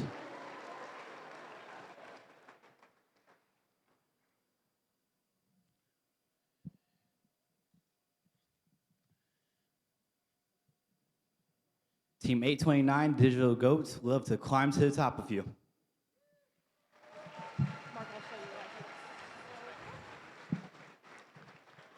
Alrighty, and that means our final 8-seed Alliance captain will be Team 5402. From Logan Sport and Walton, they are Reckless Robotics. Your time begins now. You are on the clock.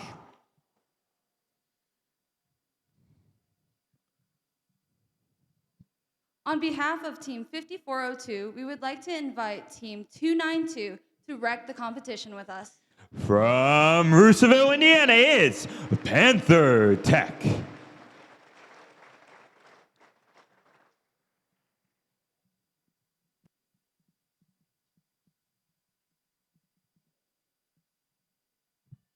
On behalf of Team 292 and all of our sponsors, we graciously accept. Mark will show you the way and you have the 2-minute break. Alrighty, and with that, our 8-seed Alliance has made their first pick. They will now receive 2 minutes to be able to pick their, to corroborate and pick their next Alliance partner. Those 2 minutes will start now.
Alrighty, and now that our time is out, we're about to see the strategies of these alliances play out as they look to partner with teams whose robots complement their own to create the strongest possible alliance. The 8 alliances will compete in the double elimination playoff tournament, leading to a best 2 out of 3 set of finals match. During the second round of selections, all teams have a 90-second limit to make their pick. Alliance 8, when you're ready, one student only must approach me to announce the selection. Your 90 seconds begin now. You are on the clock.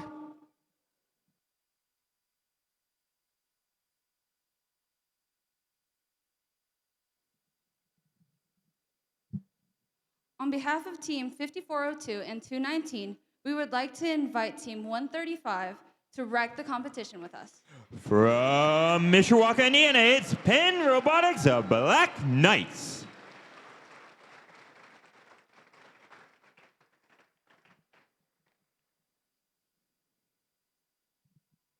The Black Knights accept.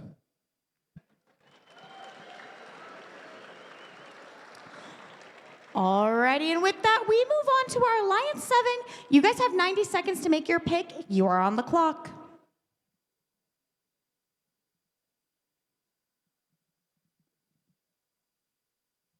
Alliance 7 would like to invite Team 4485 to join our alliance. From Danville, Indiana, it's Tribe Tech Robotics.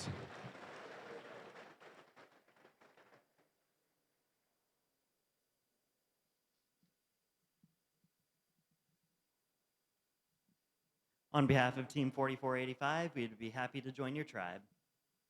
All right, congratulations, guys. That means we now move on to our 6-seed alliance. You guys have 90 seconds. You are on the clock.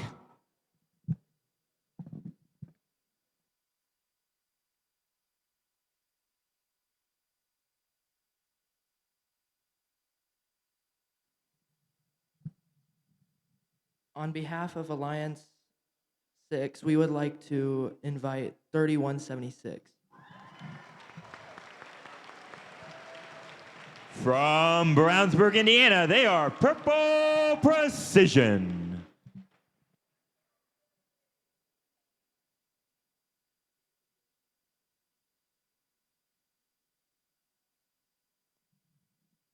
Purple in spirit and precise in execution, Team 3176 accepts your invitation.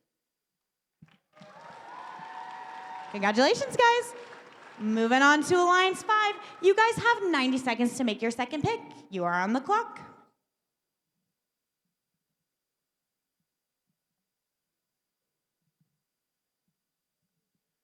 On behalf of Team 45 and Team 7617, our alliance would love to invite 1024 kilobytes. From Indianapolis, Indiana, they are 1024 the Kilobytes.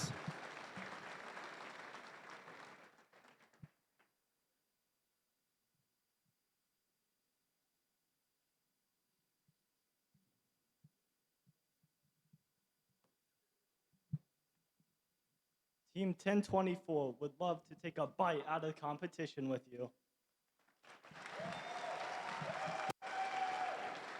Alrighty, and with that, we move on to Alliance 4. You guys have 90 seconds to make your pick. You are on the clock. On behalf of Team 1741 and Team 3494, we would like to invite Team 10021, Garen Catholic.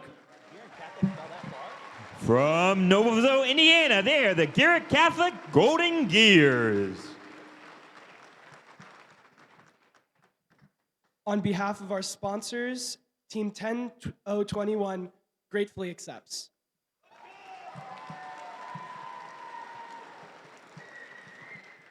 Alrighty, and with that, Alliance 3, you are up. You have 90 seconds. You are on the clock.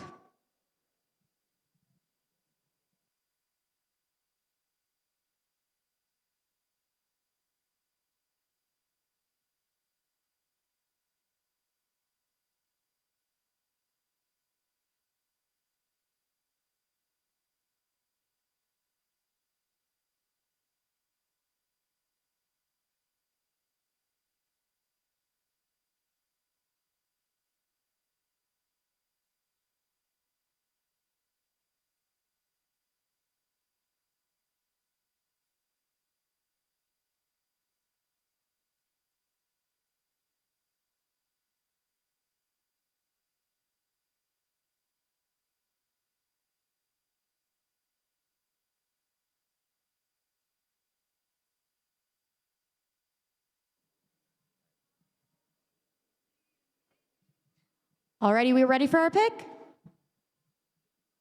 Team 461 and Team 1501 would like to invite Team 447 to invade the competition with us. From Anderson, Indiana, it's Team Roboto.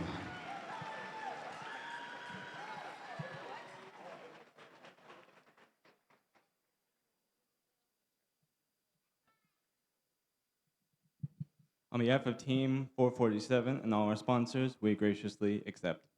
All right, congratulations to our Alliance 3. That means we will now move on to Alliance 2. You guys have 90 seconds to make your pick. You are on the clock.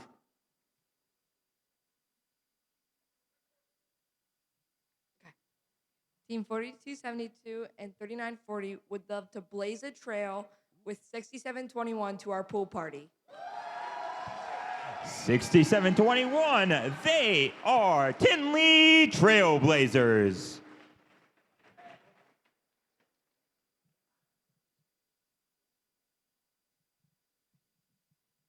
On behalf of Team 6721 and our title sponsor, Major Tool Machine, we would love to blaze a trail with you.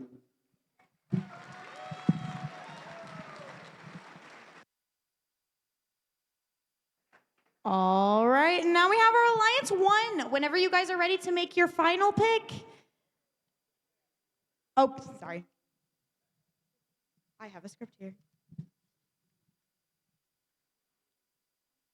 There's one spot left in the tournament. After our number 1 seed makes their final selection, it is still possible that the next 8 highest ranked unselected teams could compete. If a robot becomes non-functional during the tournament, each alliance has one opportunity to substitute in a robot from the backup pool. The backup teams will come in by ranking order, starting with the highest ranked remaining team. We'll need the student representatives from the backup teams to confirm their participation in the playoffs with the lead queuer in a moment. But now it's time to figure out who your Alliance 1 would like as a member of their alliance. Alliance 1, your 90 seconds begin now. You are on the clock.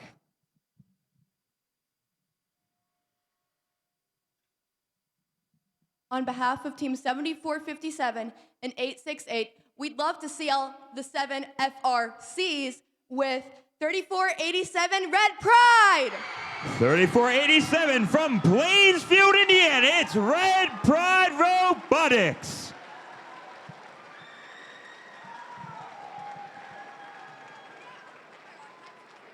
My bad. Sorry. No, you're right. I accidentally walked back. Oh my god. Yes. Oh my god.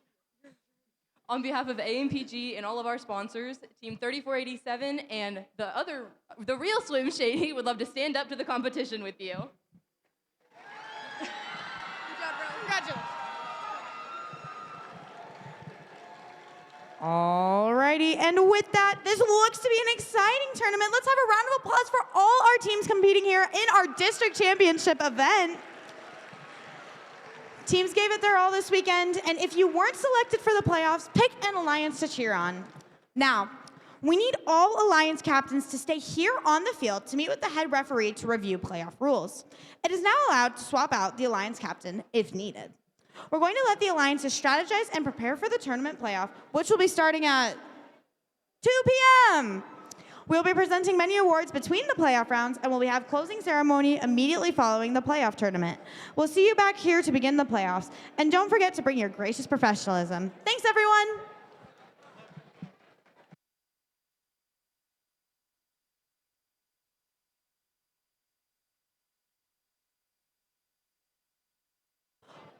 Also, before we break for lunch, if you are a senior in high school, we will be taking our senior photo at the photo board over here, right?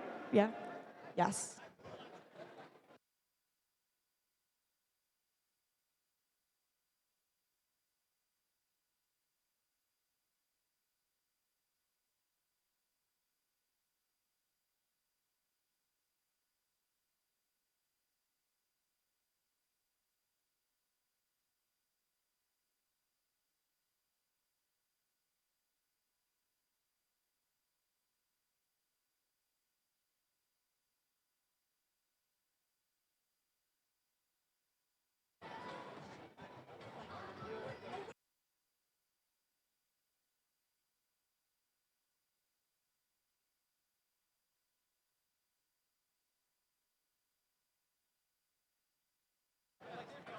We're taking that senior picture behind the Blue Alliance. So if you're a graduating senior from First Robotics competition this season, make sure to meet us behind the Blue Alliance station. We'll open up one of those pipe and drapes. Again, we're looking for all those seniors to join us behind the Blue Alliance station for that senior picture. Come visit us behind the Blue Alliance station.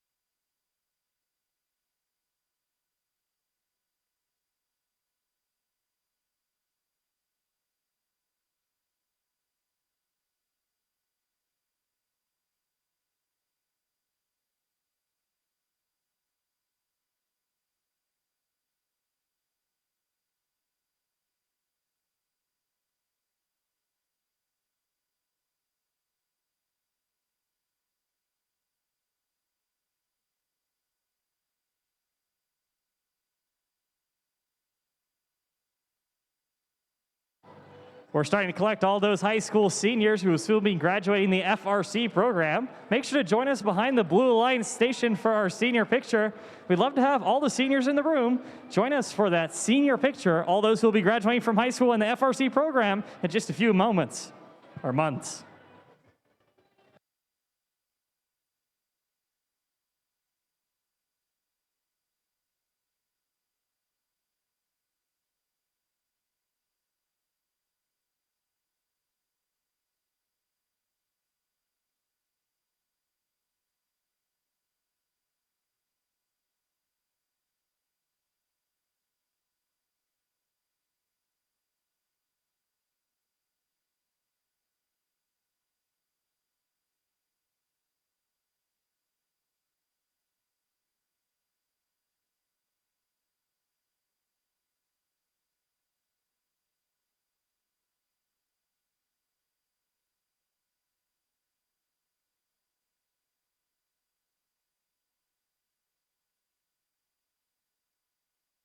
Again, we're collecting those high school seniors. If you're a paparazzi for one of those, we'll have you join us as well, and you can stand by the ladder as we get things organized. Again, if you're a high school senior, this is your last year in the First Robotics competition, please join us behind the Blue Alliance station to take your senior picture.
All right, take a look at that big camera that Hugh's holding. He's going to take a picture in...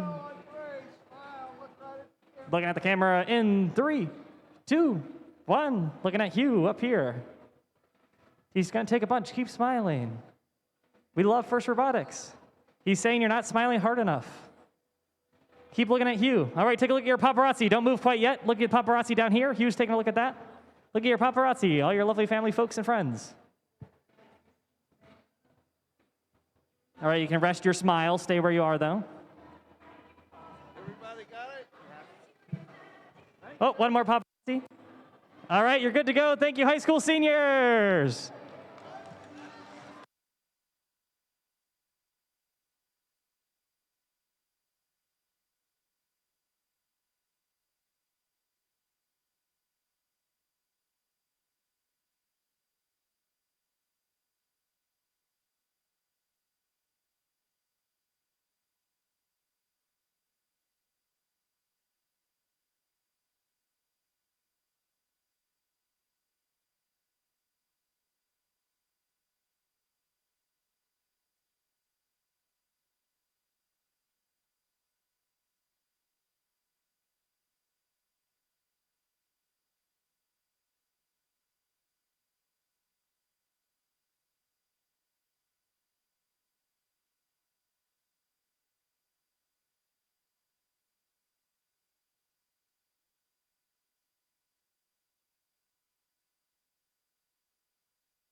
Alrighty, folks, welcome back from lunch. While you're making your seats, we'd love to introduce you to one of our Impact winners. They're here from the Mishawaka event. They're here to talk a little bit about their student pipeline, and I'd love to hear a little bit more. Bryce, what do you have to say? Hi, my name is Bryce. I'm from Team 461 Westside Boiler Innovation, and we're here to talk about our FIRST pipeline. If you didn't already know, a FIRST pipeline is the collection of FLL, FTC, and FRC teams all under one umbrella. On 461, our pipeline consists of 3 FTC and 12 FLL teams. We also all meet out of the same building. As a high school student, you can make an impact by mentoring FL or FTC. We were able to double our pipeline in the last 3 years by presenting to elementary and middle school classes. Good luck at competition. All right, 461, thanks for sharing a little bit about your talent pipeline and teams. Definitely talk to them in their pits and around the event today if you're curious how you can get those younger students involved in the FIRST program. Thank you, 461, and back to y'all at the field.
Alrighty, guys, are you ready for our playoff matches this afternoon?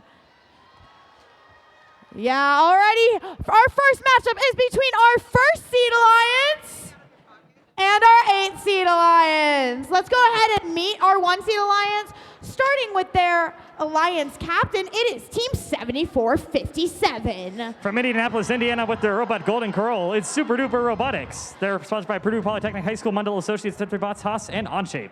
And showing some red pride, it is their alliance partner, Team 3487. Around the corner in Plainfield, Indiana, it's Red Pride Robotics.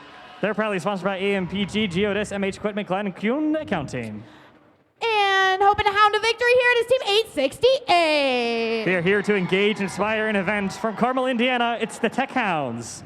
They're proudly sponsored by Carmel High School, Aptiv, Resultant, and Martin Marietta. Alrighty, and as we swim on over to our 8 seed alliance, we will see our first team over here is Team 135. With students from Penn High School in Mishawaka, it's the Penn Robotics Black Knights. They're proudly sponsored by Patrick Metals, PMH Education, School Associate for Management Technology, and JPD Controls. And in our middle driver station, we have Team 292. 292, it's from Roosevelt, Indiana. It's the Panther Tech. They're proudly sponsored by Aptiv Foundation GM, Andy Mark Borg Warner, and Daniel Trowis. And their alliance captain, hoping to wreck the competition, it's 5402. Your Alliance 8 captain from Logansport, Walton, Indiana, it's Reckless Robotics. They're proudly sponsored by InMac, Small Parts, Cass County Community Foundation, and IV Tech.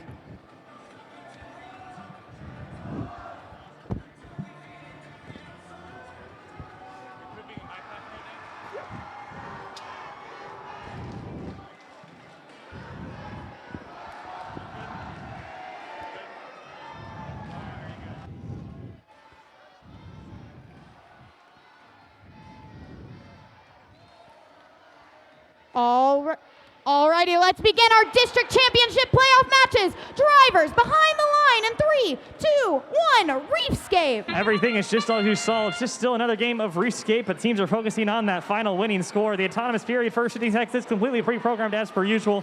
292 Panther Tech and all their alliance partners are delivering a couple of game pieces, but the Red Alliance, your number 1 seeded alliance, putting up most of those game pieces. 868 still holding on to that, so they'll score that daily and teleoperated period. The remainder 2 minutes, 50 seconds, all teleoperated. Human players picking up controllers, driving their teams, robots that they're built. What's different about this is teams selected who they wanted as their teammates, and many of them have been scouting the entire qualification matches, picking those teammates now for the ultimate combination. Red Alliance with an early lead. They are your favorite to win first alliance, but don't discount the 8 alliance yet. We've had a pretty deep picking here in the Indiana State Championship. So teams can be evenly matched, even all the way throughout endgame. 76-57 Super Duper, placing a coral piece on the top part of their barge, worth 4 points for scoring directly into that area. 5402, your captain of the 8-seeded Alliance Reckless Robotics. Walton and Los Cos counties continuing to score and rescoring that algae, hoping to have additional scoring opportunities for their alliance partners. 868, the Tech Hounds continue to cycle between their Coral Reef human player station and the Coral Reef itself. They're picking up those game pieces and preparing for scoring them into the level. Each of those worth just as they were in qualifications. 2 match for scoring in the L1 on the Reef. 3, 4, 5 points for scoring all the way up that L4. 135, Penn Soul Milks from Mishawaka, Indiana, taking up one of those algae and getting it out of the way, scoring it into the barge itself. A lot of teams picking up an algae bot, although they haven't been high scorers so far. They are getting that algae out of the way and allowing for less of that bumper on item contact with 50 seconds remaining in the match.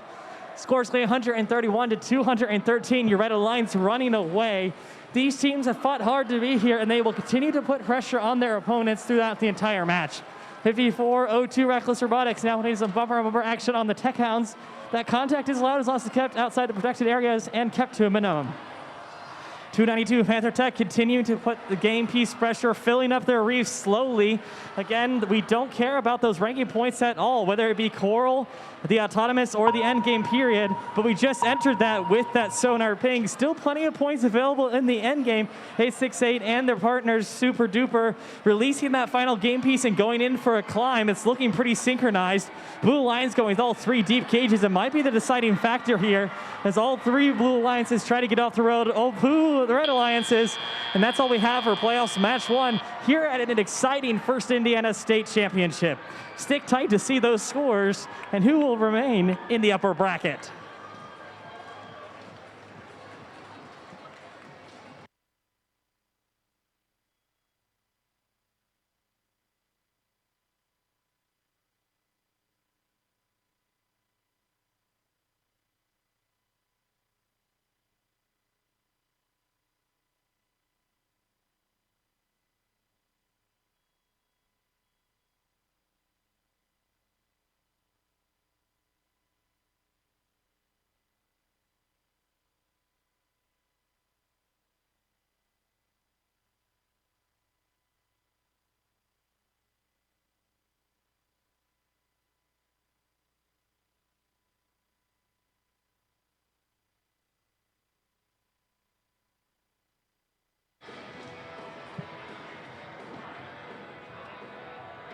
And let's take a peek at your scores for your first playoffs match here in the state of Indiana at the championship event. Your winners are the Red Alliance. Red Alliance getting a new event high score of 272. Just 2 points shy of what they're looking for to top that current world record in playoffs. As they continue to fight in this match, the Red Alliance, your first seed alliance, will remain in the upper bracket. We'll see them next in match 7. However, in your Blue Alliance, we'll see them next in match 6. Let's take a look to our analyst decks to see what they have to say about that match.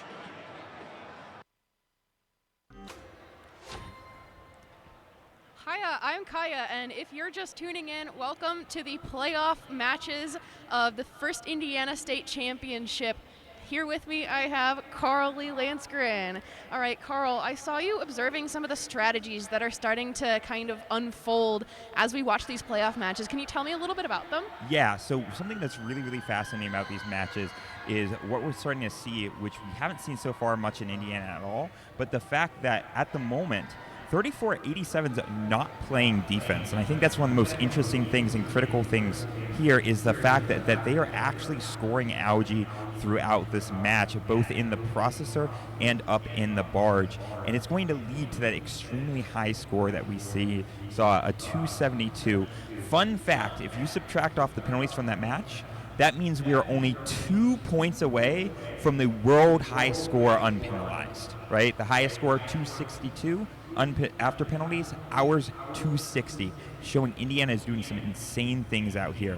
The other thing that we're seeing throughout this match is we actually see over for the Blue Alliance, they are switching to play a little bit of an algae game right here, and I think that's what we're seeing. What we're seeing essentially is that it is really, really critical for these alliances to play some level in algae game because we're getting these full reefs here, and the points are going to start reducing a ton over time once people are having to score into these L1 locations. Only worth 2 points apiece.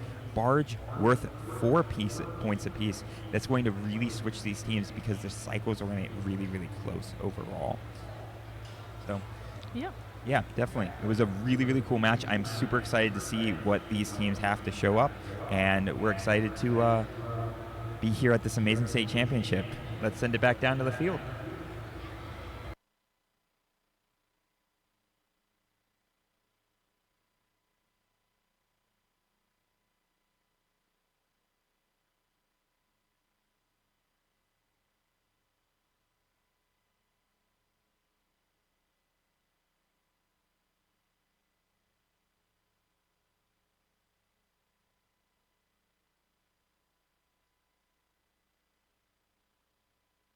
All right, guys, what an awesome first match we just had. Alliance 1 came out on top, but now we're going to go ahead and meet our Alliance 4 and our Alliance 5. So let's go ahead over here and meet our Alliance 4, ready to square up in our playoffs. It's Team 3494. Exiting qualifications in the 10th rank from Bloomington, Indiana, it's the Quadrangles. They're sponsored by the Raymond Foundation, IU Letters School, Hard Item and Charitable Foundation. And in our middle driver's station, their captain, I think they're going to say challenge. It's 1741. All the way from Center Grove High School in Greenwood, Indiana, it's Red Alert. They're proudly sponsored by Crossroads Engineers, Cummins Center Grove Education Foundation, Paul Johnson Foundation, and Toyota Material Handling. And this alliance is gearing up for victory with Team 10021. Proudly displaying their robot Violet Vortex from Noblesville, Indiana, there's the Garrett Catholic Golden Gears. They're proudly sponsored by ECU, Gaylor, and Scooch. And as we swim on over to our Alliance number 5, we're going to go ahead and start over here with a team ready to take a bite out of the competition. It is Team 1024. Bringing to the field their robot Shark Bite from Indianapolis, Indiana. It's the Kilobytes. They're proudly sponsored by MSD, Lawrence Township, Indiana Department of Education, Purdue Johnson Groundpost Foundation. And you could call this Alliance categorically awesome with their Alliance Captain 45. With their robot Big Tuna from Kokomo, Indiana, it's the Techno Cats. They're proudly sponsored by Andy Mark, Indiana Department of Education, Borg Warner, the Coterie, and Gene Haas Foundation.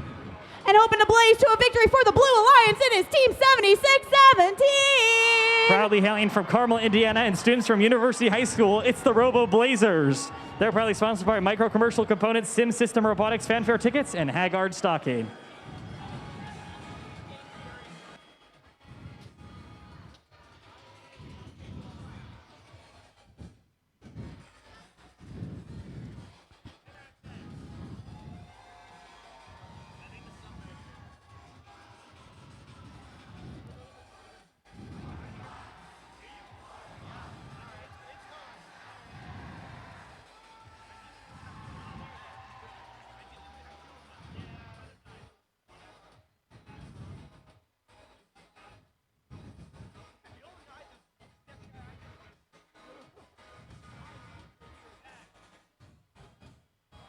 Good to go on the field. Let's see who swims to win. Drivers behind the line in 3, 2, 1, Reefscape. The Autonomous Fury, just as you've known before, points for movement alone are only available during this time, and game pieces are worth more.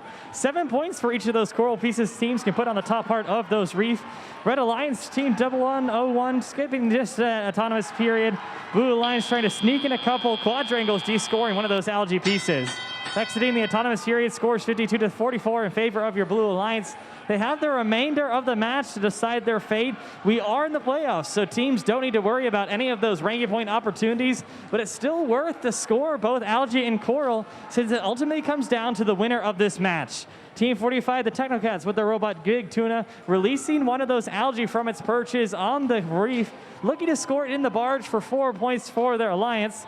Teams will remove that algae to open up additional scoring opportunities for their teammates. 76-17, the Robo Blazers picking up a coral from their human player station, driving it over to the coral reef and hoping to score it there. The higher they score on the reef, the more points available. 5 points at the top, working your way all the way down to the bottom for 2. Team 10021, Golden Cats and Golden Gears, placing a coral now on that level 3 worth 4 points for their alliance.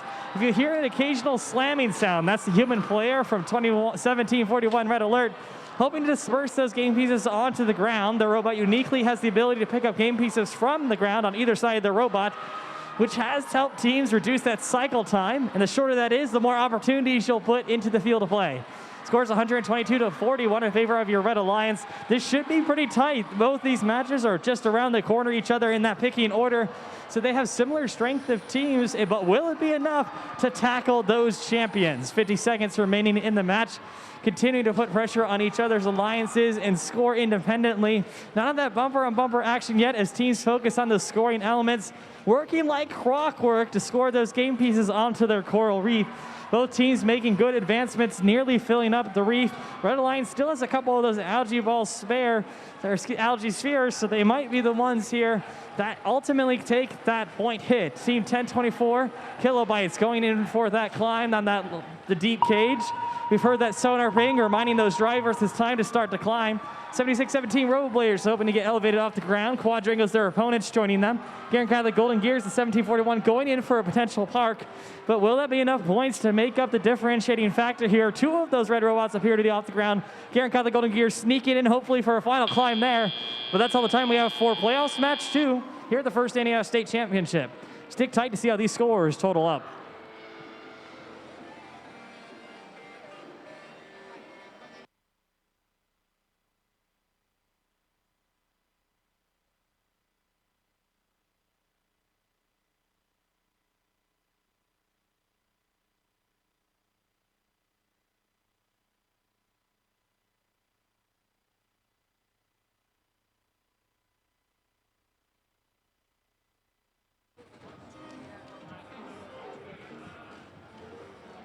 Pretty tight match throughout the duration of playoffs, too. It came down to 2 points. Your winners are the Red Alliance. Again, a 2-point difference there, 196 to 194. Your Red Alliance winning that match. They'll remain in that upper bracket. We'll see them again in match 7. Blue Alliance not out yet. They'll go to that lower bracket. We'll see them next in match 5. Let's take a leak at what our audience desk has to say about that last match.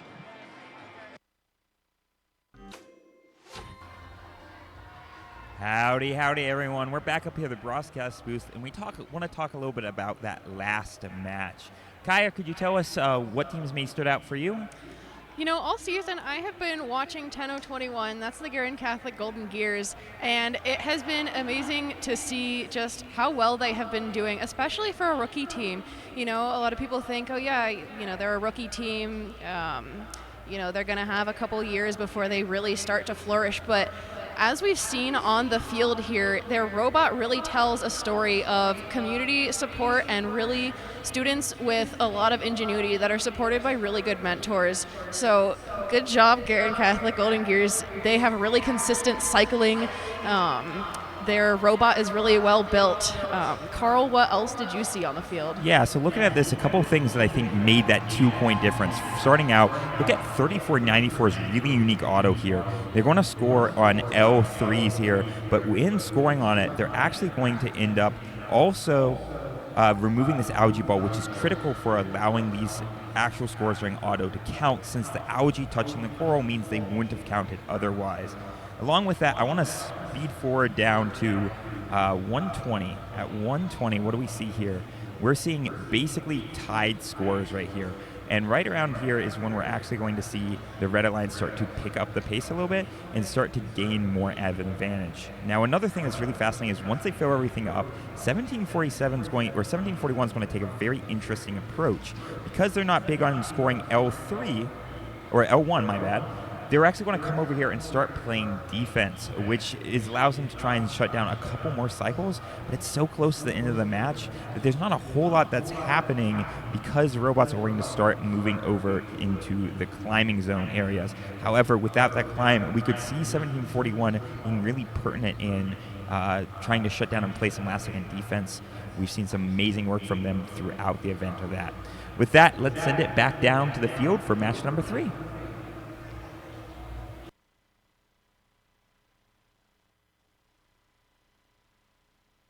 Alrighty, everybody.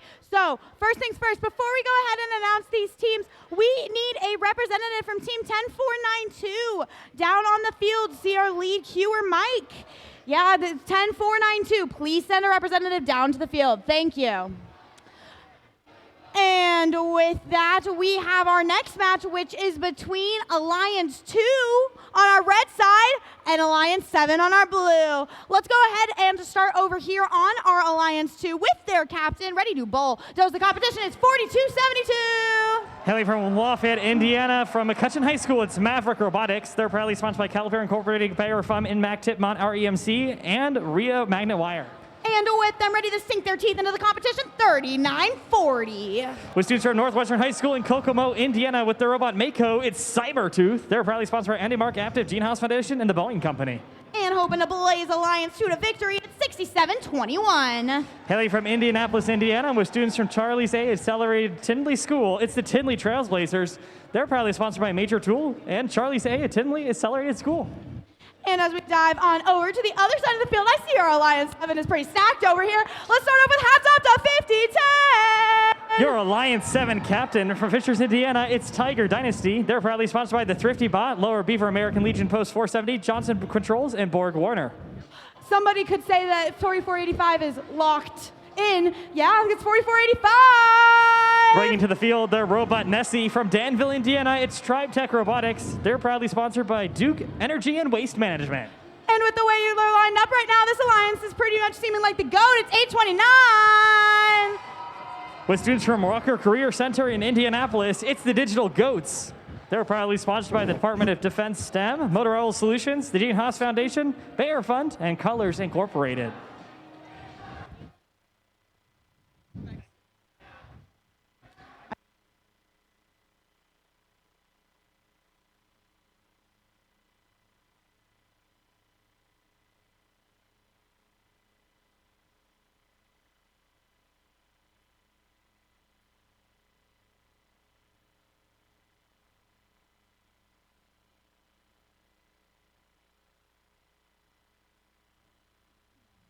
All right, playoff match number 3, drivers behind the line in 3, 2, 1, reefscape. Just like we saw during our last 2 playoff matches, the first 15 seconds completely autonomous and pre-programmed can ultimately be the deciding factor for these teams, as there's a couple extra bonus points depending on where you store the coral. Top part of the reef were 7 points.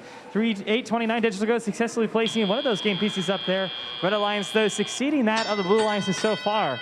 Don't discount the Blue Alliance yet. They've been putting on a strong fight throughout this entire season so far. This is the 2nd and 7th Alliance battling face-to-face, but teams have chosen their partners in this case and have picked up things that there might be unexpected. Team 5010 Tiger Dynasty taking up game pieces from their human player station, hoping to deliver that somewhere onto the coral reef to get points for their Alliance. 5 points now for those game pieces stored at the top of those purple reefs. 6721 Tiddly Trailblazers picking up a game piece from their human player station. Each team Alliance gets 2 of those. Once we start seeing some of that bumper-on-bumper action, that defensive bot usually tries to block one of those scoring, picking up game piece opportunities. 4485 Tritech Robotics scoring their algae in the top part of their reef, worth 4 points for the Alliance. 4272 doing the same for their team. If a game piece were to exit the field of play, it's returned to where it bounced out of, which we just saw with that last game piece. 90 seconds remaining in the match. Teams continuing to put that pressure, evenly scored 116 to 116 across the board. So it will potentially come down to that end game, but many teams continue to still focus on that coral. Red Alliance already filling up all those branches on the top part of their reef. Blue Alliance just joining them, so slight edge there to your 7th-seeded Blue Alliance. 829 Digital Goats, again, featuring that wrist mechanism, allows them to pick up algae like that, discard it, and allow for opportunities for their teammates to come in and slide in. It might be algae that defines the space of this game. Blue Alliance Tritech Robotics from Danville continuing to apply that pressure. 3940 Cybertooth from Kokomo continuing to put that pressure on their own Alliance teammates, making use of their ground intake mechanism to pick up those game pieces, reducing the cycle time. Along with their teammates 4272 from Lafayette, Indiana, Maverick Robotics, getting really torn up there as they continue around the field of play. 6721 showing just how dangerous those algae balls can be, as they're currently beached up on one of those, using their swerve drive mechanism, trying to release that from a hold. They appear to be successful. All 3 Red Alliance robots back in the game field. Blue Alliance has to be careful about that contact in the end game period. Only 8 seconds remaining. It might come down to that climb to be our deciding factor. Here's like 1 Blue robots up, 2 for Red, sneaking in final park points. Want to see how those scores total up here at the playoffs, match 3 at the first Indiana State Championship. Stick tight to see those scores.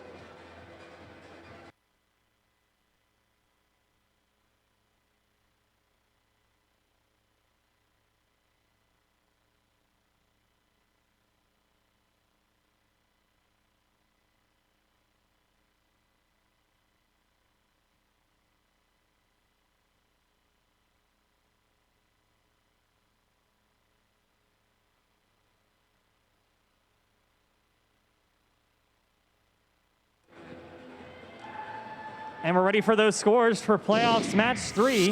The results are in. It's the Red Alliance. Red Alliance is your Alliance number 2. A score of 127 to Alliance is 196. We'll see both of these teams again. Alliance 7 heading down to the lower bracket for match 6. And Alliance 2 remaining in that upper bracket to match 8. Let's listen to what our analysts had to say about that last match.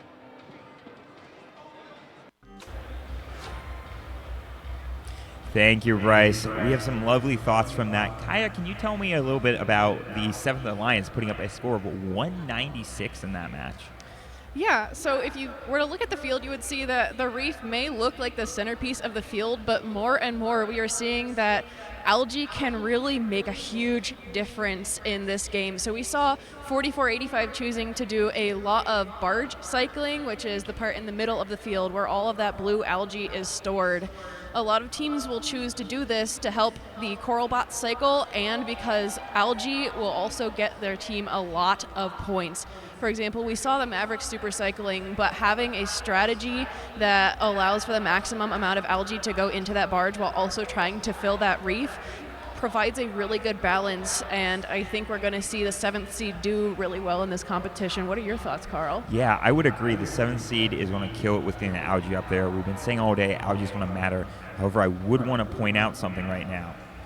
Looking at this match, there was still a significant lead from the Red Alliance, especially at the end with the climbs. And notice a completely full reef compared to one that's not quite completely filled.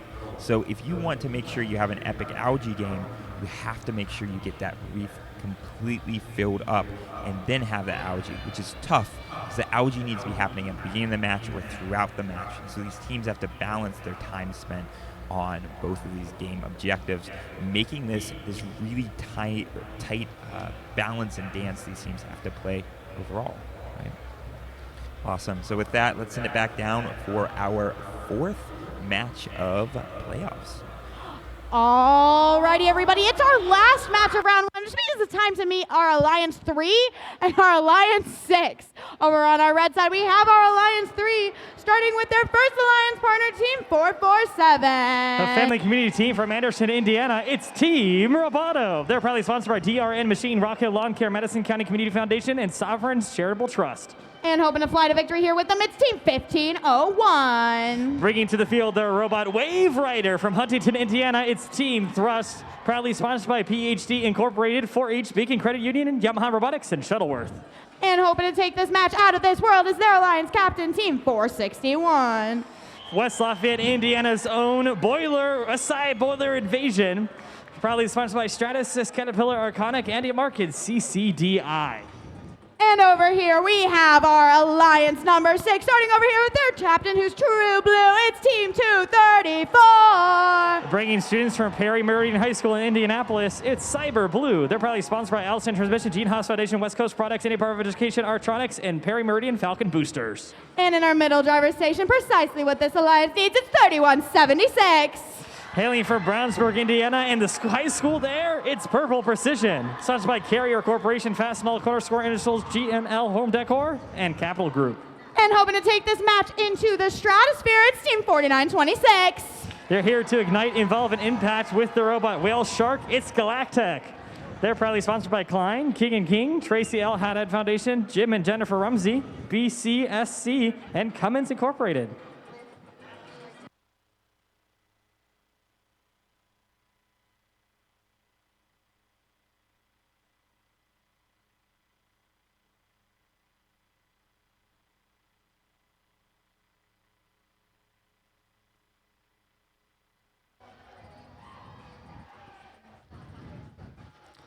Last match of round one, drivers behind the line in 3, 2, 1, Reefscape. The autonomous period lasts for the first 50 seconds, completely autonomous and pre-programmed. All those teams moving off those starting lines, both of them would have got that autonomous ranking point, but all that doesn't matter as teams hope to score as many points as possible. 1501 to 461, fighting for that coral human player station. Blue Alliance able to score a couple there at the top part of the reef, bringing that into their favor for the 6th Alliance. 3176 Purple Precision removing that algae out of the way. Like we heard Carl mention earlier, that coral cannot be contacting any of the algae or supported by it at the end of the match, or those coral don't count for your score. 234 Cyber Blue Indianapolis-based teams picking up a coral from their human player station. Once teams exhaust all the coral that's available in the field of play, the only way to bring more in is through that human player station, which each alliance has 2 of. 461, Westside Boiler Invasion, West Lafayette's very own, continuing to make their cycle times as short as possible, opening up all those additional scoring opportunities each time they bring that coral piece over. 4926 Galactech is going with a 3D printed mechanism. I'm sure a lot of CAD and design went into the parameterization of that as teams consider what they're looking for in the match. Team 447, Team Roboto sneaking over to the far side of the field. They're now going to apply that bumper-on-bumper pressure, which the rest will be keeping a quick eye on to make sure it's done in an allotted amount of time and outside those taped-off areas, protecting the reef. 51 Team Thrust continuing to move around those coral, working with their teammates to bring that score up. Score is currently 112 to 113 as teams continue to fill up those areas. 447 continuing to apply that bumper-on-bumper pressure. Those FTAs heading around the field to monitor those robots and make sure they're all moving as accordingly. 45 seconds remaining in the match. The scores continuing to bubble up. Blue Alliance taking the lead at the moment. Red Alliance, though, continuing to bring that shorter and shorter. Team Roboto sneaking in one of those algae, those teal spheres into the top part of the barge. 4 points for their alliance. Again, it all comes down to who can score the most of points and be remaining in that upper bracket. 20 seconds, we've heard that sonar ping, so teams start making way over those cages. Lots of points available as teams try to get all elevated off the ground. They do need to remain there after the match for that to count.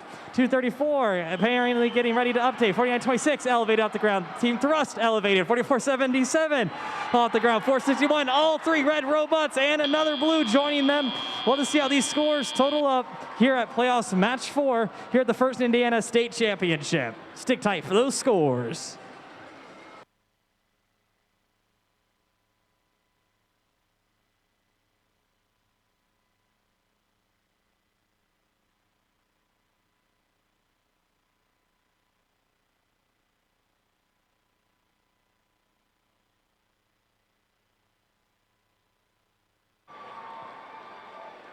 And we're ready to see those scores for your last match.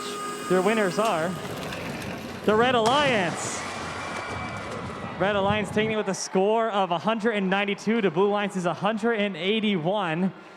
Both of these teams we will see again. Alliance 6 heading down to the lower bracket. We'll see them next in match 6. Alliance 3, though, remaining in that upper bracket. We'll see them next in match 8. Let's take a listen to our analyst desks to see what they had about Wall Facing Playoffs match 4.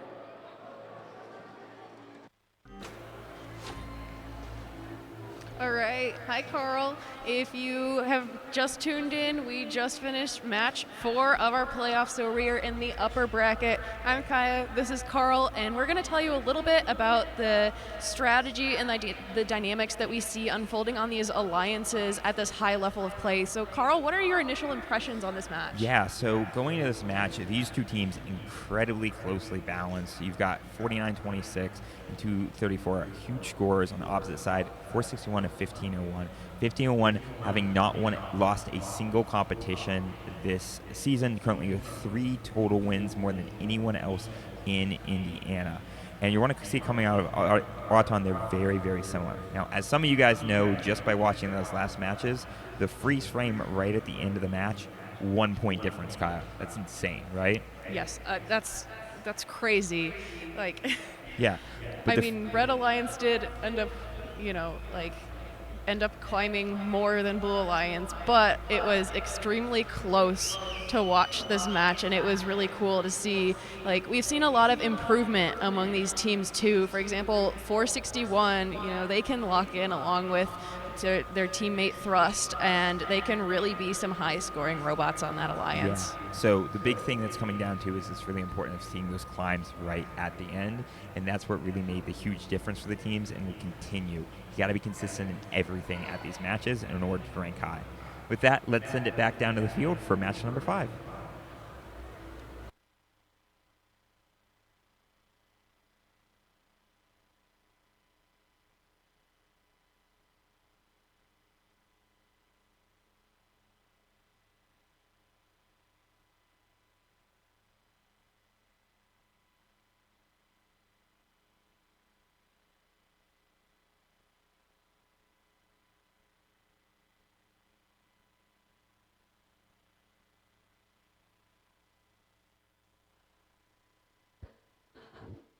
All right, we are now in round 2 of our playoffs here at the district championship. We're in the lower bracket, which means one of these teams after this match will be eliminated, so the stakes are high. Let's go ahead and meet our Red Alliance. We have team 135. With students from Penn High School in Mishawaka, Indiana, it's the Penn Robotics Black Knights. Joining them in the center, we have team 292. Bringing to the field their robot Sergeant Joan from Rushville, Indiana, it's Panther Tech. And finally, we're rounding out red with team 5402. Your Alliance 8's captain from students from Logansport and Lewis Cass High School, it's Reckless Robotics.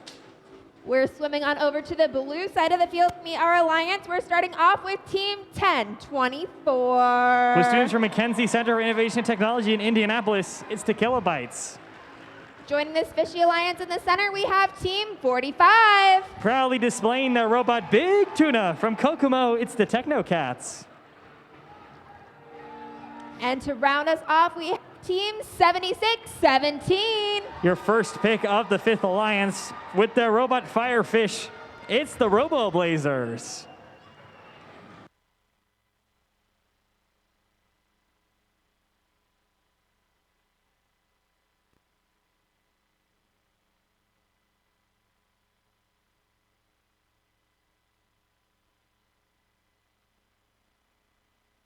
Drivers behind the line.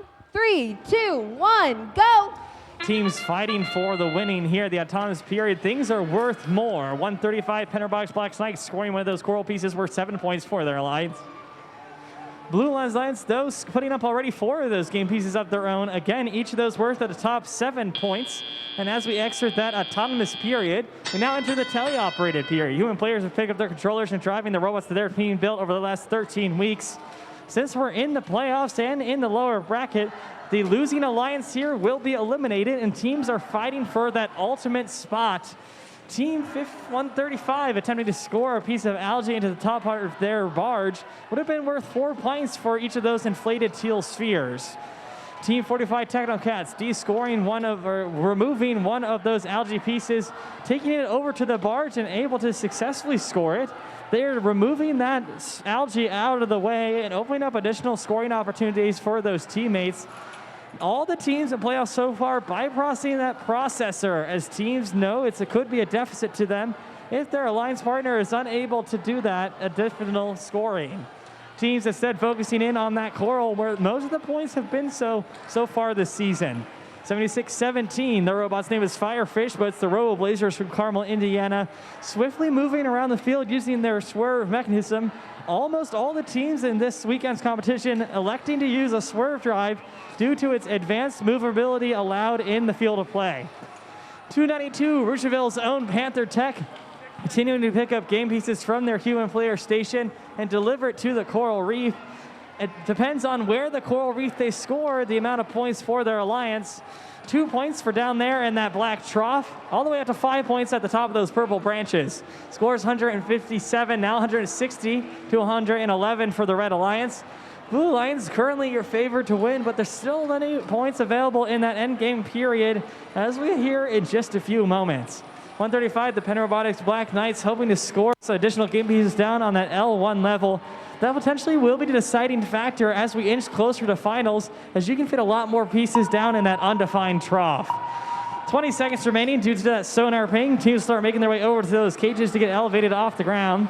One of those teams, Force 135, appears to be elevated. 292 Panther Tech hoping to join them, their alliance partners. And on the opponent's 45, elevated and sticking tight as we end the playoffs match 5 here at the first Indiana State Championship. Stick tight to see how those scores total up.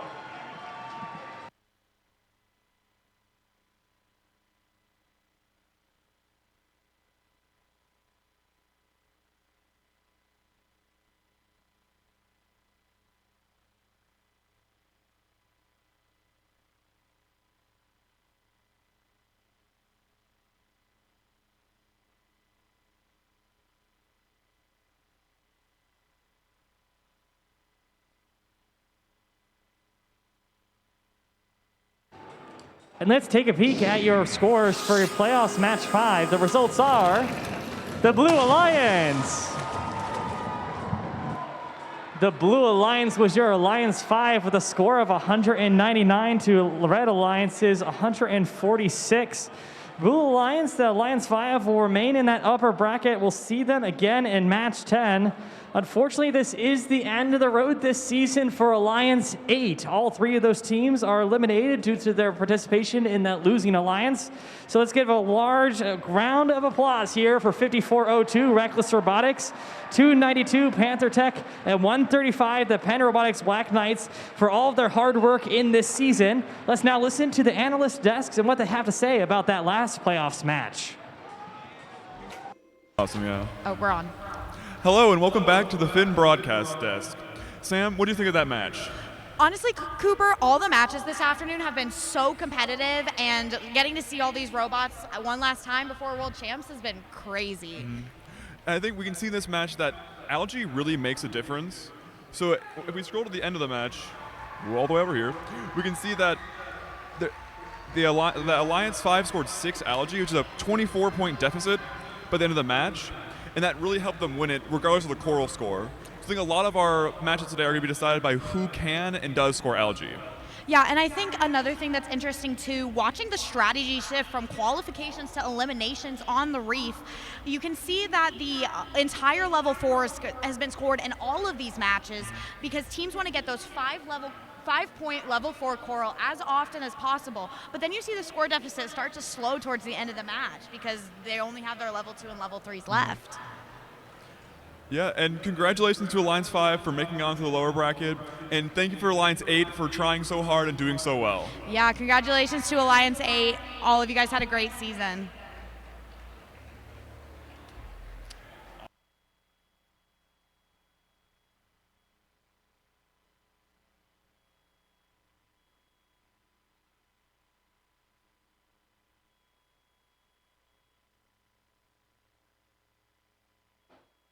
All right, we're still in the lower bracket for this second match of the playoffs, round 2. So let's go ahead and meet our alliance over here in red. Please tip your hats. It's Team 5010.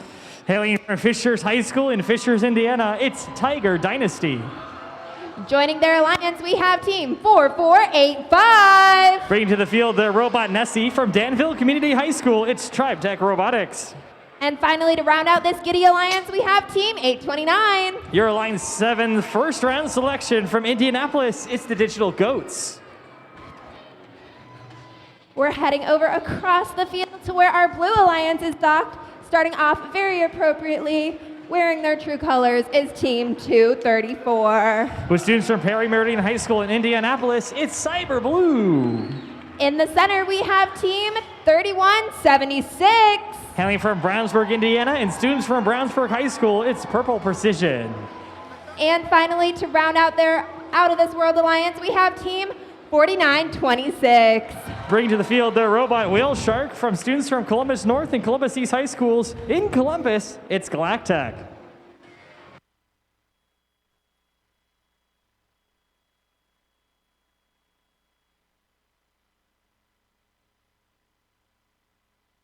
Well, a representative from 7454, please visit Mike, our head queuer, over in that queuing area. We got a team from 7457, 7454, please send your representative to Mike, our head queuer.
Drivers behind the line.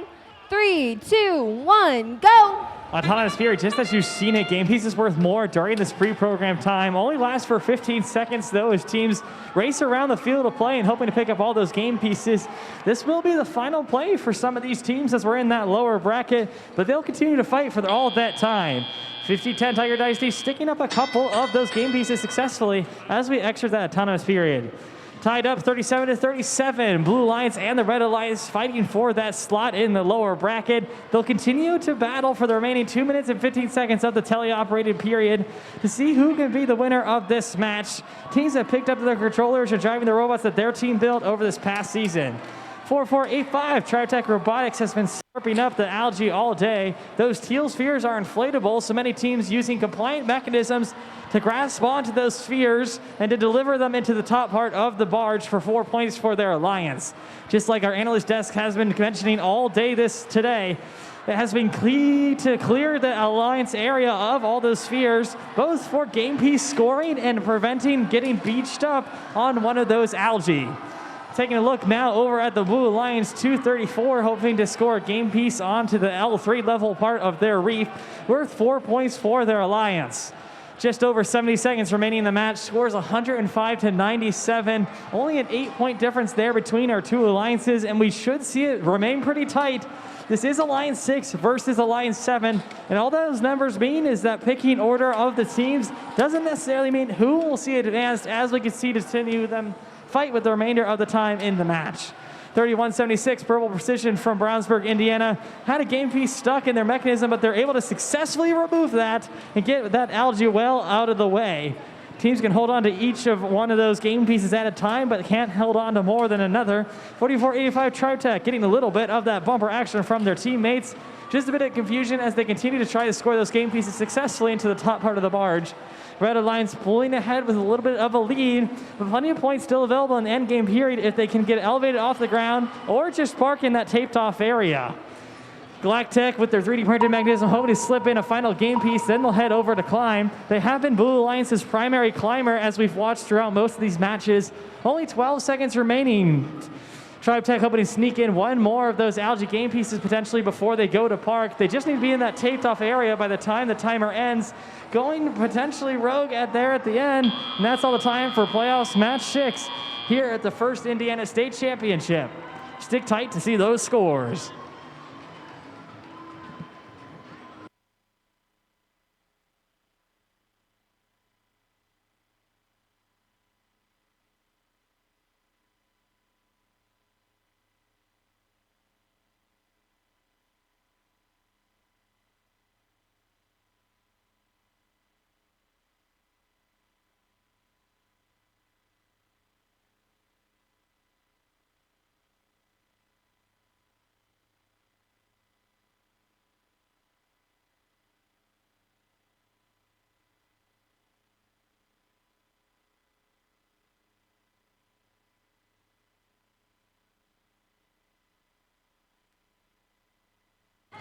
A tough-fought match from both of these alliances, but only one can remain in the lower bracket. Your winners are the Red Alliance. The Red Alliance staying in the competition to fight for another day with a score of 102 to Blue Alliance's 180. Alliance 7, the difference there in the algae, like we saw with TriTech during their contributions, we'll see Alliance 7 in the lower bracket at match 9. Unfortunately, this is the end of the road for Alliance 6, so for all of their hard work today, can we get a large applause for teams 234 Cyber Blue, 3176 Purple Precision, and 4926 Galactech for completing like crazy in today's event. Let's now turn it over to our analyst desk to see what they have for that last match.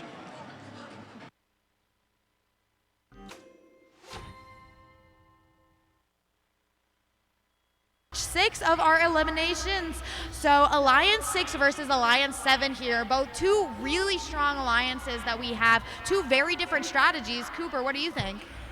I think it shows kind of the need for an algae bot. You can really see that in our final score, the Blue Alliance led in everything but climbing an algae. And without the algae score that TriTech produced for the Red Alliance, the Blue Alliance might have actually won that match. So I think it really shows the need for a well-rounded alliance at this level of play. I think also it shows the importance of algae defense if possible, because there's only so many algae out on the field between the two coral reefs and the 3 set on either side. I almost wonder that if Alliance 6 had a little bit more of a focus of keeping their algae on their side, keeping it away from TriTech, if the match could have turned tides. Yeah, and also especially when you can see a lot of the time throughout the match, you can actually see teams like Cyber Blue will actually just de-score an algae and place it over there. does get it from Tribe Tech, but had they scored that algae, they would have gotten those 4 more points. Yeah, and I think the thing that the Alliance 6, we're seeing, I think only 3176 from that Alliance can score algae, and I think that could be a little bit of a deficit to Alliances as we see them progress in the competition. Well, that wraps it up for us, so congratulations to Alliance 7 for making it on, and thank you for Alliance 6 for trying so hard, and we'll send it back to the field now.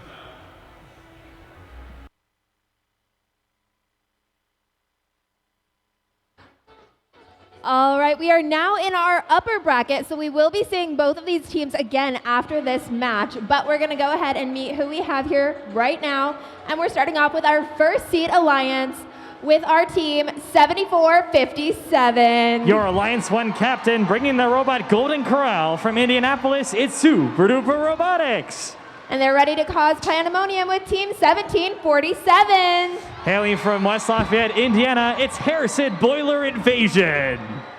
And we're rounding out, of course, with team 868. They're here to inspire, engage, and invent with students from Carmel High School in Carmel, Indiana. It's the Tech Hounds. All right, we're sailing across the ocean to where we have Alliance number 4, starting off with team 3494. They're a family community team from Bloomington, Indiana. Please welcome the Quadrangles. Joining them in the middle, our host team, team 1741. All the way from Center Grove High School in Greenwood, Indiana, it's Red Alert. And finally, to round out their alliance, one of our rookie teams, team 10021. Hailing from Garin Catholic High School in Noblesville, Indiana, it's the Garin Catholic Golden Gears.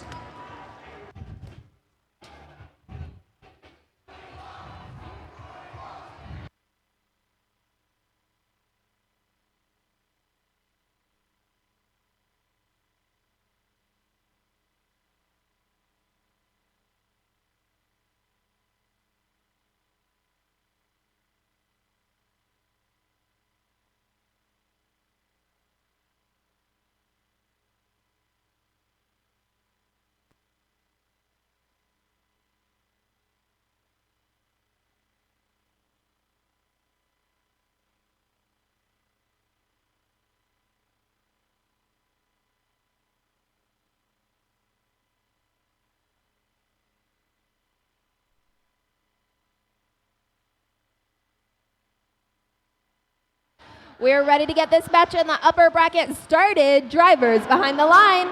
3, 2, 1, go! All 3 of those Blue Alliance robots crossing over that black tape line, getting those 3 each points for movement alone. Red Alliance doing the same.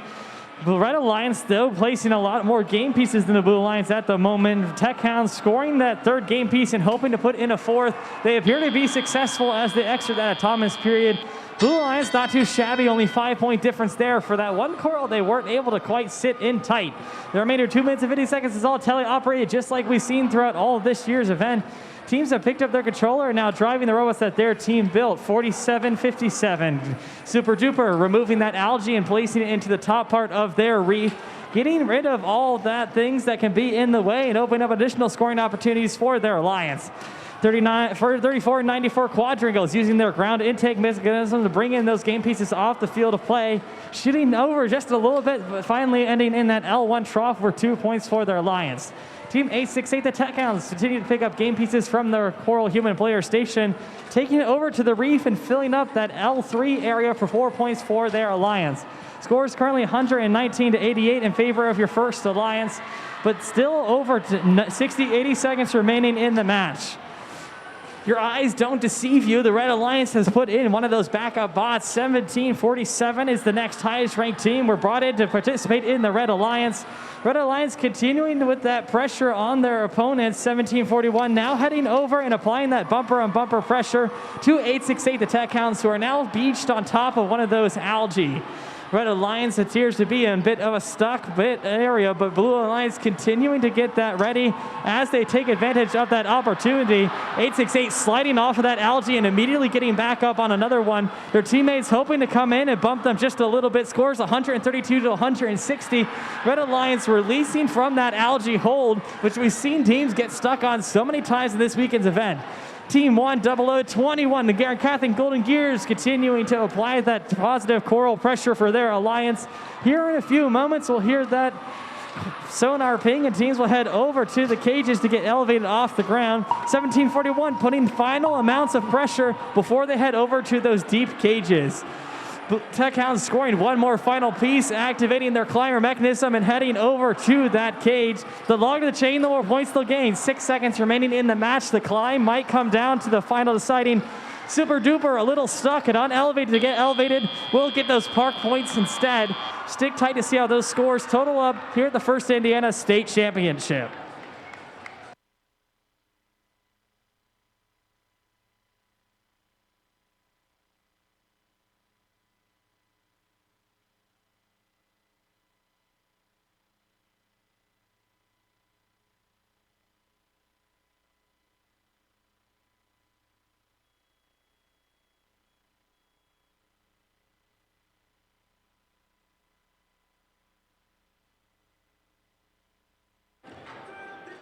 And your scores were in for playoffs match 7. The winners are your Red Alliance. Red Alliance, of course, is your #1 alliance. Only a 15-point difference this early in playoffs. We'll see both of these teams again. Alliance 4 heading down to that lower bracket. We'll see them next in match 9. Alliance 1 staying in that upper bracket in the favored match 11. We're going to check in with our analyst desk to see what they thought during that last match.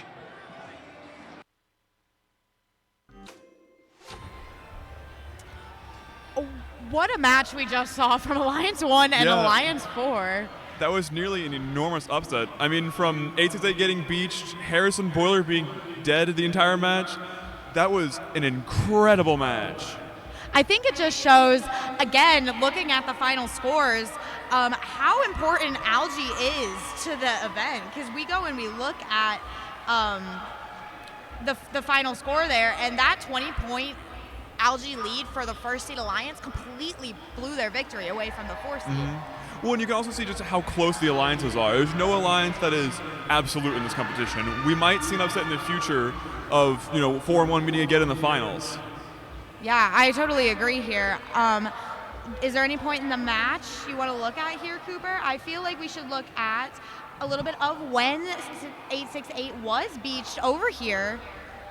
And you kind of see the whole Red Alliance is having to struggle. That lead right here, we saw like a 35-point lead pretty consistently from the first seed Alliance until 868 over here was beached, and 7457 had to completely change their strategy in the back half of the match. Yeah, and you see that gap slowly dwindle, and you can even see previously that when they got beached the first time, it almost looked like Red Alert was trying to keep them on the ball to get them out of the match, which is a really interesting defense strategy. Yeah, and I think another really interesting strategy we should bring up here is 1747 being in the match in the first place. Interesting sub out here. That means our first seed alliance now has a technical fourth. What's happening to the screen? That's very interesting, actually. Well, we can talk their strategy here. Yep, we'll fix the screen and get back to you after the next match. All right, thank you, broadcast desk. So now we're still in the upper bracket. We will be seeing these teams again. And right now on the field, we have Alliance #2 versus #3. So let's go ahead and meet who we have in red, starting with team 4272. Your second Alliance captain from Lafayette, Indiana, it's Maverick Robotics. They're joined by team 3940. Bringing to the field the robot Mako from Northwestern High School, it's Cybertooth. And we're wrapping it up with team 6721. Just up the road in Indianapolis with students from Charlie's A Tinley Accelerated School, it's the Tinley Trailblazers. All right, and we are going to sail across the ocean to where we have team 447. Bringing the robot Spearfish to the field of play, it's Team Roboto. And they're joined by a team that's ready to blast off. It's team 1501. A 4-H team from Huntington, Indiana, proudly displaying Wave Rider. It's Team Thrust.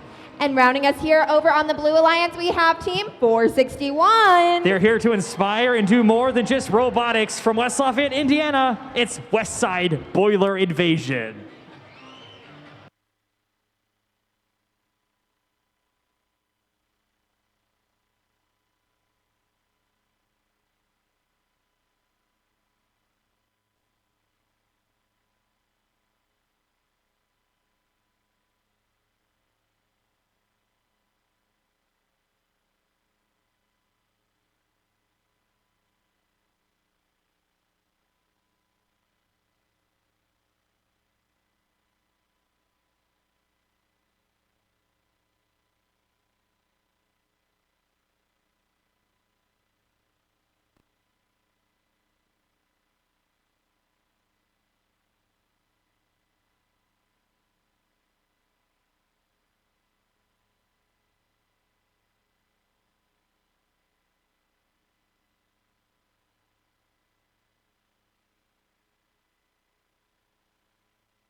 We're in the upper bracket, round 2, match 8, and we are ready to dive in. Drivers behind the line.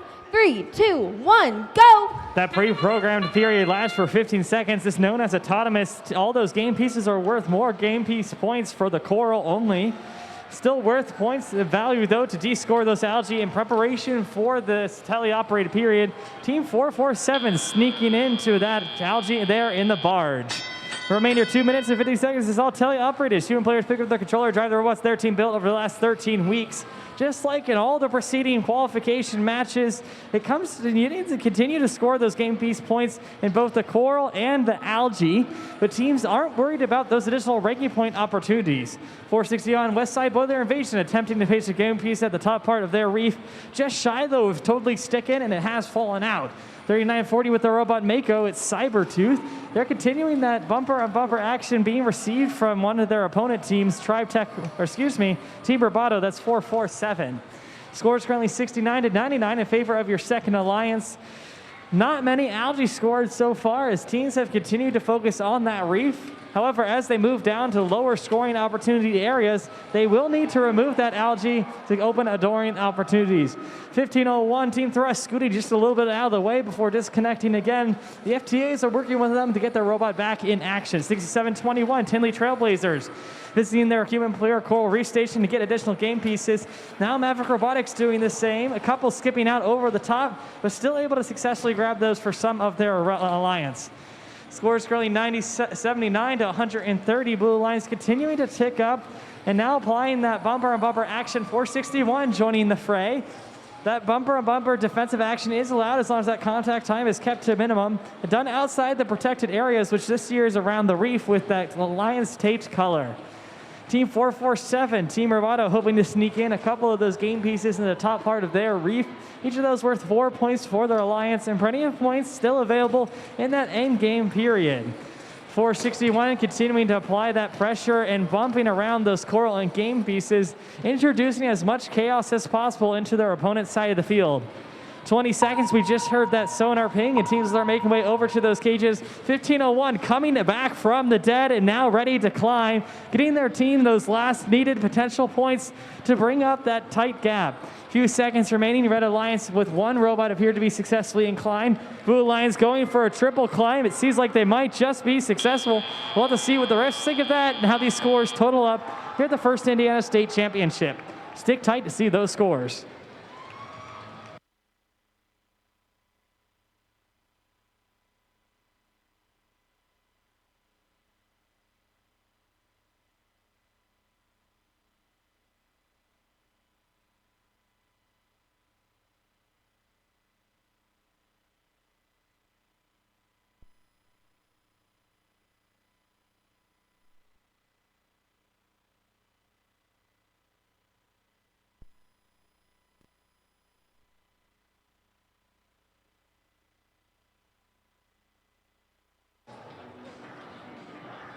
And we're ready to see your scores for match 8 here in the playoffs area. Your winners will be the Red Alliance. Red Alliance taking it with a score of 208 to 120 of the Blue 3 Alliance. Alliance 2 remaining in that upper bracket. They'll see them next in match 11. And Alliance 3 heading down to that lower bracket, not quite yet. We'll see them next in match 10. Let's check out what the analyst desk has to think about that last match. Match, Sam. What do you think about Alliance 2 beating Alliance 3? I think this was a match that proved how important each robot is on their alliance and the role that they all play. If we go back and look here, lots of Blue Alliance struggled due to 1501 kind of died on the field at the beginning of the match. They basically had to shift their entire strategy to algae. As you can see in the point deficit in the end, that's kind of what really messed with the third seed alliance in this match. Yeah, but I mean, no worries for Alliance 3 because they have another chance. But it's interesting to note that 461 moved over and to play defense. Unsure of why they weren't going for coral, but it's interesting to see the algae versus coral fight, and also to see that algae can score a really decent amount of points throughout the match.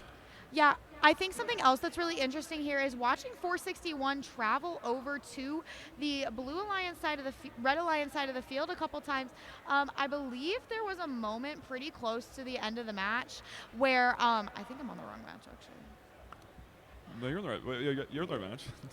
Okay, so where 461 moves over to the other side of the field, I believe it's here, where they get caught on an algae and almost flip over on their robot.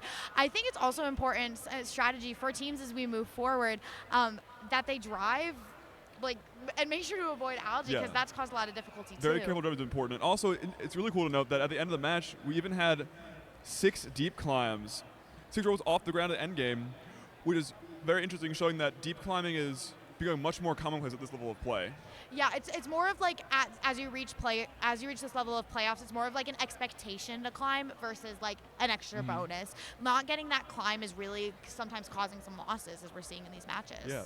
Well, that's all we have at the desk, so we'll send it back to the field for your next playoff match. Thank you.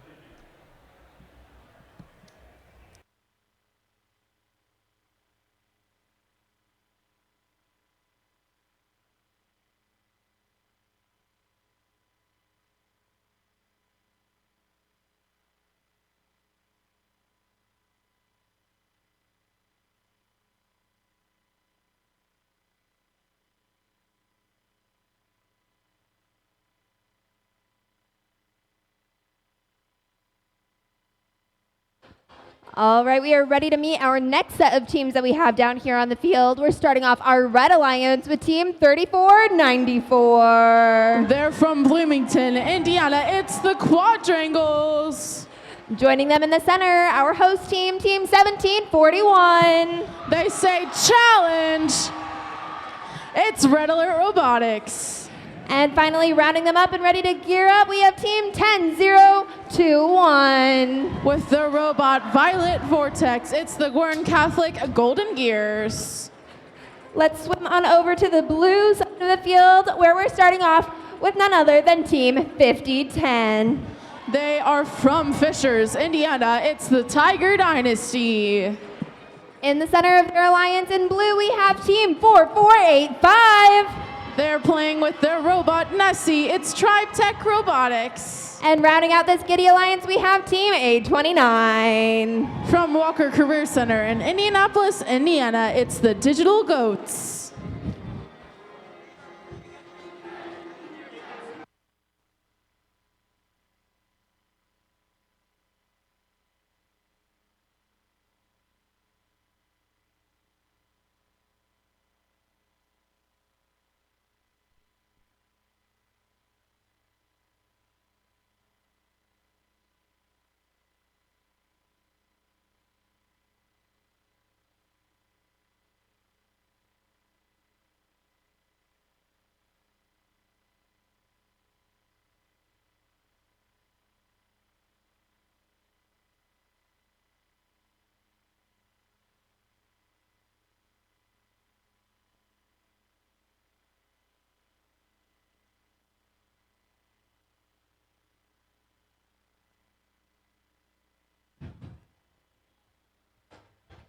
All right, it's time for round 3, match number 9. Drivers behind the line.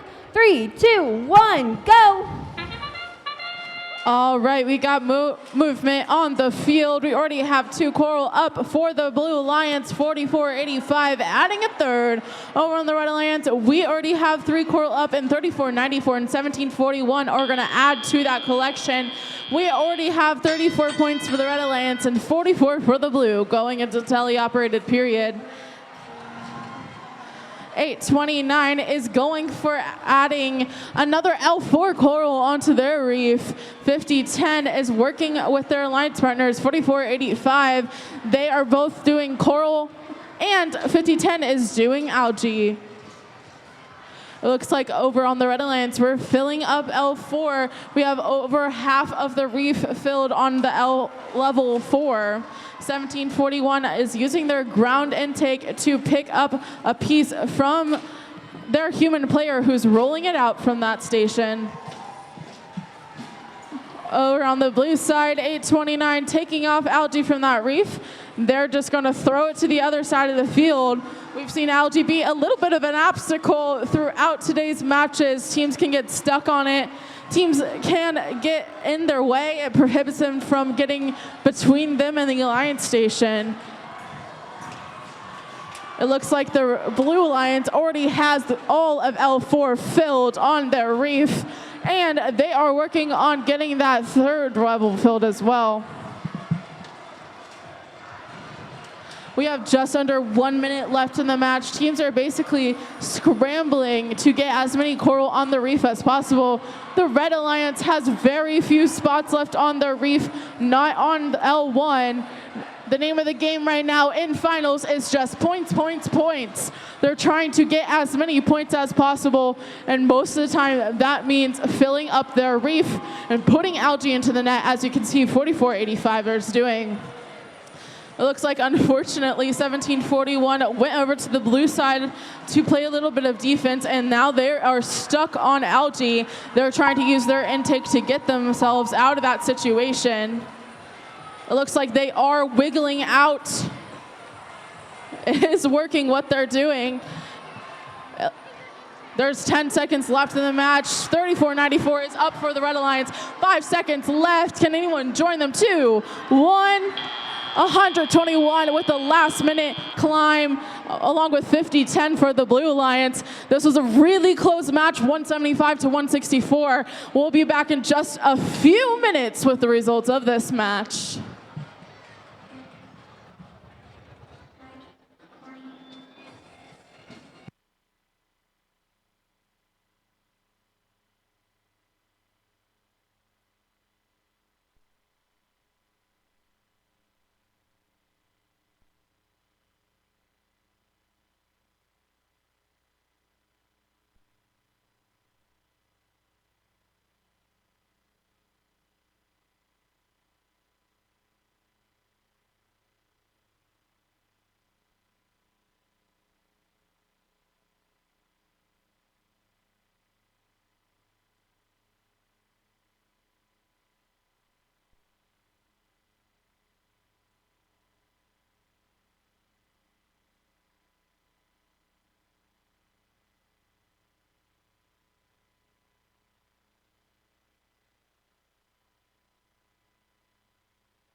All right, our scores on the winner of this match will move on. Unfortunately, we will have to say goodbye to the loser. Congratulations to the Blue Alliance. With a score of 191 to 186, what a close match that was. They really shone through in the algae. 40 points in the algae is what made the difference for that match.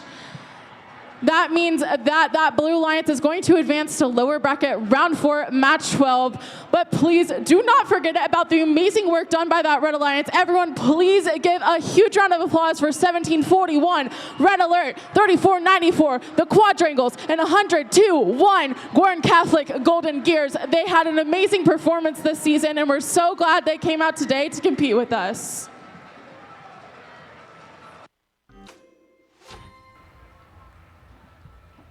Welcome back up here at the broadcasting nest. It's me and Mike up here, ready to talk a little bit about that last match.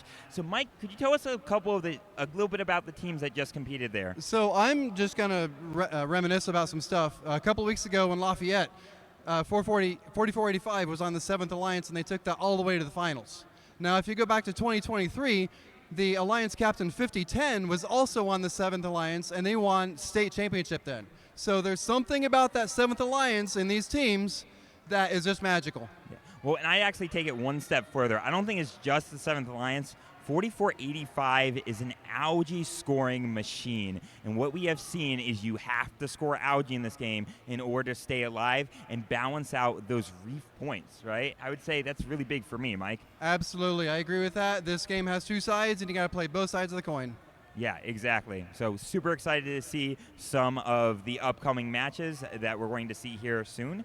Get ready for match number 10 coming up here soon.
Just a reminder, if you borrowed safety glasses from pit admin, please return them before you leave today.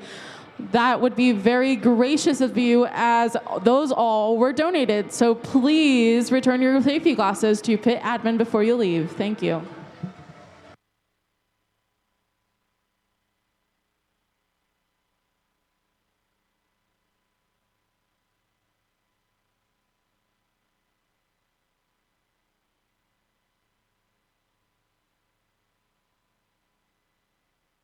Alrighty, everybody. Let's go ahead and meet our alliances. I believe this is our Alliance 3 versus our Alliance 5 over there. The Alliance 5? Yeah. Alliance 5. All right, let's go ahead and meet our two alliances. Starting over here on red, we've got a team that is ready to rumble. Hats off to 447! With the robot Spearfisher from Anderson, Indiana, it's Team Roboto. And ready to fly up in the middle is Team 1501. With the robot Wave Rider from Huntington, it's Team Thrust. And another team that is out of this world, we've got Team 461. With the robot Rowdy 25 from West Lafayette, it's Westside Boiler Invasion. Let's go ahead and swim on over to our Alliance 5.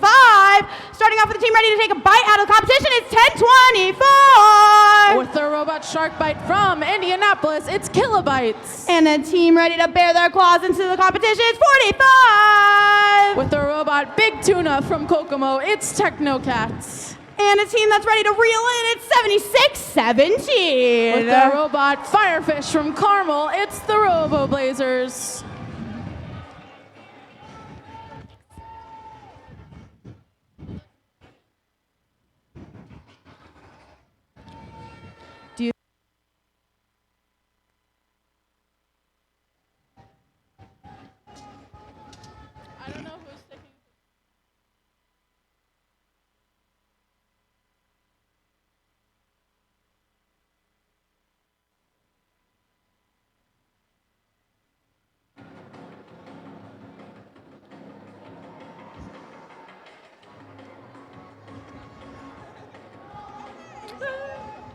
Let's dive in. Drivers behind the line in 3, 2, 1. Reefscape. Yay! All robots are moving on the field. We have now entered autonomous period. The Robo Blazers are picking up their second coral, along with their alliance partners, 1024 for the Blue Lions. Over on red, we're seeing a lot of the coral already on that reef. 461 is rushing to add another to that top of the reef. Right now, it is pretty close after that autonomous boost. 1024 looks like it is going for filling up L4. We see different strategy here than qualification matches. Teams are trying for points. Each one of those coral are 5 points on L4, so that is what's going to be prioritized first. 1501 are going for scoring algae up into that net. They are working in tandem with 447. 461 is primarily focusing on just the coral, though, filling up that level 4. There's only one spot left on L4 for the Red Alliance. 7617 is doing the same for the Blue Alliance. Right now, the Blue Alliance only has one slot left for L4. There's a couple algae left on that reef, but it looks like 45 is working on taking care of that. It is a very close match right now. We're only seeing 10 points of difference. Just a second ago, it was 1 point difference. We still have over a minute left, so I'm excited to see what action happens in the next couple of seconds.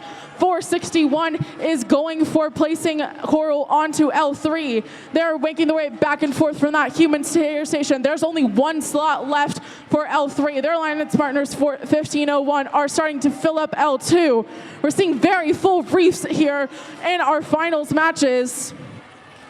Team 45 is going for now filling up that reef. They are done prioritizing algae. They're now going for coral on L3. There's just over 20 seconds left in the match. It is 180 to 167. It is anyone's game. We see robots making their way to the middle of the field. 447 is already up for the Red Alliance. 1501 and 461 are working on getting up as well. 461 is latched on. 1501 is up. 1024 is up. 45 is up. We have 4, 3, 2, 1. What an amazing match that was. It is pretty close. We'll be back in a couple of moments with those results.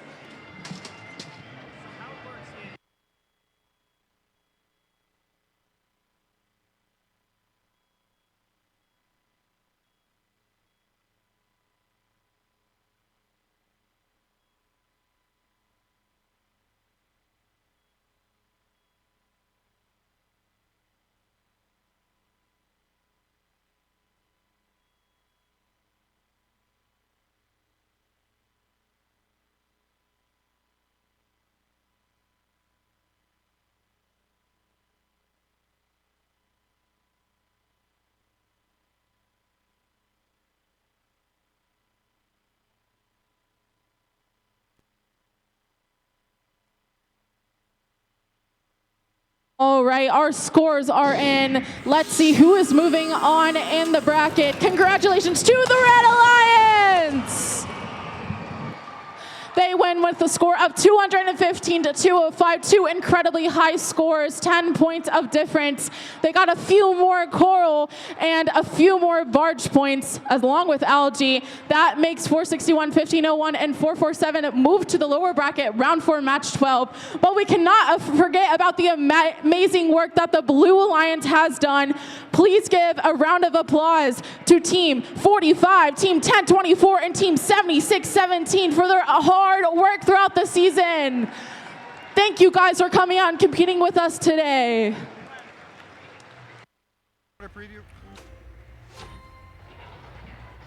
All right, we're back up here at the desk. Mike, tell me what you saw out there on the field. That was really a war of the algae from what I saw. They were neck and neck all the way up. Red outscored blue 6 to 5, and that kind of broke the match for me.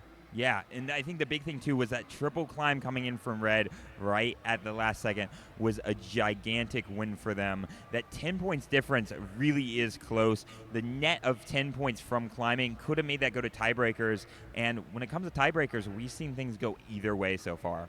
Yeah, absolutely. And so we really got to be ready for anything because this is a state championship and anything can happen.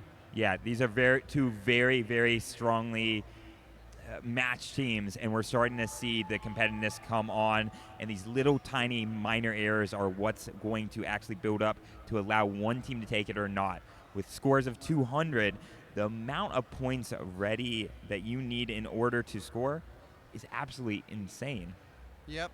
So we'll see moving forward if teams start to adopt the 2 offense, 1 defense to try to get those points down, or if we just go to an all-out battle and outperform the other alliance. I'm excited to see what will happen. Yeah, thanks. With that, we're going to send it back to the field for some on-field entertainment.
you guys, all that kind of stuff. Remind me what your name again? What? Awesome. Hi, guys. We are back up here in the broadcasting booth, and we're getting a chance to talk with 2 Impact Award presenting teams for this weekend. Could you guys introduce yourself quickly? We're team 7554, Huskies on Hogs. Team 135, the Black Knights. Awesome. So I would love if you could, 7454, tell us a little bit about some of your outreach initiatives. I see you got a little guy there. Could you tell me about him? Of course. To us, community outreach is really important, especially to the youth. So today I have a teaching tool that has helped us teach youth STEAM in the classroom and outside the classroom. Awesome. And 135, could you guys tell us a little bit about your community outreach? So our team definitely prides itself on our assistive technology program called Mission to Engineer. This year we had a really fun project in collaboration with the Toys for Tots community to adapt toys for children with disabilities so that they could enjoy the same toys that every children in our community can. Awesome. And could you be so kind, tell me a little bit, you two, about if a team wants to do more outreach, they don't know where to start, how would they get into it? Yeah, so you can just reach out to your school, we personally use like our local hospital system, any organization, just ask them what can make their lives easier, what can help them out, and you have access to a lot of resources and knowledge that these organizations can really benefit from. Awesome. Thank you guys so much. We appreciate being up here, and the best of luck in your competition for the Impact Award. Thank you. Back you. to you guys, Field. All righty, everybody. Let's go ahead and head our way back to the upper bracket, where we've got our Alliance 1 versus our Alliance 2. This is our last match in the upper bracket before we move to finals. So whoever wins here gets a direct ticket to that final match. Starting over here on that Red Alliance, a team captain who's pretty super at 7457. From Purdue Polytechnic High School in Indianapolis, Indiana, it's Super Duper Robotics. And joining them in our middle driver station is team 3487. From West Lafayette, Indiana, at William Henry Harrison High School, it's Harrison Boiler Robotics. And our last team bringing the dog to the fight is team 868. From Carmel High School in Carmel, Indiana, it's the Tech Hounds. Thank you. Alrighty, and as we make our way on over to our Alliance 2 seed, will they be able to get an upset here? Let's go ahead and find out. Our Alliance captain ready to bulldoze the competition is 4272. From Lafayette, Indiana, it's McCutcheon High School. It's Maverick Robotics. And our middle driver station looking pretty awesome in purple. It's team 3940. From Kokomo, Indiana, it's Cybertooth. And rounding out our trailblazing competition, it is team 6721. From Indianapolis, Indiana, it's the Tinley Trailblazers.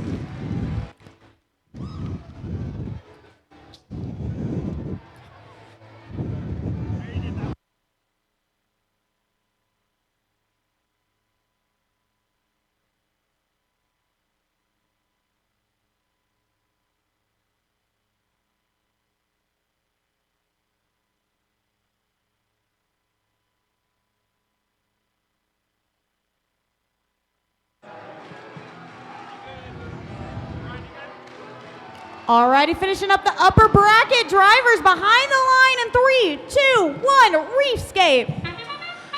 All right, all 6 robots are off on this field. 4272 placed their first coral on the L4, and they're working on their second. 3940 follows that up with their fourth coral for the Blue Lions and Autonomous.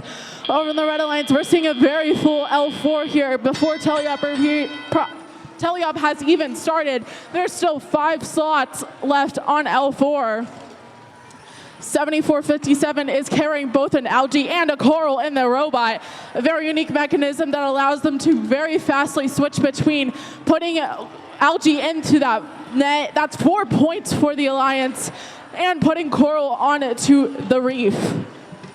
They're pretty much simultaneously able to pick up an algae and place a coral at the same time. That's really incredible work from both the design team and the the drive team.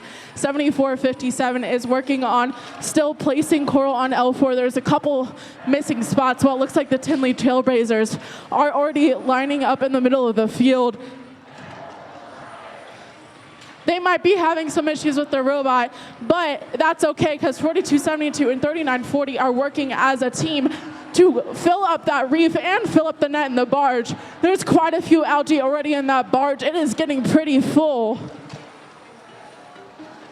Again, each one of those algae is 4 points for the teams. 3940 is going for L3 Coral scoring. 4272 is just keeping on adding to the pile in the net. 3940 making 4 points each from putting that Coral onto L3. Over on the Red Alliance, we see 7457 placing the last couple of Coral onto their reef. After this, there is now only room to put Coral in L1 on their reef. They have filled up every other prong. That is really incredible. Seeming there's just under 30 seconds left, they still have time to get as many points as possible from that L1. 6721 is trying to line up to climb onto the Blue Alliance's deep cage. Each one of those climbs in the deep are 12 points. 7457 is already up for that Red Alliance. 868 is joining the Red Alliance, hanging on to that, and 3940 is up for the Blue Alliance. There's 2 seconds left. 1. All right, that was an amazing match from both alliances. Really, really high scoring. We'll be back in just a few minutes with those results.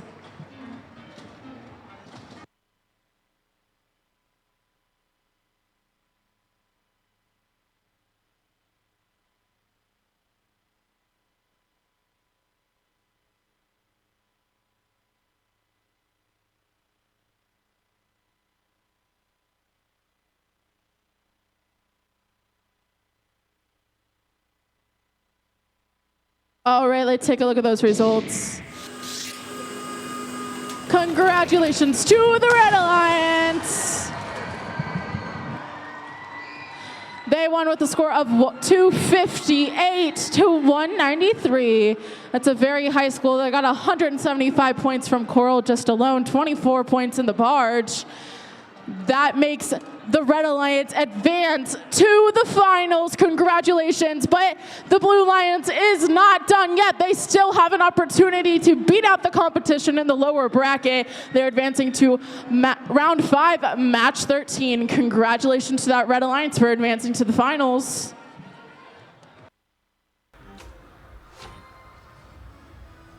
Hello, and we just watched the upper bracket match 11. That was so exciting between the first and second seeded alliance of this competition. As we get closer to the most competitive part of our state championship, we are seeing robots constantly moving around the field. Isn't that right, Carl? Yeah, so something I want to talk about in that last match that I noticed, Kaya, was the fact that the first time we have seen 1 and 2 pull out defense. So 67-21 ended up playing defense in that match, trying to slow down the Red Alliance. But I want to look kind of at that final score again and just kind of point out, you know, the difference in points right now. Tinley was originally picked up as a pick to try and allow this Alliance 2 to basically get an extra points. They were putting up cycles up to 10 a match right there. And you look at the difference in Coral points and you see the defense maybe just isn't doing it for the second seed, right? Yeah. And so it's something that I think you're really going to need Blue to try and figure out a new strategy rather than what they did, because it just doesn't quite look like it's pulling through. So I'm really fascinated to see how this might change in these upcoming matches if they end up meeting again later on in finals. I'm so excited to see how teams choose to adapt to the challenges that they see. With that, let's look at our next match that's getting set up on the field. Back to you. Alrighty, everybody. It is time to go back to our lower bracket for match 12. We've got our Alliance 3 on the red side and our Alliance 7 on the blue side. So our winner will advance to match 13, and the losing alliance will be eliminated from the event. So it's a high stakes match we have here. Let's go ahead and meet our teams. Starting over with our 3-seed alliance, hats off to Team Roboto on 447. Their family community team from Anderson, Indiana, it's Team Roboto. And with that, we're going to fly away with Team 1501. For each team from Huntington, Indiana, it's Team Thrust. And currently invading the field is Team 461. With students from West Lafayette Junior Senior High School, it's Westside Boiler Invasion. And let's go ahead and move our way over to our Alliance 7, who is stacked over on their first alliance partner. Hats off to 5010. Your 7th alliance captain for Fishers, it's Tiger Dynasty. And we got the whole tribe together with Team 4485. Bringing to the field their robot Nessie, it's TriTech Robotics. And with that, I think I received a present from our final alliance partner here. Happy birthday to the Digital Goats on 829.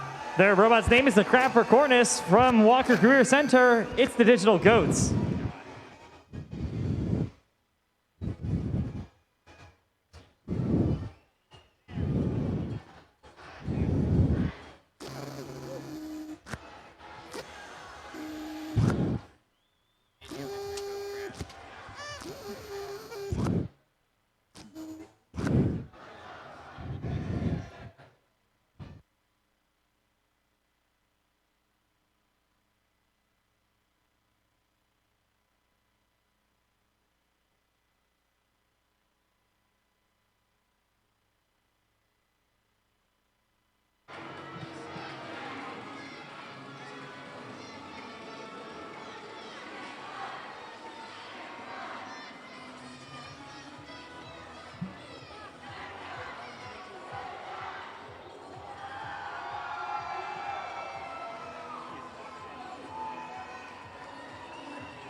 Alliance 7, let's see who pulls out on top. Drivers behind the line in 3, 2, 1, Reefscape. Getting off this Thomas mode, we have 3 robots moving on both sides of the field. They're currently looking to score coral on both sides of the field. I'm going to see TriTech dropping off a coral up high, not quite making it though, for 829 and 5010 both have 2 coral there. 5010 looking for a third one, successfully able to do so. I'm going to go into this match 48-37 in favor of your blue alliance right now, composed of 461, 1501, and 447. This alliance is deadly. They're teams that we've been seeing increase their performance this entire competition. 1501 with one of the epic ball grabbers, allowing them to grab algae while at the same time be able to score coral. They're going to drop one up into their barge. On the opposite side of the field, 447 grabbing an algae as well. And you can see the strategy the red is developing. They believe algae is the #1 most important thing for them right now, so they're going to keep on trying to score these game pieces up in that upper barge. Over on the blue alliance side, they're choosing to score an increasing amount of algae. They've just finished off that top rung, or my bad, they're 1 away from finishing off L4. They'll have to start moving to the L3 area worth only 4 points apiece. 829 scoring successfully, placing that ball right there. Seeing these scores continue to increase at 92 to 130 or 123 in favor of your red alliance with 1 minute and 9 seconds left in this match. 5010 going up, placing another coral on the reef, successfully able to get another 4 points for their alliance, and 4485 placing another barge algae high. They want to try and get another one, but they're fighting it out right now with 447, who wants to get algae for themselves as well as play a little bit of defense on 829. 4485, another algae up in the barge, and this is going to start to try and close the gap, a 20-point difference, but that's not necessarily enough for red to be comfortable yet. They're going to have to make sure they get some climbs in game. Speaking of which, 447 currently getting aligned right now. Blue Alliance wanting a couple more cycles. They need these cycles if they're going to try and outpace the red in game. 20 seconds left, and the red feels like they have a comfortable lead. They're going for the climbs. They want to make sure they're clean. They go up. They have plenty of points from there because they're 12 points apiece, a lot for this team. We have 3 red alliance up. They have to stay up till the end of the match. Blue alliance attempting to pull up themselves. 829 getting in position. 3 seconds left. They are up. Can we get another blue robot up?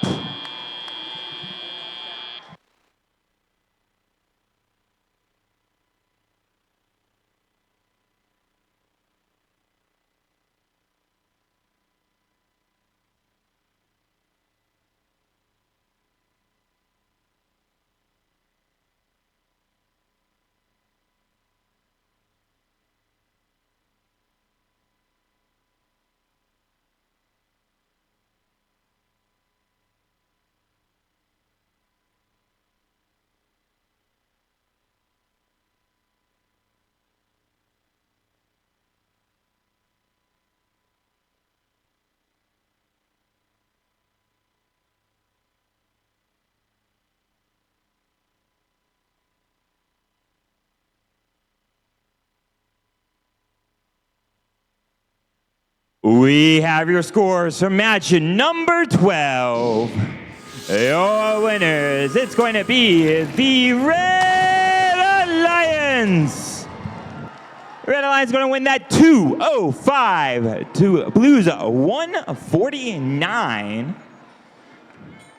Big thing there, the algae right there taking a big hit for the Red Alliance, allowing them to move on. However, let's take a moment to give a huge round of applause for the Blue Alliance, composed of 50-10, 829, and 4485. Three amazing teams here. Had excellent play. Let's review that match up at our broadcast desk. Brianna, take it away.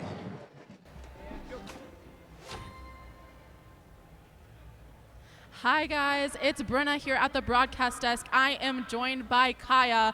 That was an amazing match that we just saw.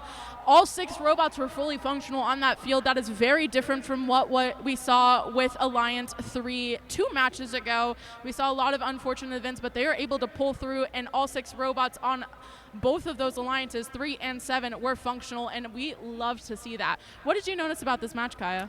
Well, Brenna, I saw that, as you said, all 6 robots were able to play competitively, which makes me really happy that they were all able to showcase their skills. You know, all L4 branches were filled by 1 minute and 30 seconds left in that match, and it was so exciting to see what these students have come up with. With that, let's see what else these robots can do in match 13.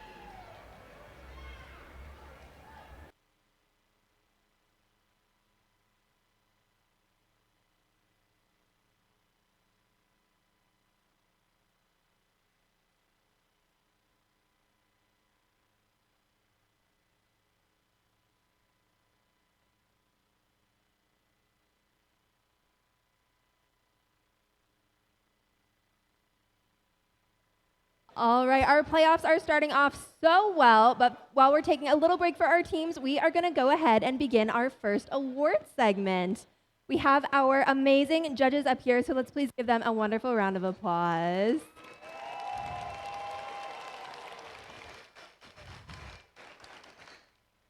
Now, if your team wins an award, please come down the field from this side, back where I am. Carl's going to be demonstrating. You'll come running all the way down. Go through the pipe and drape, across the field, be celebrated by our judges. And then you will head over to the blue First Indiana Robotics banner to get your picture taken, and then you will return to your seats. All right, now let's get started with our first award of this segment, and that is the Imagery Award in honor of Jack Kamen.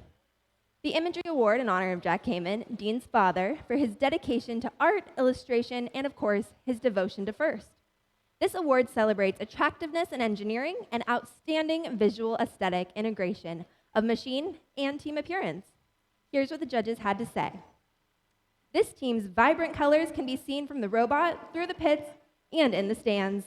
They definitely sunk their claws into a brand worthy of the tin can. The judges think that their image is tuna-tastic. Round of applause for Team 45. From Kokomo, Indiana, it's Team 45 Technocats Robotics Team.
All right, congratulations again to Team 45.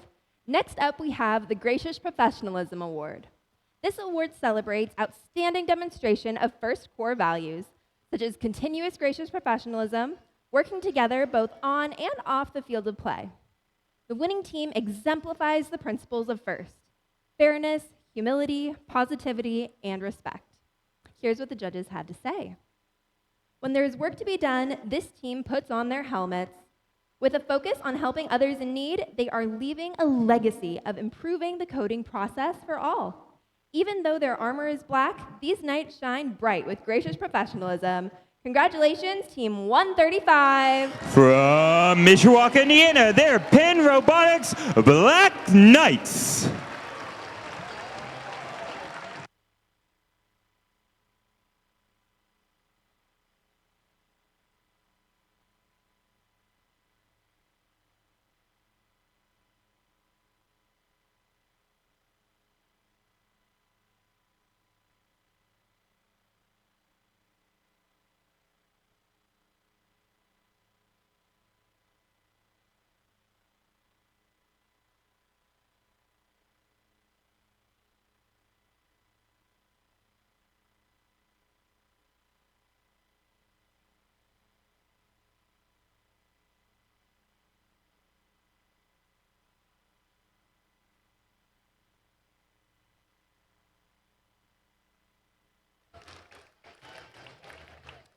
The next award we have is the Team Spirit Award.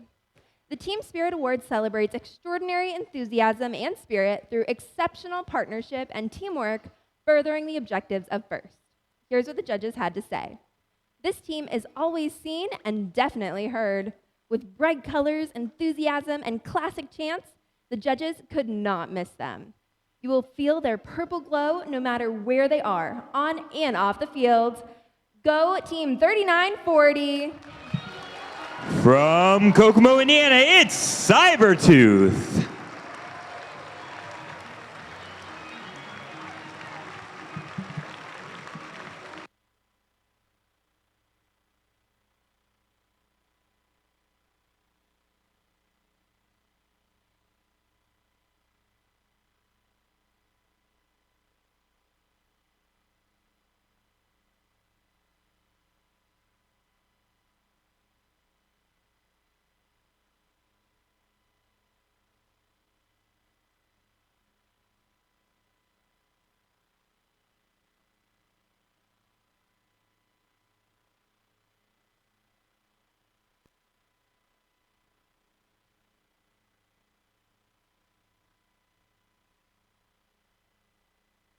Finally, for this segment, we have the Rising All-Star Award.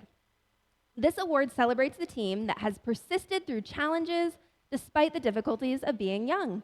This could be the result of being a new team or a team with a recent turnover in membership. Here's what the judges had to say.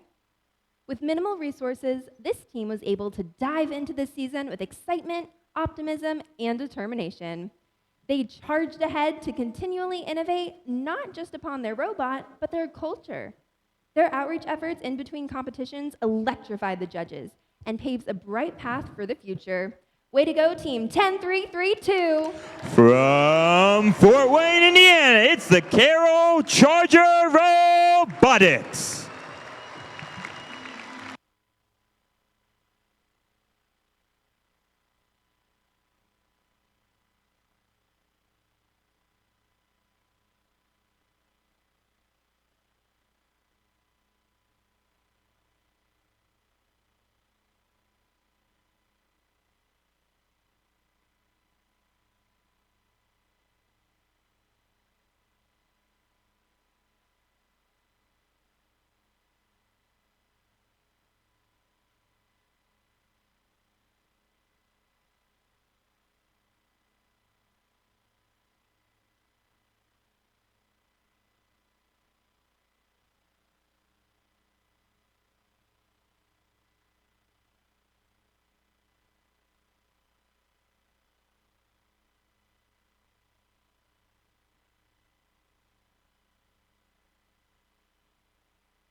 All right, congratulations to our award winners so far. We have many awards to present still, but let's get back to our matches. Judges, please have a seat and we will see you very soon.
So let's take a look at our upcoming match. We have match 13 coming up. This is going to be the last match before our finals round of our Indiana State Championship. So how excited are we? I don't think I really heard you. How excited are we? There we go. I don't know, guys. I don't know if they're actually loud. Cheers. Can we really hear some loudness from the crowd? Get hyped! There we go. There we go. Thank you, guys. So we have the second seed alliance and the third seed alliance in match 13. One of them will move on to finals to face the first seed alliance in the finals round. Eric, what are you thinking? What are your speculations? If my memory serves me correctly, I think this is a rematch of match 8 or match 9 or match 10. So they've already met each other already. They're already pretty familiar. And right now it's go time for them. Two pretty evenly matched alliances overall. And alliances who are very familiar with going deep into brackets. 461 has gone to like match 12 or match 13 a bunch of times over the year. 3940 the same, 4272 winning an event, and 1501 winning an event. So a lot of mix up here and a lot of potential for some crazy things to happen. What about you? I just want to give a quick shout out to everybody. Like everybody that has these innovative solutions. I mean, these are high schoolers. Absolutely. High school kids doing these amazing things. I'm so excited to see how this match plays out. Either way, we have these amazing robots about to face off on the field. Absolutely. Nobody here should be disappointed with the work they've put in because they've put in great work to get here. And I am so proud of them. So happy for everybody here. Now, I'm curious to see, you said these robots have faced each other and they're facing each other again now. How are they going to adapt their strategies? Like, what things are they going to try and score differently to see if they can change the tide of this match? No, absolutely. I think especially for the Blue Alliance, as they're coming in from the lower bracket and doing a great run, consistency and making sure they have everything for the Red Alliance, just doing what they can do in consistency as well, and we will consistently get back to this field.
Alrighty, everybody. Sorry to ruin the YMCA, but we need to introduce our teams for our next qualification match.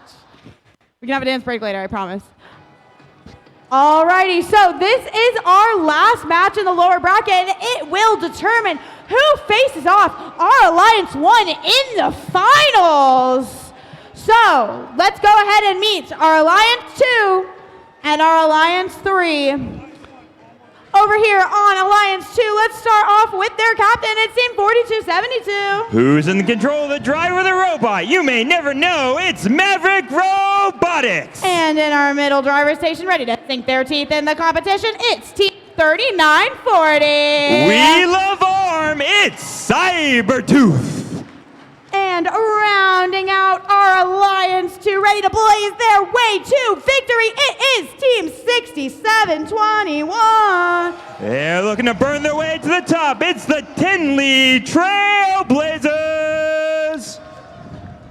Alrighty, and as we make our way over to the blue side of the field, I see that there are still a lot of people over here. Let's swim on around them and get over to our number 3 seed Alliance.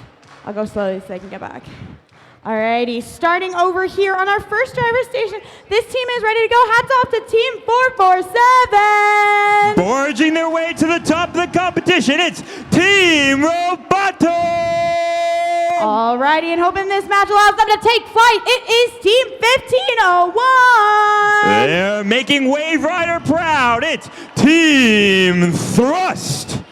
And with their mascot, Wabi, it's Team 461. Coming, invading a side near you, it's West Side Boiler Invasion.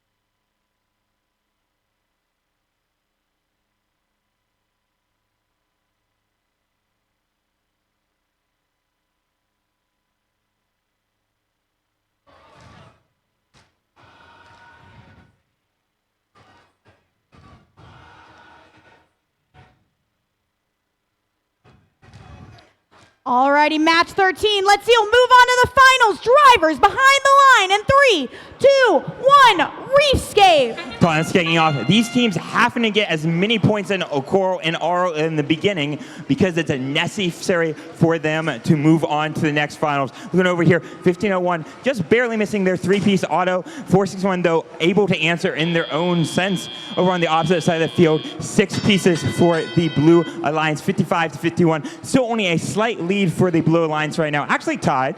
Score is changing a little bit right there. 461 right now, removing some algae from the field as they start adding more coral onto their reef. 4272 going to place a algae up high. You'll often see 4272 doing what are known as super cycles. Now these super cycles where they score a coral up high like they just did, grab an algae, take it over to the barge, and try and score up into the barge. Another 4 points for them with that super cycle. Now 447 getting a little bit in the way right now as they try and pick up some algae on the opponent's side of the field. 4272 sending another one up in the barge. 101-280 in favor of your Red Alliance now. Let's take a look over at the Blue Alliance side, where 1501 trying to answer with a algae of their own, able to successfully get it up into that barge. When they need it as we're scoring out more algae on the reef. They just finished off that level 1, but we're still 30 points behind, which means they're really going to need to pick up the pace if they want to take this to the next level. Red Alliance just now finishing off L3. They're going to try and finish the reef, and they're taking some time over here. Some really clean driving we can see by the Red Alliance, running a triple offense strategy is super hard in order to have these teams to drive perfectly around each other as they score, and they're executing it beautifully around. That's why you see 159 to 126, 50 seconds left right now in this match. Another score by 1501. They're 2 points away from finishing off that L3 right there. 447 going to look to put another algae ball in the barge, successfully able to throw it up there. It's still close enough that climbs will matter. These teams need to make sure that they execute in these final playoffs right now. Red Alliance now looking to fill up more of the reef, trying to get some more L1 scored. These worth 2 points apiece. These last couple of points critical to making sure they can definitely take on the Blue Alliance. Teams getting ready for climb. 13 seconds left. We've got some people getting in position. 1501 is going to be the first up in the air. 4272 taking off. 3940 up in the air. 447 up. 461 is up. And 6721. All 6 robots are in the air.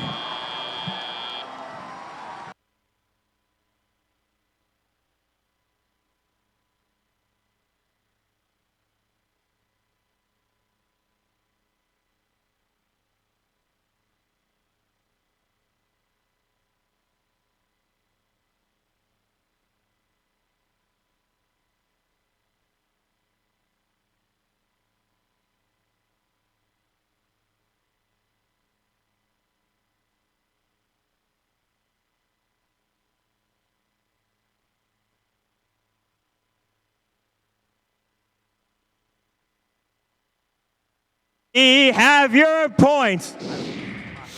Your winners, the Red Alliance. Red Alliance with a score of 224 to Blues 193. They'll be moving on to the finals match. However, we need to take a moment to acknowledge the fantastic, amazing 193-point work of 461, 1501, and 447, showing us what Indiana is truly made of. Congratulations to that Alliance. We're going to send it up to the broadcasting booth to tell us a little bit about that match and what we might plan to see for finals. All right. Oh my goodness. Alliance 2 taking over Alliance 3, 224 to 193. You can see Indiana is not anything to play with. Goodness gracious. Tell me what you saw. So I saw that I was talking to Carl in an earlier match, and he was talking about that algae is really, really important. However, it is also equally important to make sure you can fill that reef as much as possible, and that is what I saw Alliance 2 do. I saw maybe one branch of those total branches on the reef that was not full with coral, so I think that's what gave Alliance 2 the edge. However, Alliance 3 putting up a super solid game. I mean, they did amazing. 461, 1501, 447. They are still, in third place for this competition now because Alliance 2 is moving on to finals. So, I mean, congratulations to both alliances for doing so much and being so amazing. I love the ingenuity of these kids. Absolutely. We get to see so much more ingenuity even being celebrated in just a moment. Right back to y'all. All right, thank you from the broadcast desk. We are back for our second award segment. Please welcome back your judges.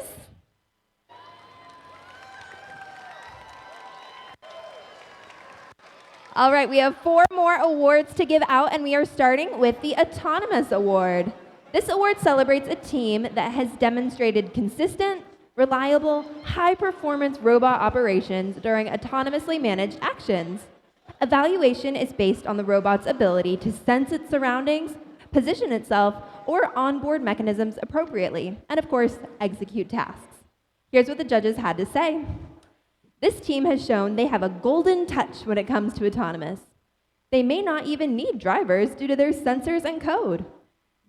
They just continue to score and score with super speed. Congratulations to Team 7457.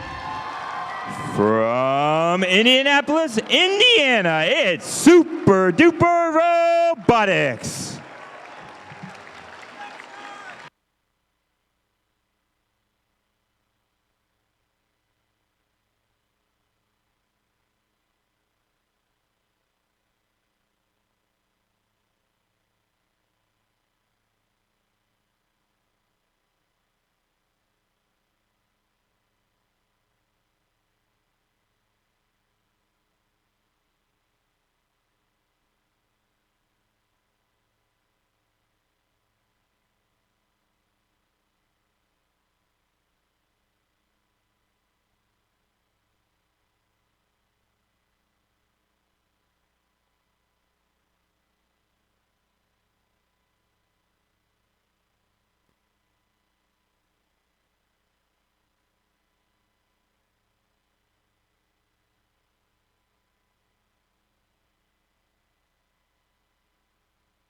Congratulations again. All right, our next award is the Creativity Award, sponsored by Rockwell Automation. This award celebrates creativity and enhances strategy of play and was intentionally designed and not discovered. This team has established an all-time legacy of greatness. Picking up from through ground, they score from side to side with a twist. With style and uniforms as creative spot, they get the other team's goats. Round of applause for Team 829. Happy birthday, Digi, from Indianapolis, Indiana. It's the Digital Goats.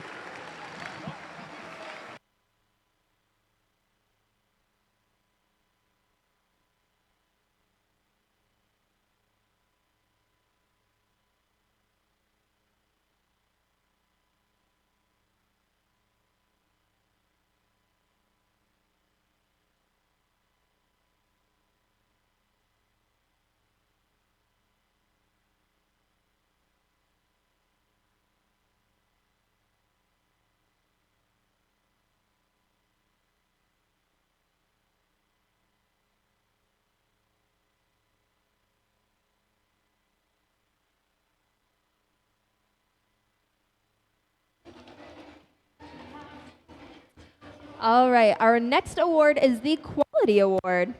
The Quality Award celebrates machine robustness in concept and fabrication. Building the robot is only part of their success, and the judges recognize them as a quality example to others. Here's what the judges had to say. This team doesn't just meet a standard, they shattered it, literally. But no worries, they had plenty of backups ready.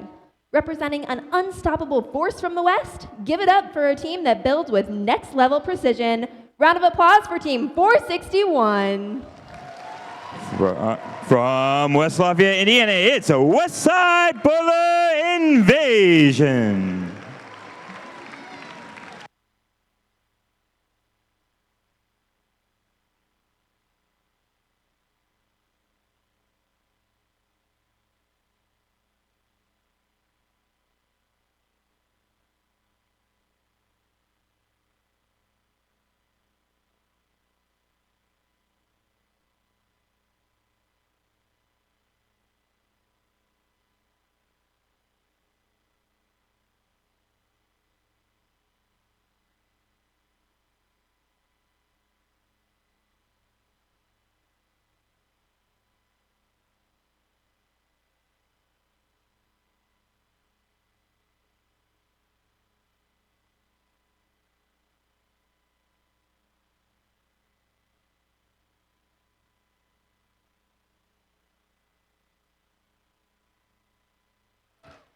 All right, our final award for this segment is the Industrial Design Award, sponsored by General Motors. This award celebrates a team that demonstrates industrial principles, striking a balance between form, function, and aesthetics. Here's what the judges had to say.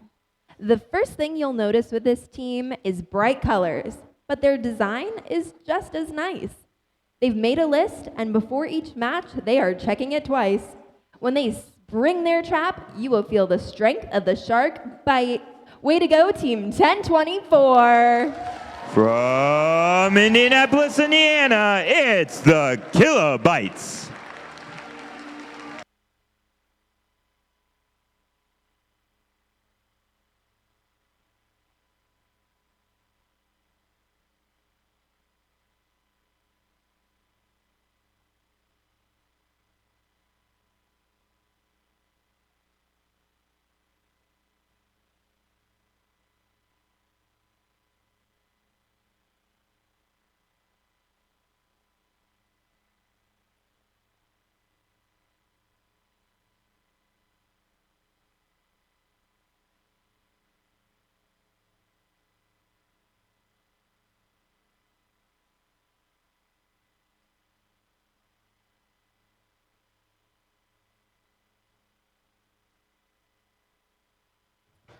All right, congratulations again to all of our award winners so far. We still have more awards to present, but for now, judges, please have a seat so we can bring our finalists onto the field. We'll see you there.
It's Hello, I'm Cooper at the broadcasting desk, and I'm here with Grant Carlisle, and he has an announcement for you guys.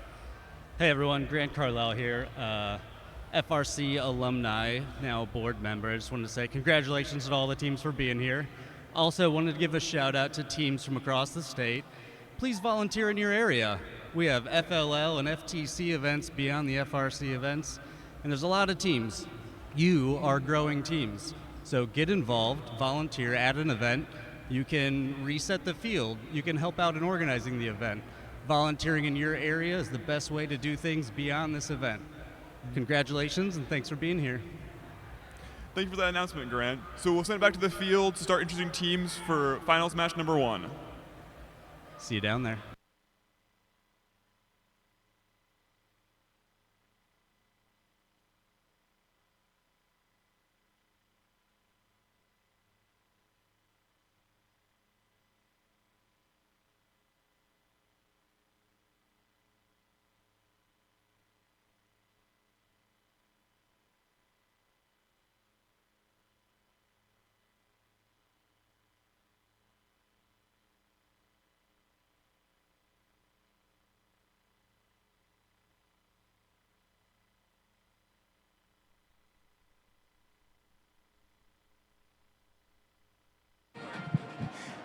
Indiana, are you ready for your finals?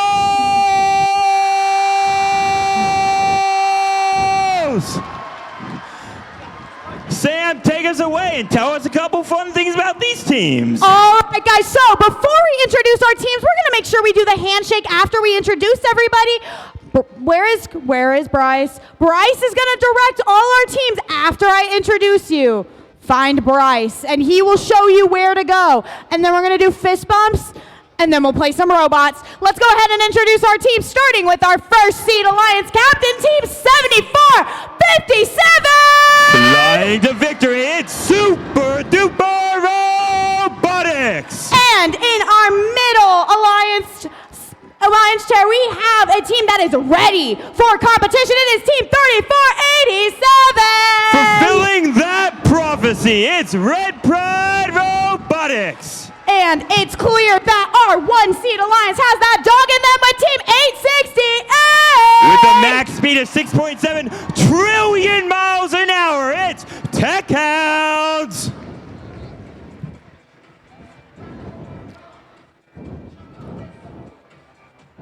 Alrighty, and let's go ahead and move on over to our Alliance 2 seed. They fought so hard through the lower bracket to make it here to the finals to face off against the one-seed Alliance. Let's start off with their captain, Team 4272. Can I get a yee-haw? It's Maverick Robotics. And partnering up with them, ready to sink their teeth into this match, it is Team 3940. We love ARM, it's Cybertooth.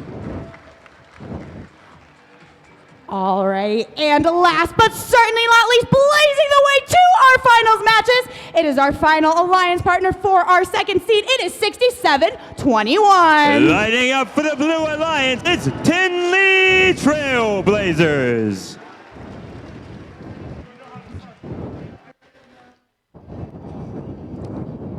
Alrighty, all right, and with that, as Tindley moves over to the end of our line,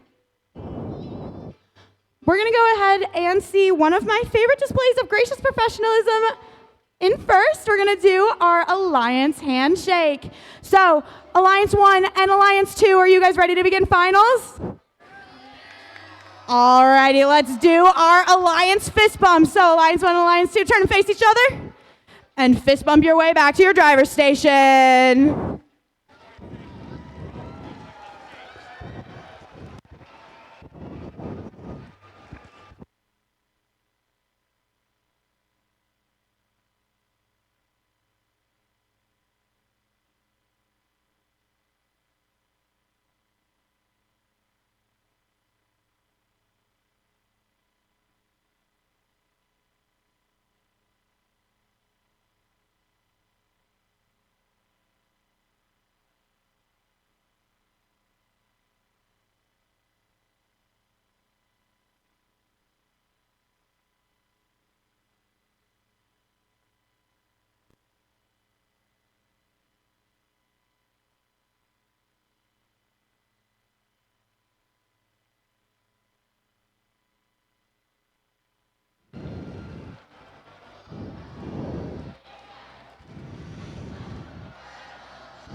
Alrighty, Indiana, are you ready for your district champion? Never mind, we are not ready.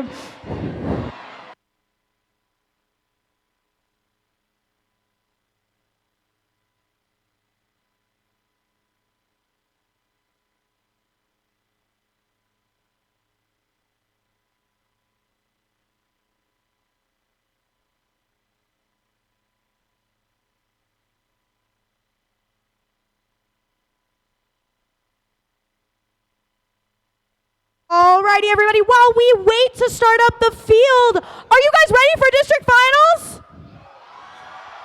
Yeah, all right, who's cheering for my Red Alliance? Never mind, we're ready now.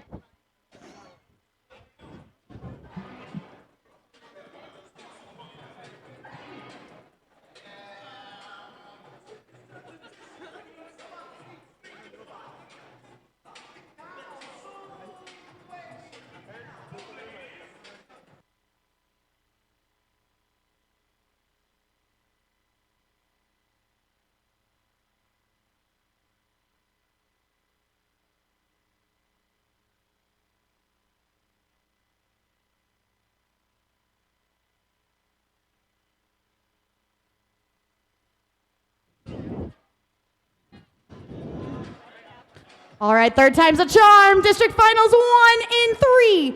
Drivers behind the line in 3, 2, 1. Reefscape. Kicking off the autonomous mode. 6 robots moving autonomous. We're going to watch out for Red Alliance's double 4-piece auto. It hasn't worked every single time, but when it does, it puts them in a huge lead over the opponents. Currently, though, it looks like they might have it. They've got one more play of 4-piece for both the Red Alliance robots. Blue Alliance also finished with all theirs.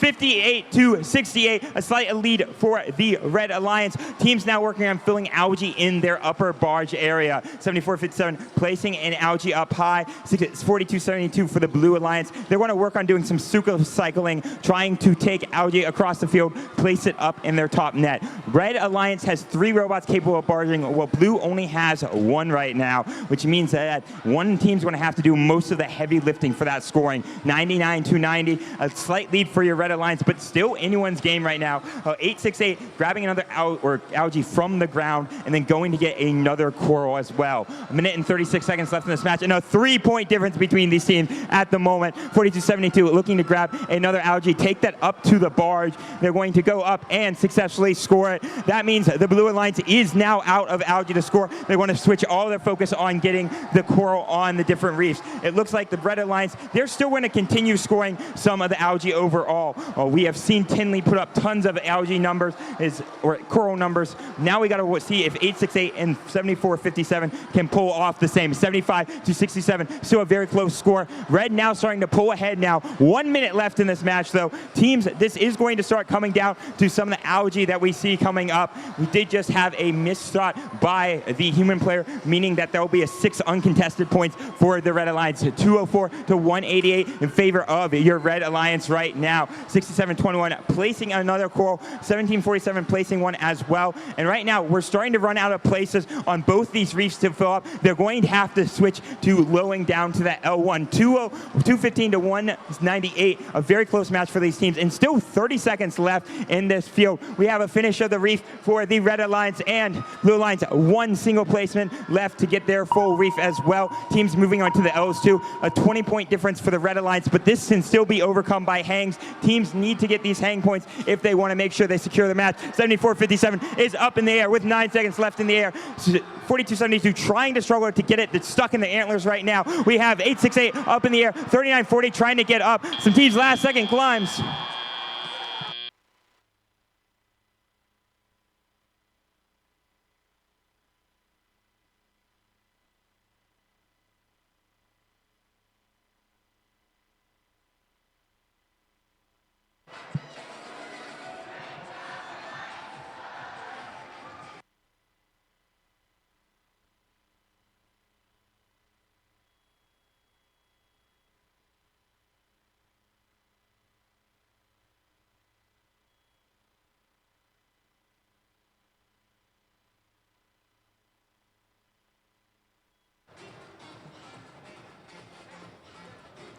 We have your scores. Indiana, the finals first match winner, your Red Alliance. Red Alliance winning 260 to 218. 0 points penalty for the Red Alliance. That's 2 points under the world record. A combined score of 478 points, one of the highest we've seen in the world so far. Neither of the teams out, though, still a best of 3. Congratulations to the Red Alliance winning finals #1 here at the Indiana State Championships. Let's throw it up to our broadcast booth to see what they have to say. Oh.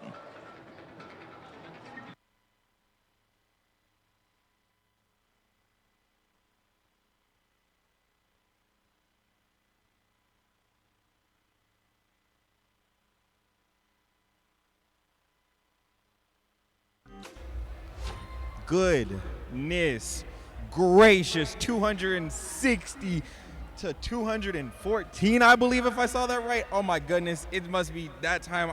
I don't know what I'm seeing other than amazing robot play. Talk to me, Cooper. What'd you see? I think we saw in this match that we have two powerhouses of alliances, and I think an important thing to note is that there's nothing short of perfection that can get you to win this game. And we can even see even the minute details that cause differences.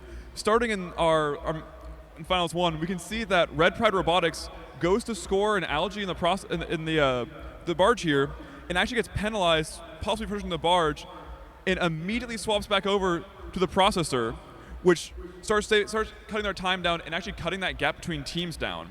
And on the blue side, you can even see that Maverick misses a few algae here and there, and those points really, really add up. Because you can see at the end, we have almost identical numbers of coral, and algae made all of that difference, and an unfortunate lack of climb from the Blue Alliance. Absolutely. As well as just as you get to these points, the speed of the cycles, how quickly you can make those points count, how quickly you can make these matches count, all matter. Will Red take it? Again, will Blue win it all? Force of 3. We will find out soon. Back to you. Thank you so much up at the broadcast desk. We are back down on the field, in front of the field, really, for another set of awards. We have our judges up with us again today. Let's give them another thank you for all their hard work they've done for us.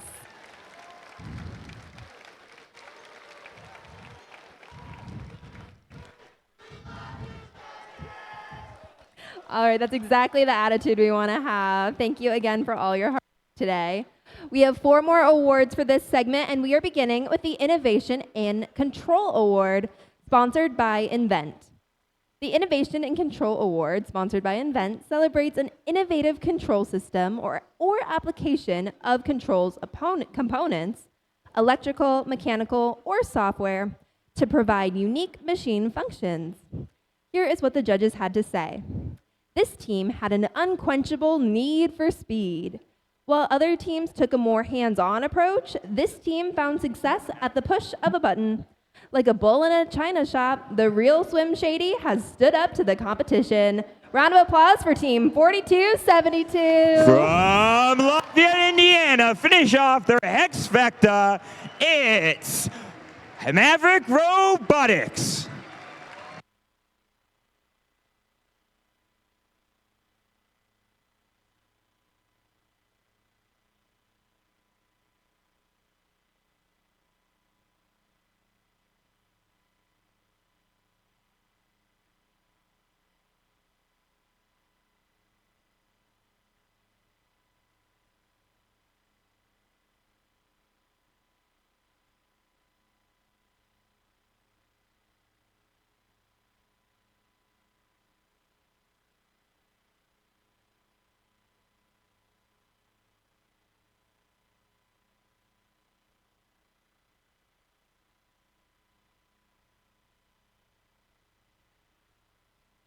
All right, our next award is the Excellence in Engineering Award. This award celebrates the team that demonstrates a professional approach to the design process and whose design is elegant and advantageous on the field of play. This team will leave the competition green with envy. Using Monte Carlo simulations, they effectively develop their strategy. After hundreds of hours of investment, their 3D prints are out of this world. Round of applause for Team 4926. From Columbus, Indiana, it's Galactic.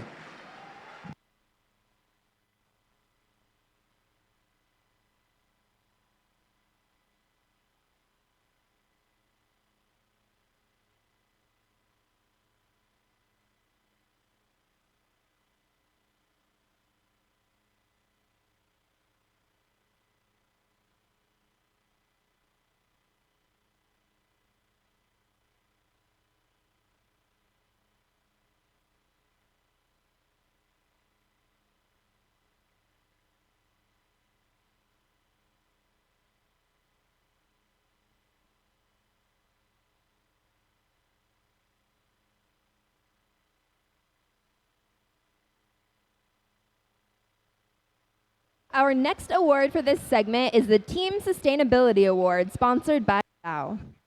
This award celebrates and recognizes a team which has developed sustainable practices to have a positive environmental impact and achieve long-term continuity. Here's what the judges had to say. This team has navigated through rough seas, dealing with several location changes.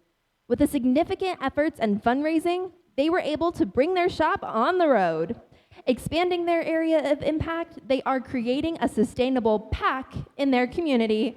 Way to go, Team 5484. From South Bend, Indiana, they are Career Academy Wolfpack.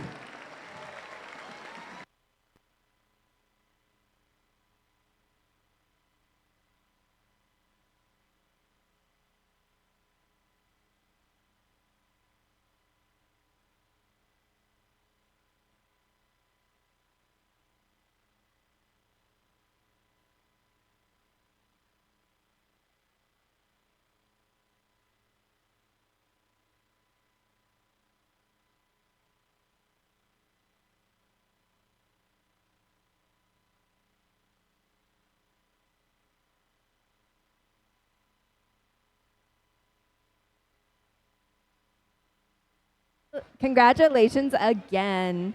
We have one more award for this segment, and that is the Judges Award. During the course of the competition, the judging panel may decide that a team's unique efforts, performance, or dynamics merit recognition, yet don't necessarily fit into any of the existing award categories. So here's what the judges had to say. Winding their way through data, these cats are on the prowl, developing a neural network to guide their game plan. The legacy of this app has begun. Stormy seas do not thwart this tiger shark.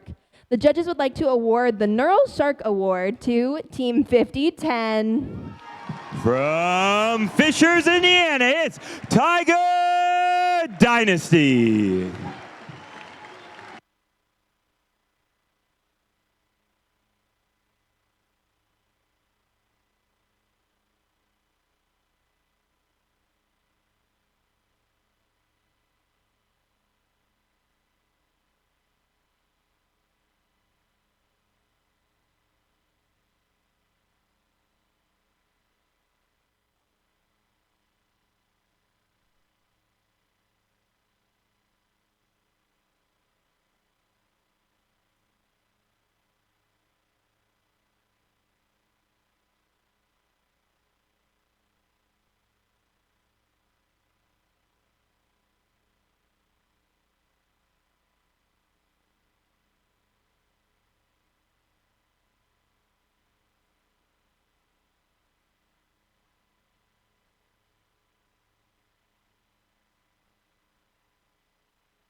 All right, congratulations again to our award winners from this segment.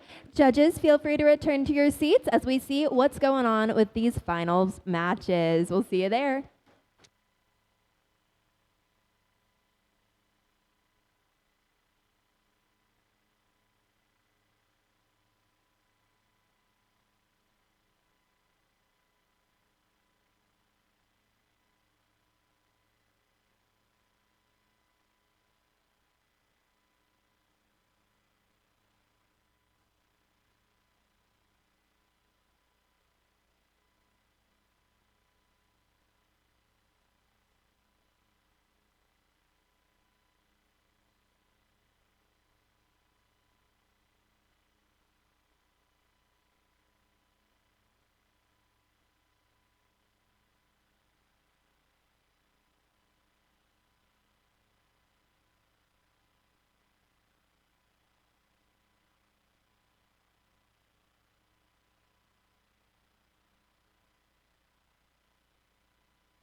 All right, everybody. Thank you for dancing with us at first.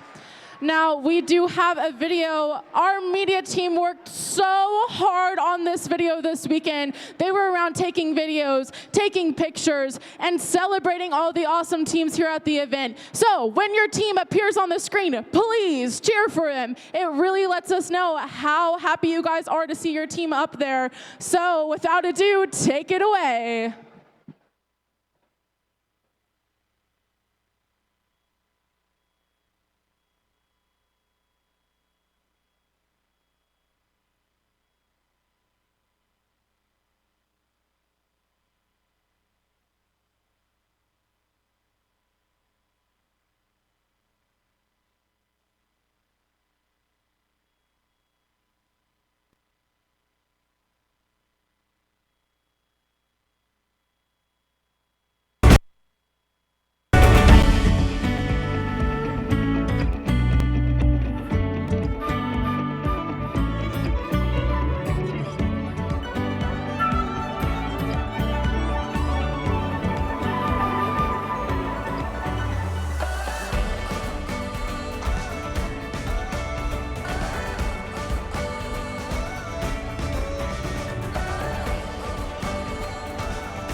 Creativity, excitement, determination, and sportsmanship. Both teams are remembered to dive in the deep.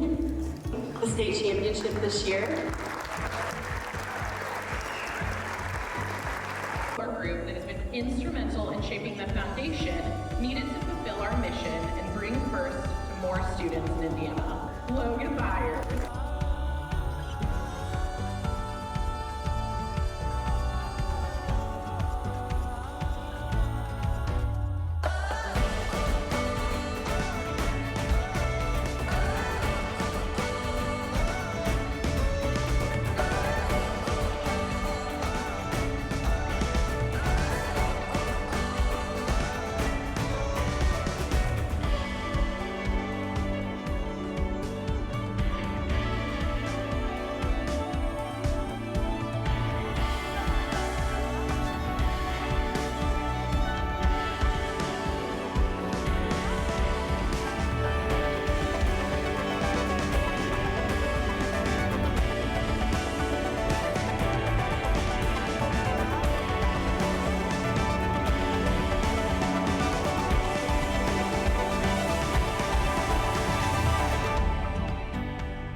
And now, Indiana, it's time for finals number 2.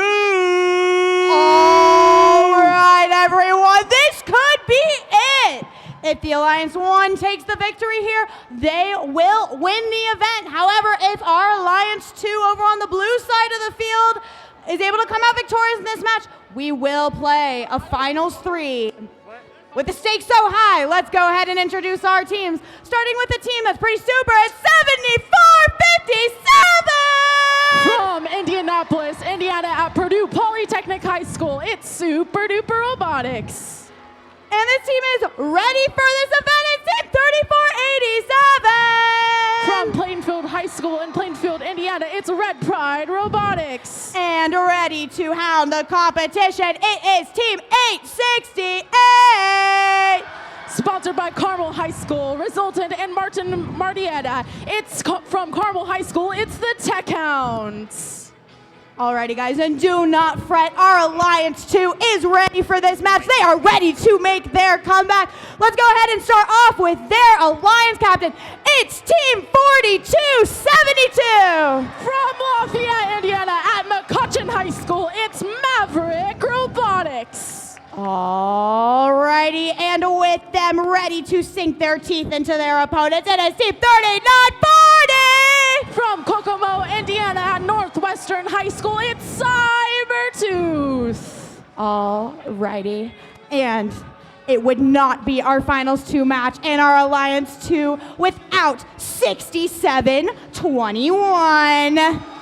From Indianapolis, Indiana at Charles A. Tindley Accelerated School, sponsored by Major Tool Charles A. Tindley Accelerated School, it's the Tindley Trailblazers.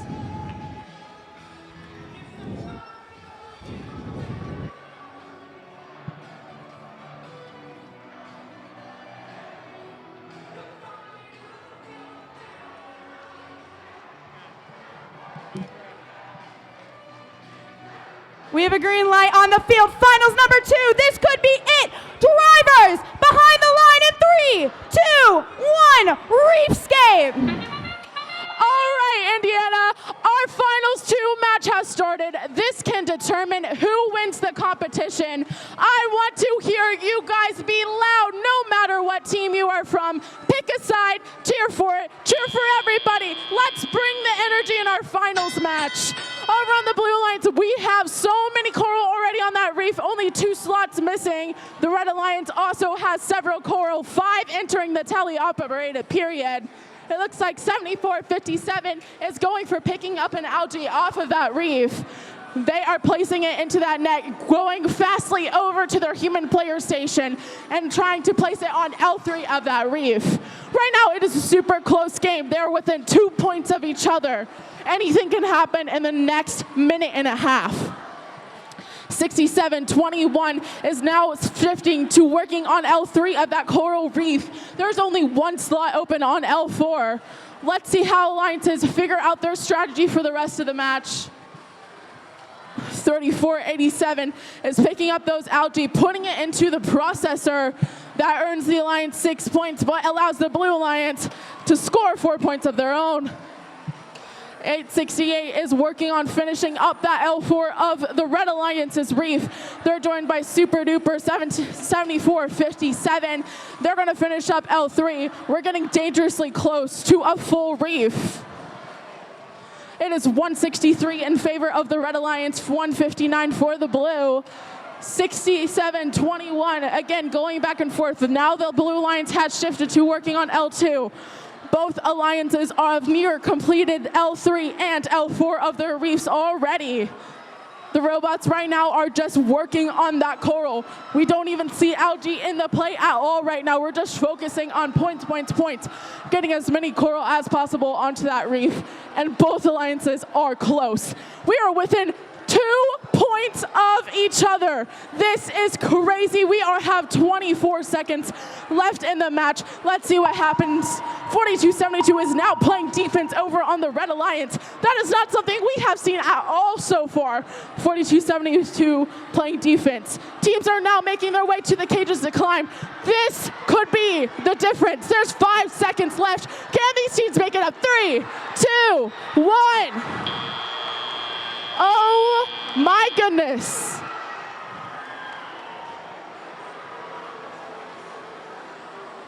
Wow, what a close match. That was Finals 2. We'll be back with the results in just a couple of moments.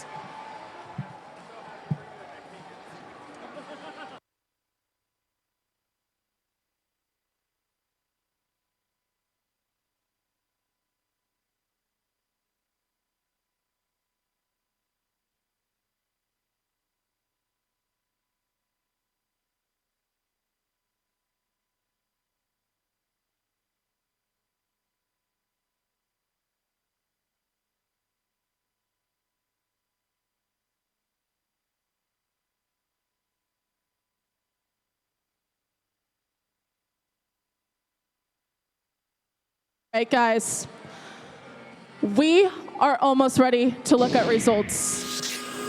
This match is going to decide, does the Blue Alliance move on? And they do. 241 to 229. We have a tiebreaker match. There is a tiebreaker match here at the Indiana District Championship. Wow! This goes to show how competitive our robots here are in Indiana.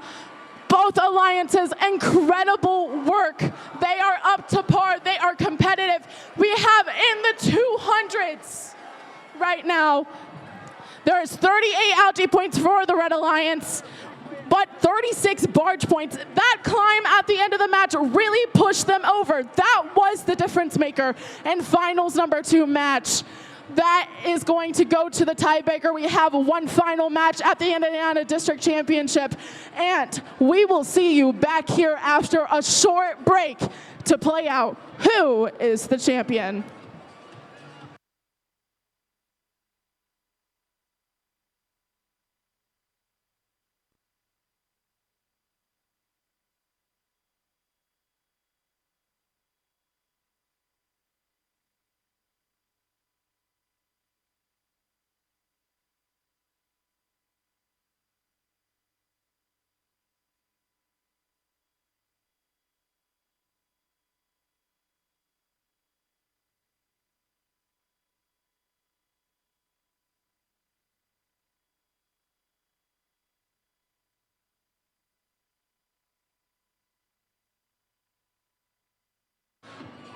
All right, folks.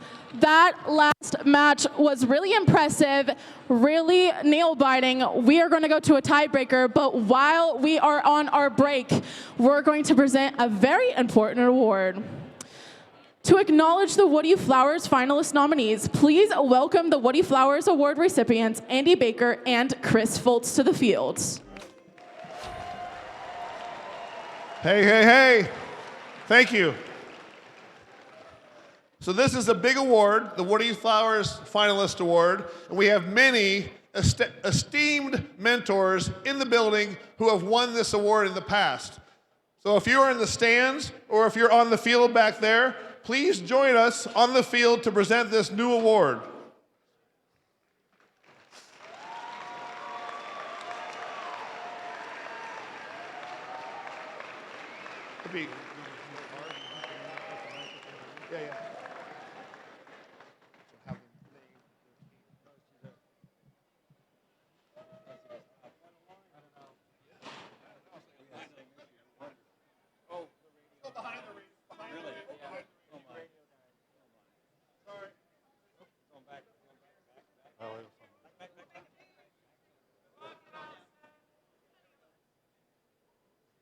All right, we're going to ask all of these previous finalist award winners to introduce themselves and their team.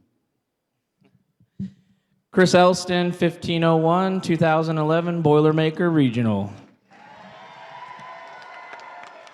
Mike Cook, Fixed Gears, 2019 Kokomo. Kevin Kelly, 234, 2011 Smoky Mountain. Frank Hobart, formerly 2197, now with 129. Indiana State Finals 2020, the pandemic year. Jeff Smith, Team 1024, 2016 State Championship. Allison Phelps, 2007 St. Louis Regional. Amy Limita, 4926, 2021. Liz Smith, Team 3940, 2022 Indiana State Championship. Chris Noble, 3176, 2017 Indiana State Championship. Cindy Qualley, 3494 at the 2018 District Championship. Pam Bessler, Team 3494 at the State Championship in 2023. Dan Newby, 2013, Rose Hallman.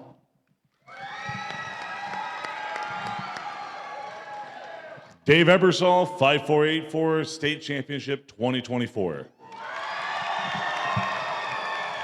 Mike Taylor, 3487, 2014 Boilermaker Regional. Bill Whiteman, 135, 2007 Palmetto Regional.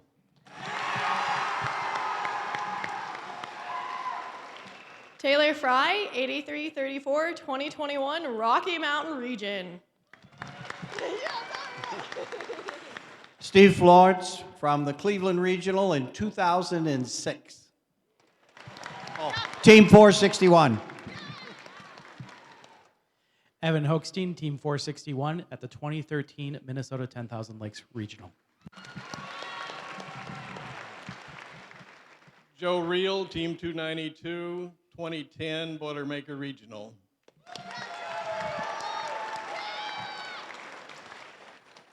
Wonderful people, all of them. Thank you. So now let's recognize the nominees for the Indiana Woody Flowers Finalist Award winner. I'm especially inspired by the sheer number of nominees we have here in the state of Indiana. This is going to take a while, but it's worth it. So up on the screen we have names. What you're going to do, you're going to stand up and you're going to wave and your team's going to cheer for you. So to begin, Judy Panetta, Team 71. Hang on. Steven Snyder. I missed one on the guy that makes the presentation sheet, missed one. Dr. Joy Dewing, Team 45. Sorry, Joy. Okay, Steven. We got Steven, okay. Doug Edison, Team 292.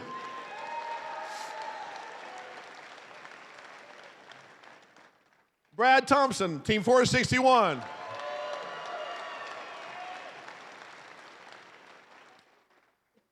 Ron Legler, 829.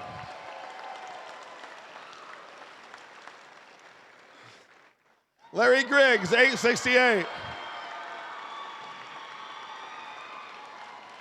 Over there. Ryan Murphy, 1024.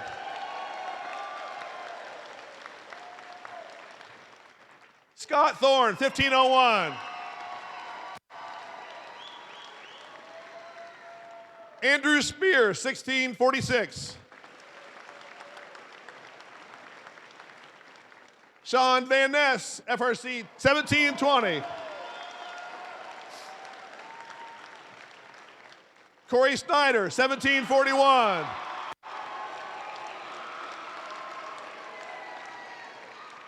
Mike Pierce, 1747.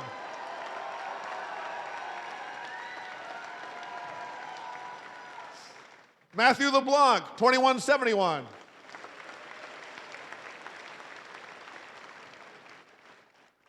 Kelly Smith, 2197.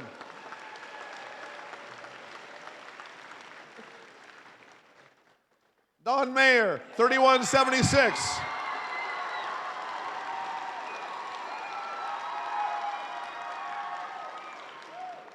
Kaylee Crowell, 3487.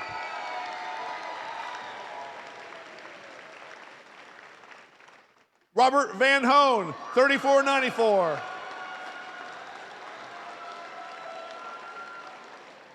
Ethan Seamy, 3940.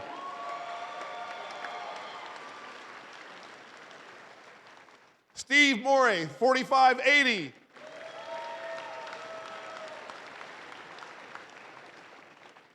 David Shreve, 4926.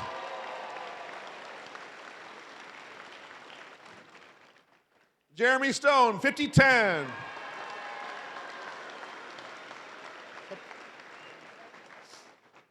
Benjamin Williams, 5188.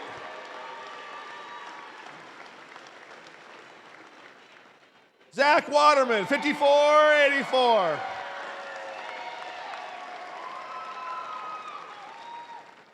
Scott Welch, 6498. He's back here. David Holtz, 6721.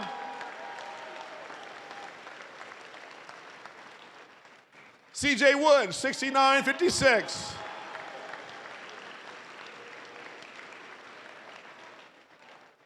Chad Zemer, 7198.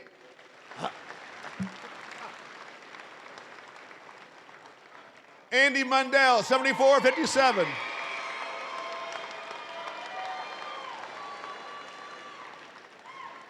Jill Fuhr, 7617. Drew Clem, 9119.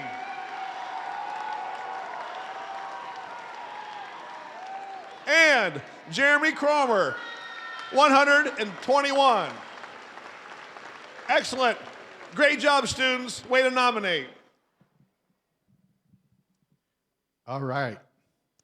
FIRST Robotics stands apart from other competitions in STEM and sports due to the first ethos of gracious professionalism, the concept of cooperation, and the commitment to FIRST core values.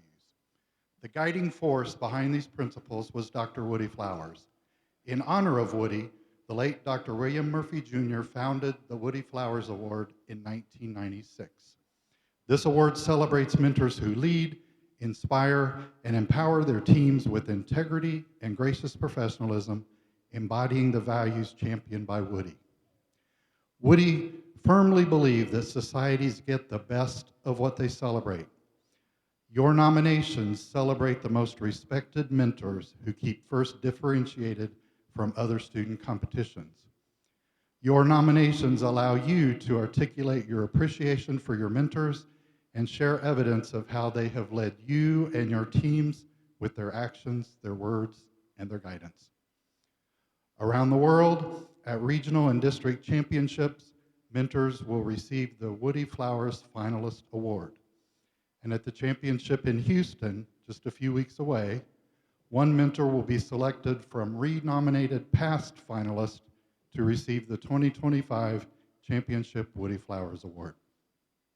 Based on your inputs, we're honored to recognize one mentor from the Indiana District for their outstanding contributions to the FIRST experience. This mentor has been involved with multiple FRC teams over their FIRST career. They're described as an excellent and exceptional teacher and a favorite in their school based on their ability to explain engineering principles in a way that new students can easily understand. He keeps the team focused, even in the face of adversity, always providing a positive outlook and helping find a way forward. The students say he truly believes in the mission of FIRST, and we happen to agree. Please help us congratulate the 2025 Indiana District Woody Flowers Finalist Award winner, Dr.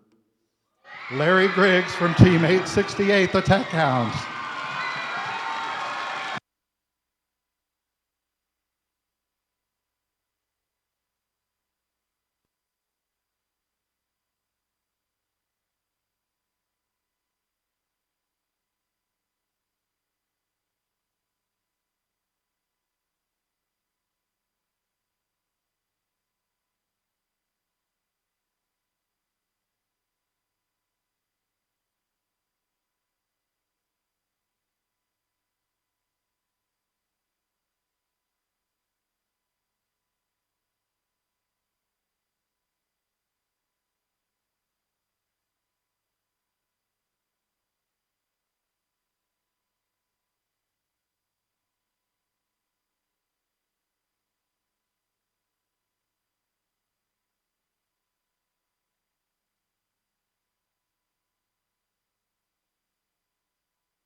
Congratulations. Now let's get our teams back onto the field.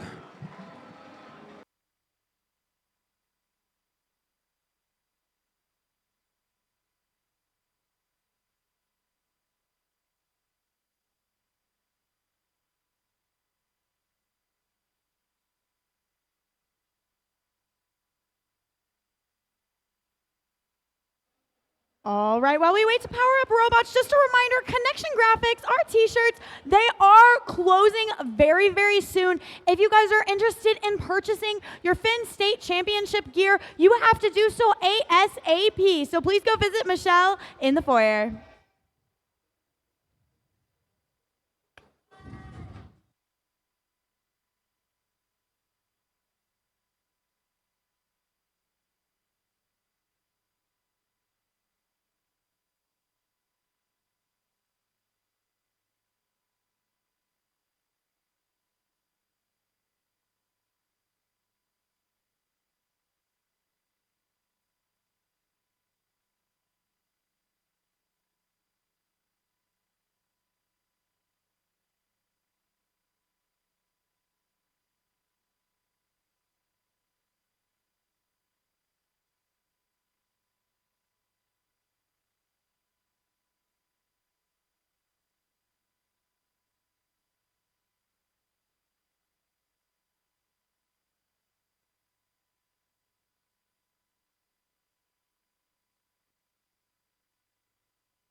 Indiana, are you ready for your finals 3?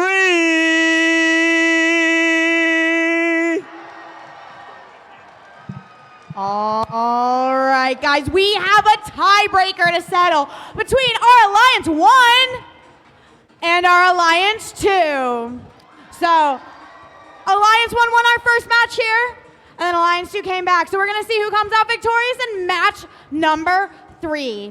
Let's go ahead and meet our team, starting over here with our first seed alliance. It's a bird, it's a plane, no, it's 7457! Flying through the skies, it's Super Duper Robotics. And partnering up with them, a team showing pride for their alliance, it is Team 3487! Fulfilling that prophecy, it's Red Pride Robotics. And a team that not only made it to the finals, but also has our Woody Flowers Finalist Award winner, it's Team 868!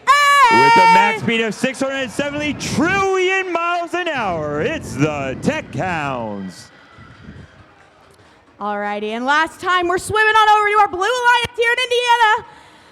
Let's see who wins our district championship, but let's meet our second seed alliance.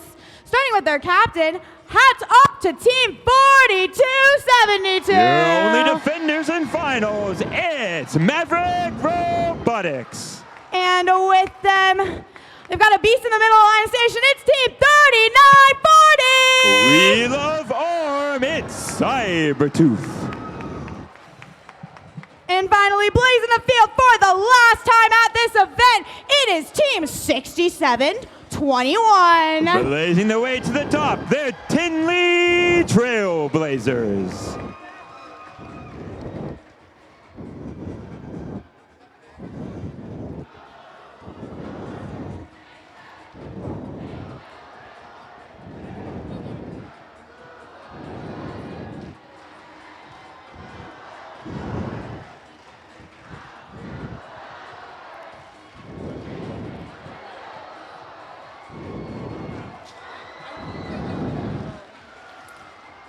Alrighty, Indiana, it's our last match. Drivers behind the line in 3, 2, 1, Reefscape. Kicking off this autonomous mode, it's really important these robots hit as many corals as possible. We've seen Blue Alliance 2 robots with 3 L corals, with Red Alliance having 2 L corals. We do see 7457 getting a coral stuck in the robot. It does come out, but it will slow down their cycles a little bit, leaving them 5 coral in auto with 6 for the Blue Alliance, 51-47, a slight lead for your Blue Alliance, but it's still anyone's game right now. Let's watch over the Blue Alliance, 3940 with the giant arm trying trying to place an L4 coral, successfully able to do so, with our alliance partners 6721 also looking to place one as well. They're a team that get picked up for their excellent coral scoring abilities, and they were a wonderful pick for that alliance. Let's look over at the blue alliance side, 7457, and grabbing an algae, taking it across the field, scoring it up into that barge, successfully able to do so. They're going to then look to place another L4,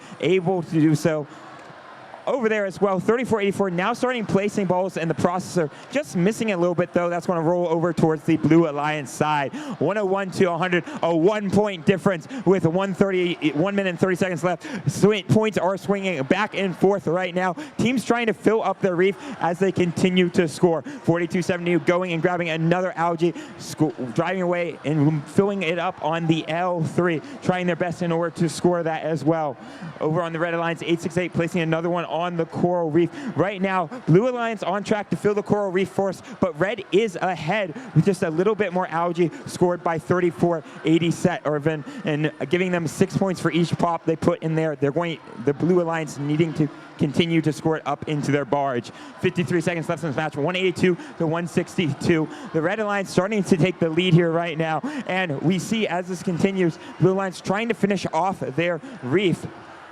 7457 scoring, 8868 now scoring in the low L1s, and this is where things are going to get kind of saucy right here. 868 has been known to be doing tons of L1 scoring, and 7457 always had a little bit of a struggle with that, so we're going to see what they move to do now in these playoffs. 208 to 180, 194, 23 seconds left in this match, and 4272 is starting to play defense on the red alliance. They're trying to keep some of their scorers down, hitting 83, 34, 87 before they can score again. They're going to make their way across the field, trying for this time. 197 to 124. These teams trying to get up. 868 up, 7457 is up, 67 up, 4272 up, 3940 trying to get up. 2 seconds left.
Indiana, it's time for your scores.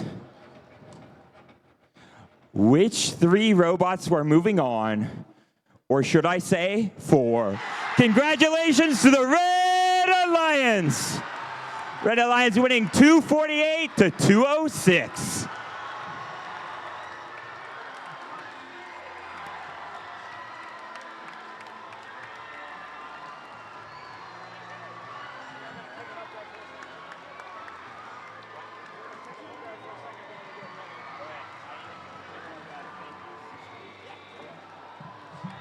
All right, everyone, let's take a moment, though, to give a huge round of applause to the team that helped take it to 3, 42-72, 39-40, and 67-21 for our phenomenal, excellent, amazing Indiana State Championships. With that, we're going to send it up to the broadcast desk to cover what we just saw. Sing it up. That was finals match 3. How are we feeling, Eric? Oh my goodness. The robotics did not miss today. Both these teams played their heart out. Sending it to match 3, no better way to have it. Congratulations to the winning alliance. 2 full reefs and almost 4 deep climbs. Oh, you can't ask for much more. My heart is pounding still.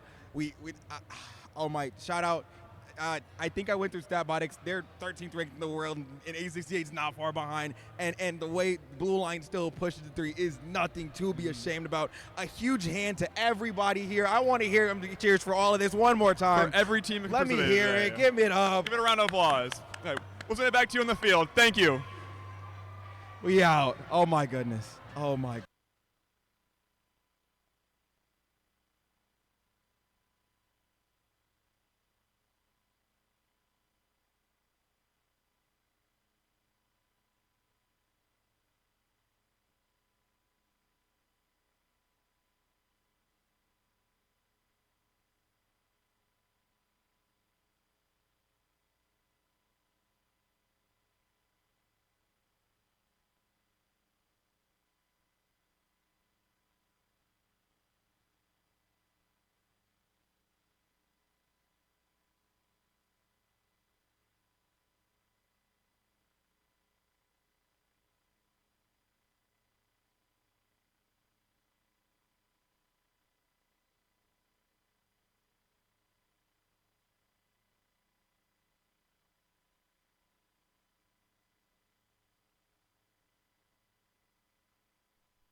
All right, everybody, it is time for our final awards segment. I hope you all are so proud of yourselves for all of the hard work, dedication, and gracious professionalism you all showed today. Give yourselves a big round of applause.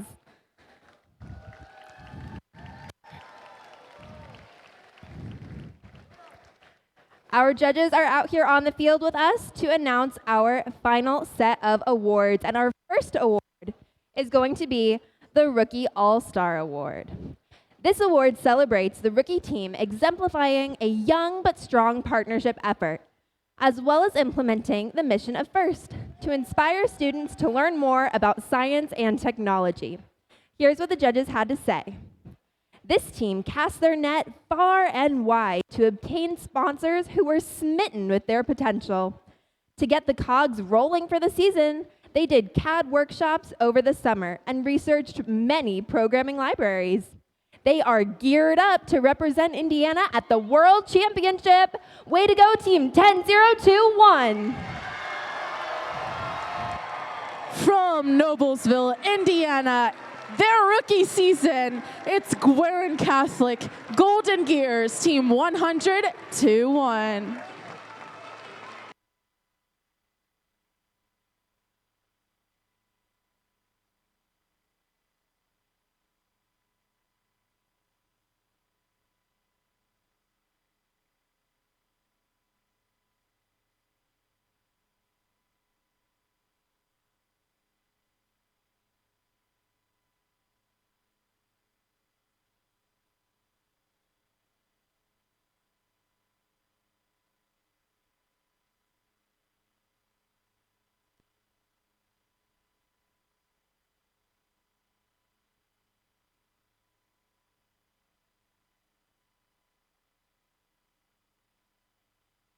Congratulations again. All right, the next award we have is the first Dean's List finalists. Our first Dean's List finalists are outstanding, passionate student leaders who demonstrate exemplary effectiveness at attaining first ideals. They were nominated by their teams for their direct contributions and impact on others, exemplifying leadership and commitment on the first team and in their community. First Dean's List finalists are recognized here today and are also our nominees for the first Dean's List at Championship. I will announce the names one at a time, and we will send these two to the Championship in Houston. Here is what the judges had to say about our first Dean's List finalists. This student's passion for equity and inclusion really impressed the judges. Their promotion of teamwork on their team and their community ensures that no one is alone. From donating time to build blessing boxes, to making sure her fellow students don't go away hungry, to making sure dogs are comfy, she's the friendliest beast in Indiana. Congratulations to Melina M. from team number 71. From Team Hammond in Hammond, Indiana, it's Melina M.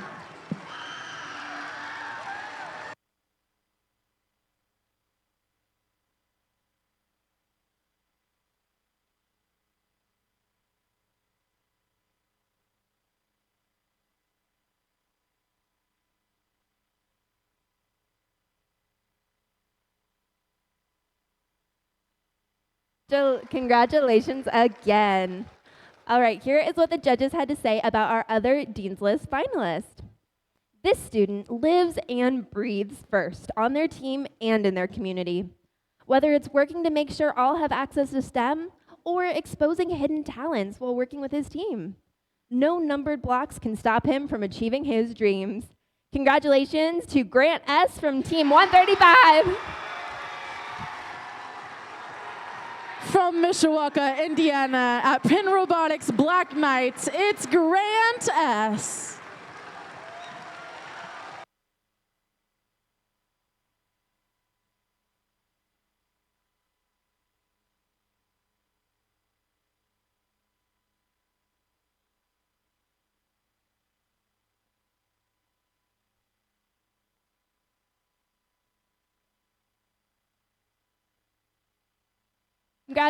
Congratulations again to both of our finalists, and we can't wait to see all you do in Houston.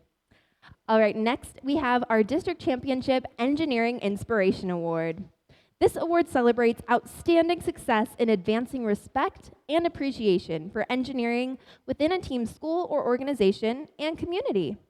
Inspiring others to respect science and technology requires passion, knowledge, and commitment. And we recognize these qualities through this award. Here's what the judges had to say. This team helps their local community by supporting a summer STEM camp, incorporating FIRST into the curriculum. Using multilingual language skills, they helped unlock more potential for those outside of their team to be involved with FIRST. Recognizing nearby FLL teams they support and didn't have a future pipeline, they decided to start 2 additional FRC teams this year. Way to go, Team 7657. Celebrating their 7th season from Evansville, Indiana, it's the Thunderbots.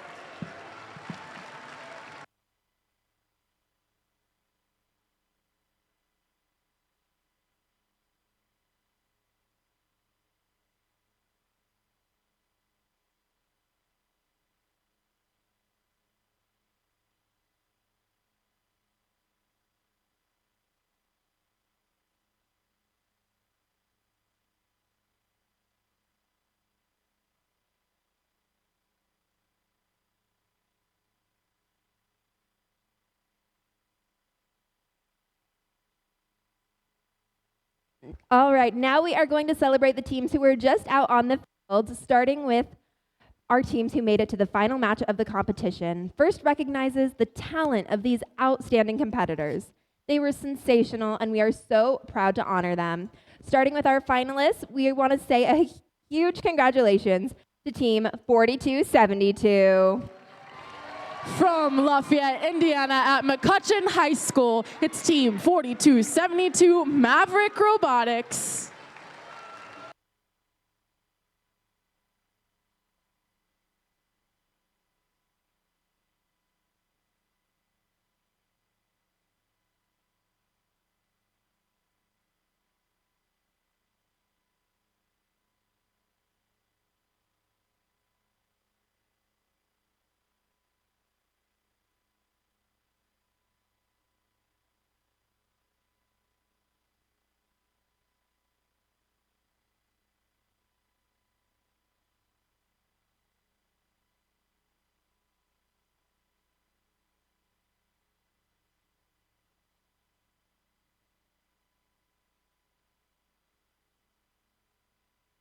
All right, we want to recognize our second district championship finalists. Congratulations, Team 3940. From Northwestern High School in Kokomo, Indiana, it's 3940 Cybertooth.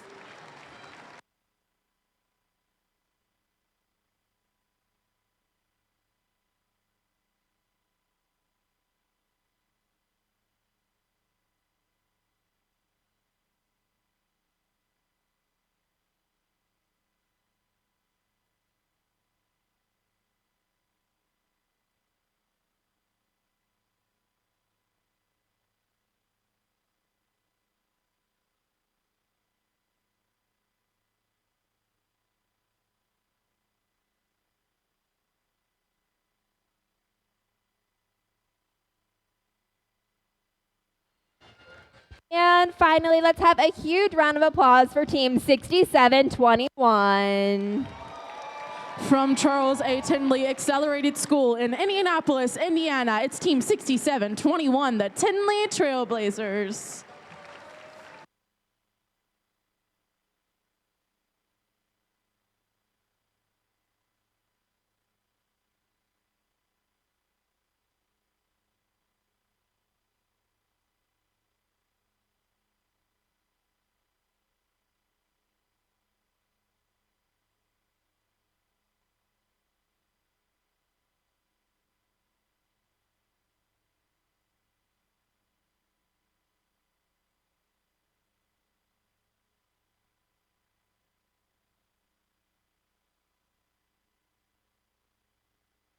A huge congratulations to our finalists for all of their hard work that they had out on the field. Next, we have our champions. Our champions formed a powerful alliance who rose to the many challenges of Reefscape and proved to be an exciting and competitive combination. They can now proudly hang a winner's banner in their pit. Starting off, give a huge round of applause to Team 7457. From Purdue Polytechnic High School in Indianapolis, Indiana, it's Team 7457, Super Duper.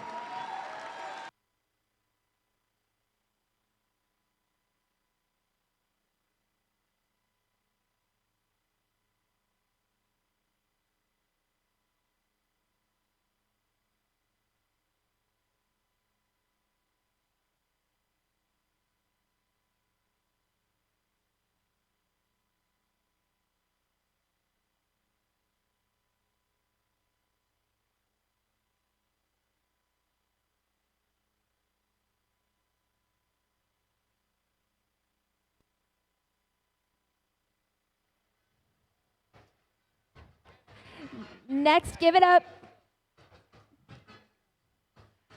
Give it up for our next district championship winner. Way to go, team 868. From Carmel High School in Carmel, Indiana, it's team 868, the Tech Hounds.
And next, we have, of course, Team 3487. From Plainfield High School in Plainfield, Indiana, it's team 3487, Red Pride Robotics.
Congratulations again to our champions and once again to all of our teams for all of their hard work today. All right, now we have the First Impact Award. The First Impact Award is the most prestigious award at First. It honors a team that best represents a model for all other teams to emulate and best embodies the purpose and goals of First. The First Impact Award is presented to the team judged to have the most significant, measurable impact of its partnerships among its participants and community over a sustained period, not just a single build season. The winner is able to demonstrate progress towards First's mission of transforming our culture. Here is what the judges had to say. A large portion of the state has benefited from this team showing how wide their impact is. Working to grow their impact with their local library, they also decided that they could grow First more outside of their pipeline. Supporting more than 40 various First teams, this team has definitely rose to the challenge. Congratulations, Team 1741. From Greenwood, Indiana, and Center Grove High School, it's Team 1741, Red Alert Robotics.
Congratulations again on all of your success and the amazing impact that you have had this season. Now let's take a look at the first impact winner's video submission.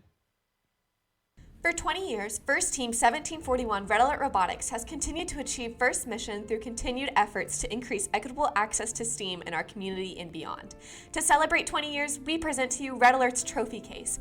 This collection of achievements showcases the countless steps our students have taken to inspire and prepare future generations. We earned our Bots Build Hope trophy for our continued partnership with the Riley Children's Hospital. We developed this program 3 years ago, donating over 600 STEAM kits to patients. These were filled with activities that help kids who lack access to STEAM education experience STEAM in interactive ways. We noticed the lack of STEM education that was being experienced in pediatric hospitals. Kids who are not able to go to a regular school and are confined to a hospital bed are not able to have meaningful experiences in STEAM. So coming up with a program that allows kids to get hands-on with activities and have fun is really important. For the past 8 years, we have assisted a First Global Challenge team in Burundi, East Africa. With constant communication, we were able to provide them with financial aid, technical skills, and tips to run a competition, which they used to host the first FGC competition in the country in 2024. We appreciate a lot that you have us in your heart and mind. I shared the photo with the team and they are happy to see our national flag hanging in your competition and having loyal friends like you. We love you guys and we are so grateful to all of you. Our team has helped a developmental preschool by creating sensory boards, braces, and a bed frame to assist the students in developing motor and sensory skills. Over the last 3 years, we have impacted 300 children. The research, hard work, compassion, and teamwork that went into the sensory boards that were created for our developmental preschool program represents just how dynamic and impactful this team is to our district, especially for our students with special needs. Since 2014, we have run a Radical Robotics Summer Camp, which has impacted hundreds of children. At this week-long camp, the kids focus on a different letter of STEAM each day, led by team members, and build FLL-style robots. This has impacted 250 kids in the last 3 years. I went to my first robotics camp in 3rd grade after I had trouble fitting in and finding an extracurricular I enjoyed.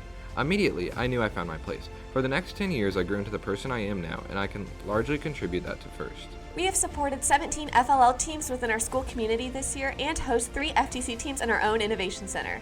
This pipeline prepares students for the next step in their STEAM journey, and 70% of our current team has come through this. This pipeline gave me a home away from home. It allowed me to meet new people and come out of my shell.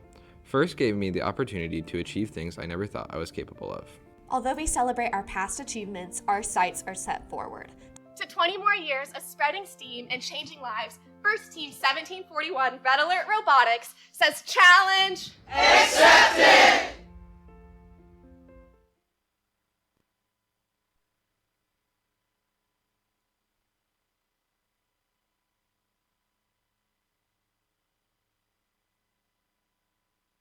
All right, congratulations again to Red Alert. And friends, we actually have to go back a step because we had a glitch in our systems because we actually have a 4th district championship winner that we want to recognize. So if Team 1747 could please come down and be celebrated.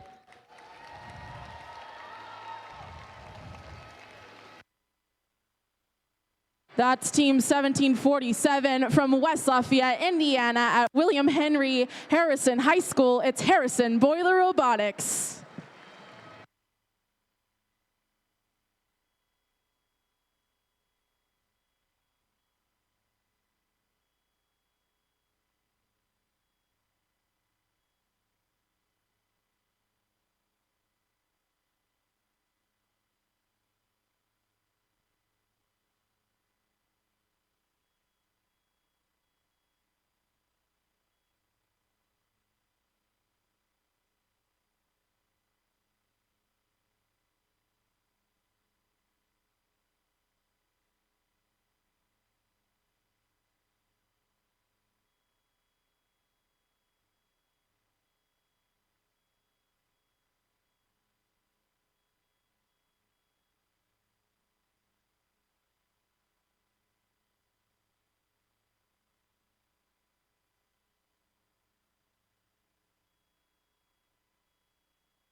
All right, we are working hard to tally all the last-minute points with First HQ to see who will be representing Indiana at the Houston Championship.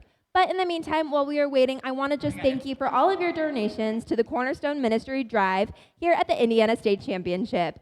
Here to tell us a little bit more about the ministry is the president of Cornerstone Ministries, Jay Miller. Good afternoon.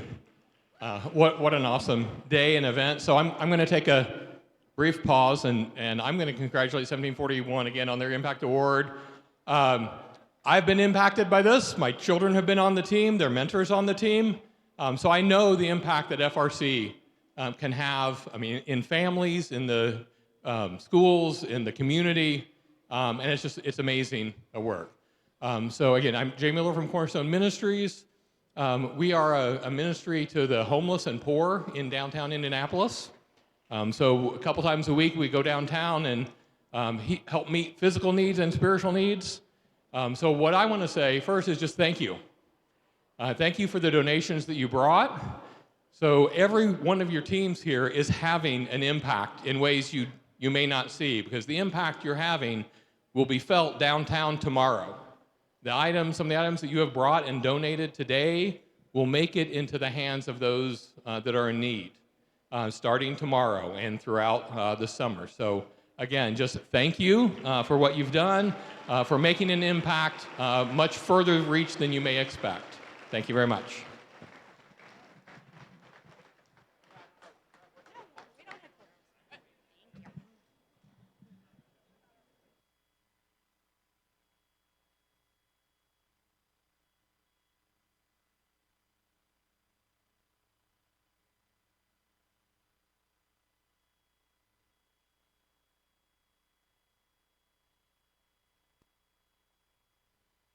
All right, we are going to have about a 10-minute wait to announce our teams who will be representing Indiana at the championship in Houston. So just about a 10-minute wait. Remember, if your team will be advancing to the championship, please send one mentor or coach and one student representative down to the field after for more information. We will be with you very shortly.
While we're waiting on those results from HQ, if we could have those members of the finalist alliance come down to behind the blue alliance station to take their finalist picture.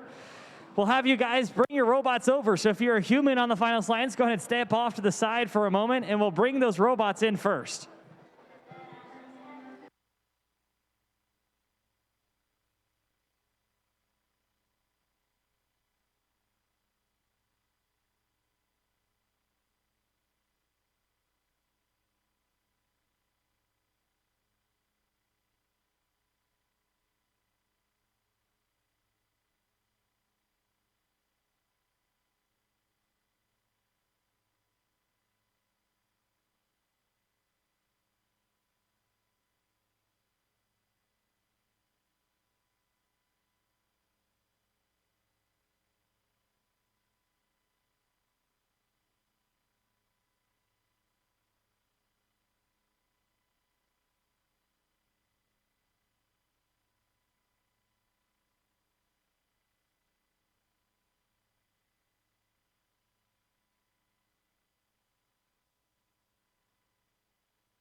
You're on.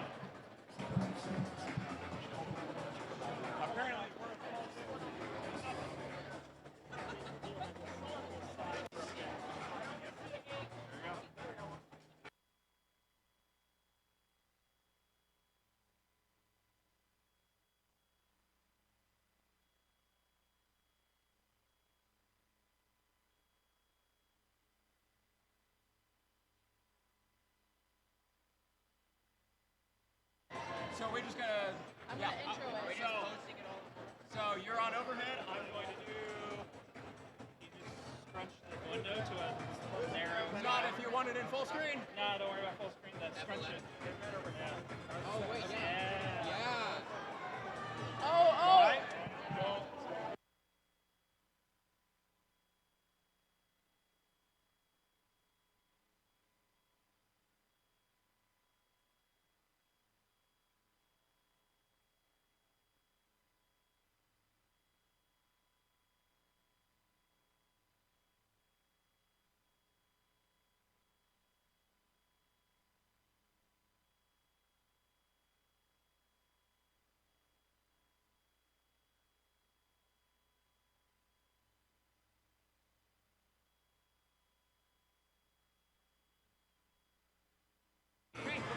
All right, teams. The results are on who is advancing to the FRC Championship in Houston, Texas. We are about to reveal them one by one right now. Let's take a look at our screen.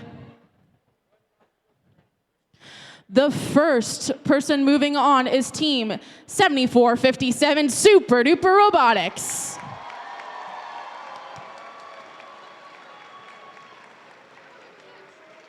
All right, our second team advancing is Team 868, the Tech Hounds.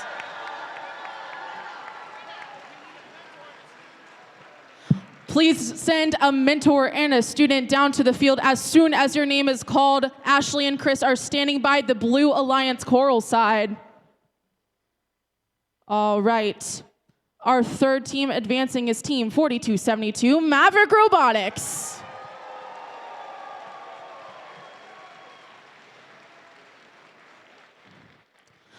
Our fourth team advancing is Team 3940, Cybertooth.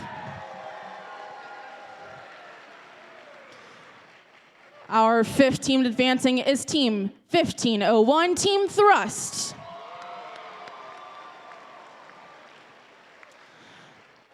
Our sixth team advancing is Team 461, West Side Boiler Invasion.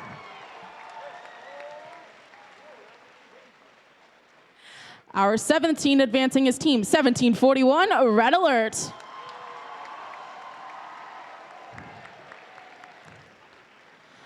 Our eighth team advancing is Team 45, Technocats.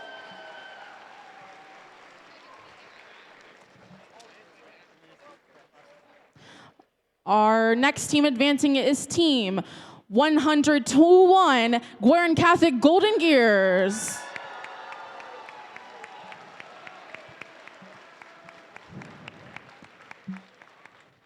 Our next team advancing is Team 3487, Red Pride Robotics.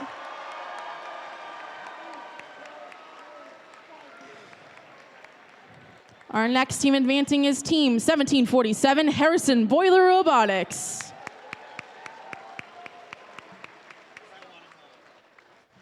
All right, and our last team advancing to the FRC Championship is Team 7657, the Thunderbots. Congratulations to our teams that advanced. Please send a representative down to Chris and Ashley so we can see if you guys accept your nominations or not. All right, this concludes our award ceremony and the first competition here in Indiana. Congratulations again to all of our teams for all of your hard work, performance, and of course, your core values that you displayed here today. And of course, good luck to our teams going to the championship. Please make sure, like we were saying, have your mentor and student representative down on the field if they aren't already. And we're so excited, of course, to see you next year. Have a great night, safe travels home, and thanks so much for taking this trip across the ocean with us. We'll see you next year.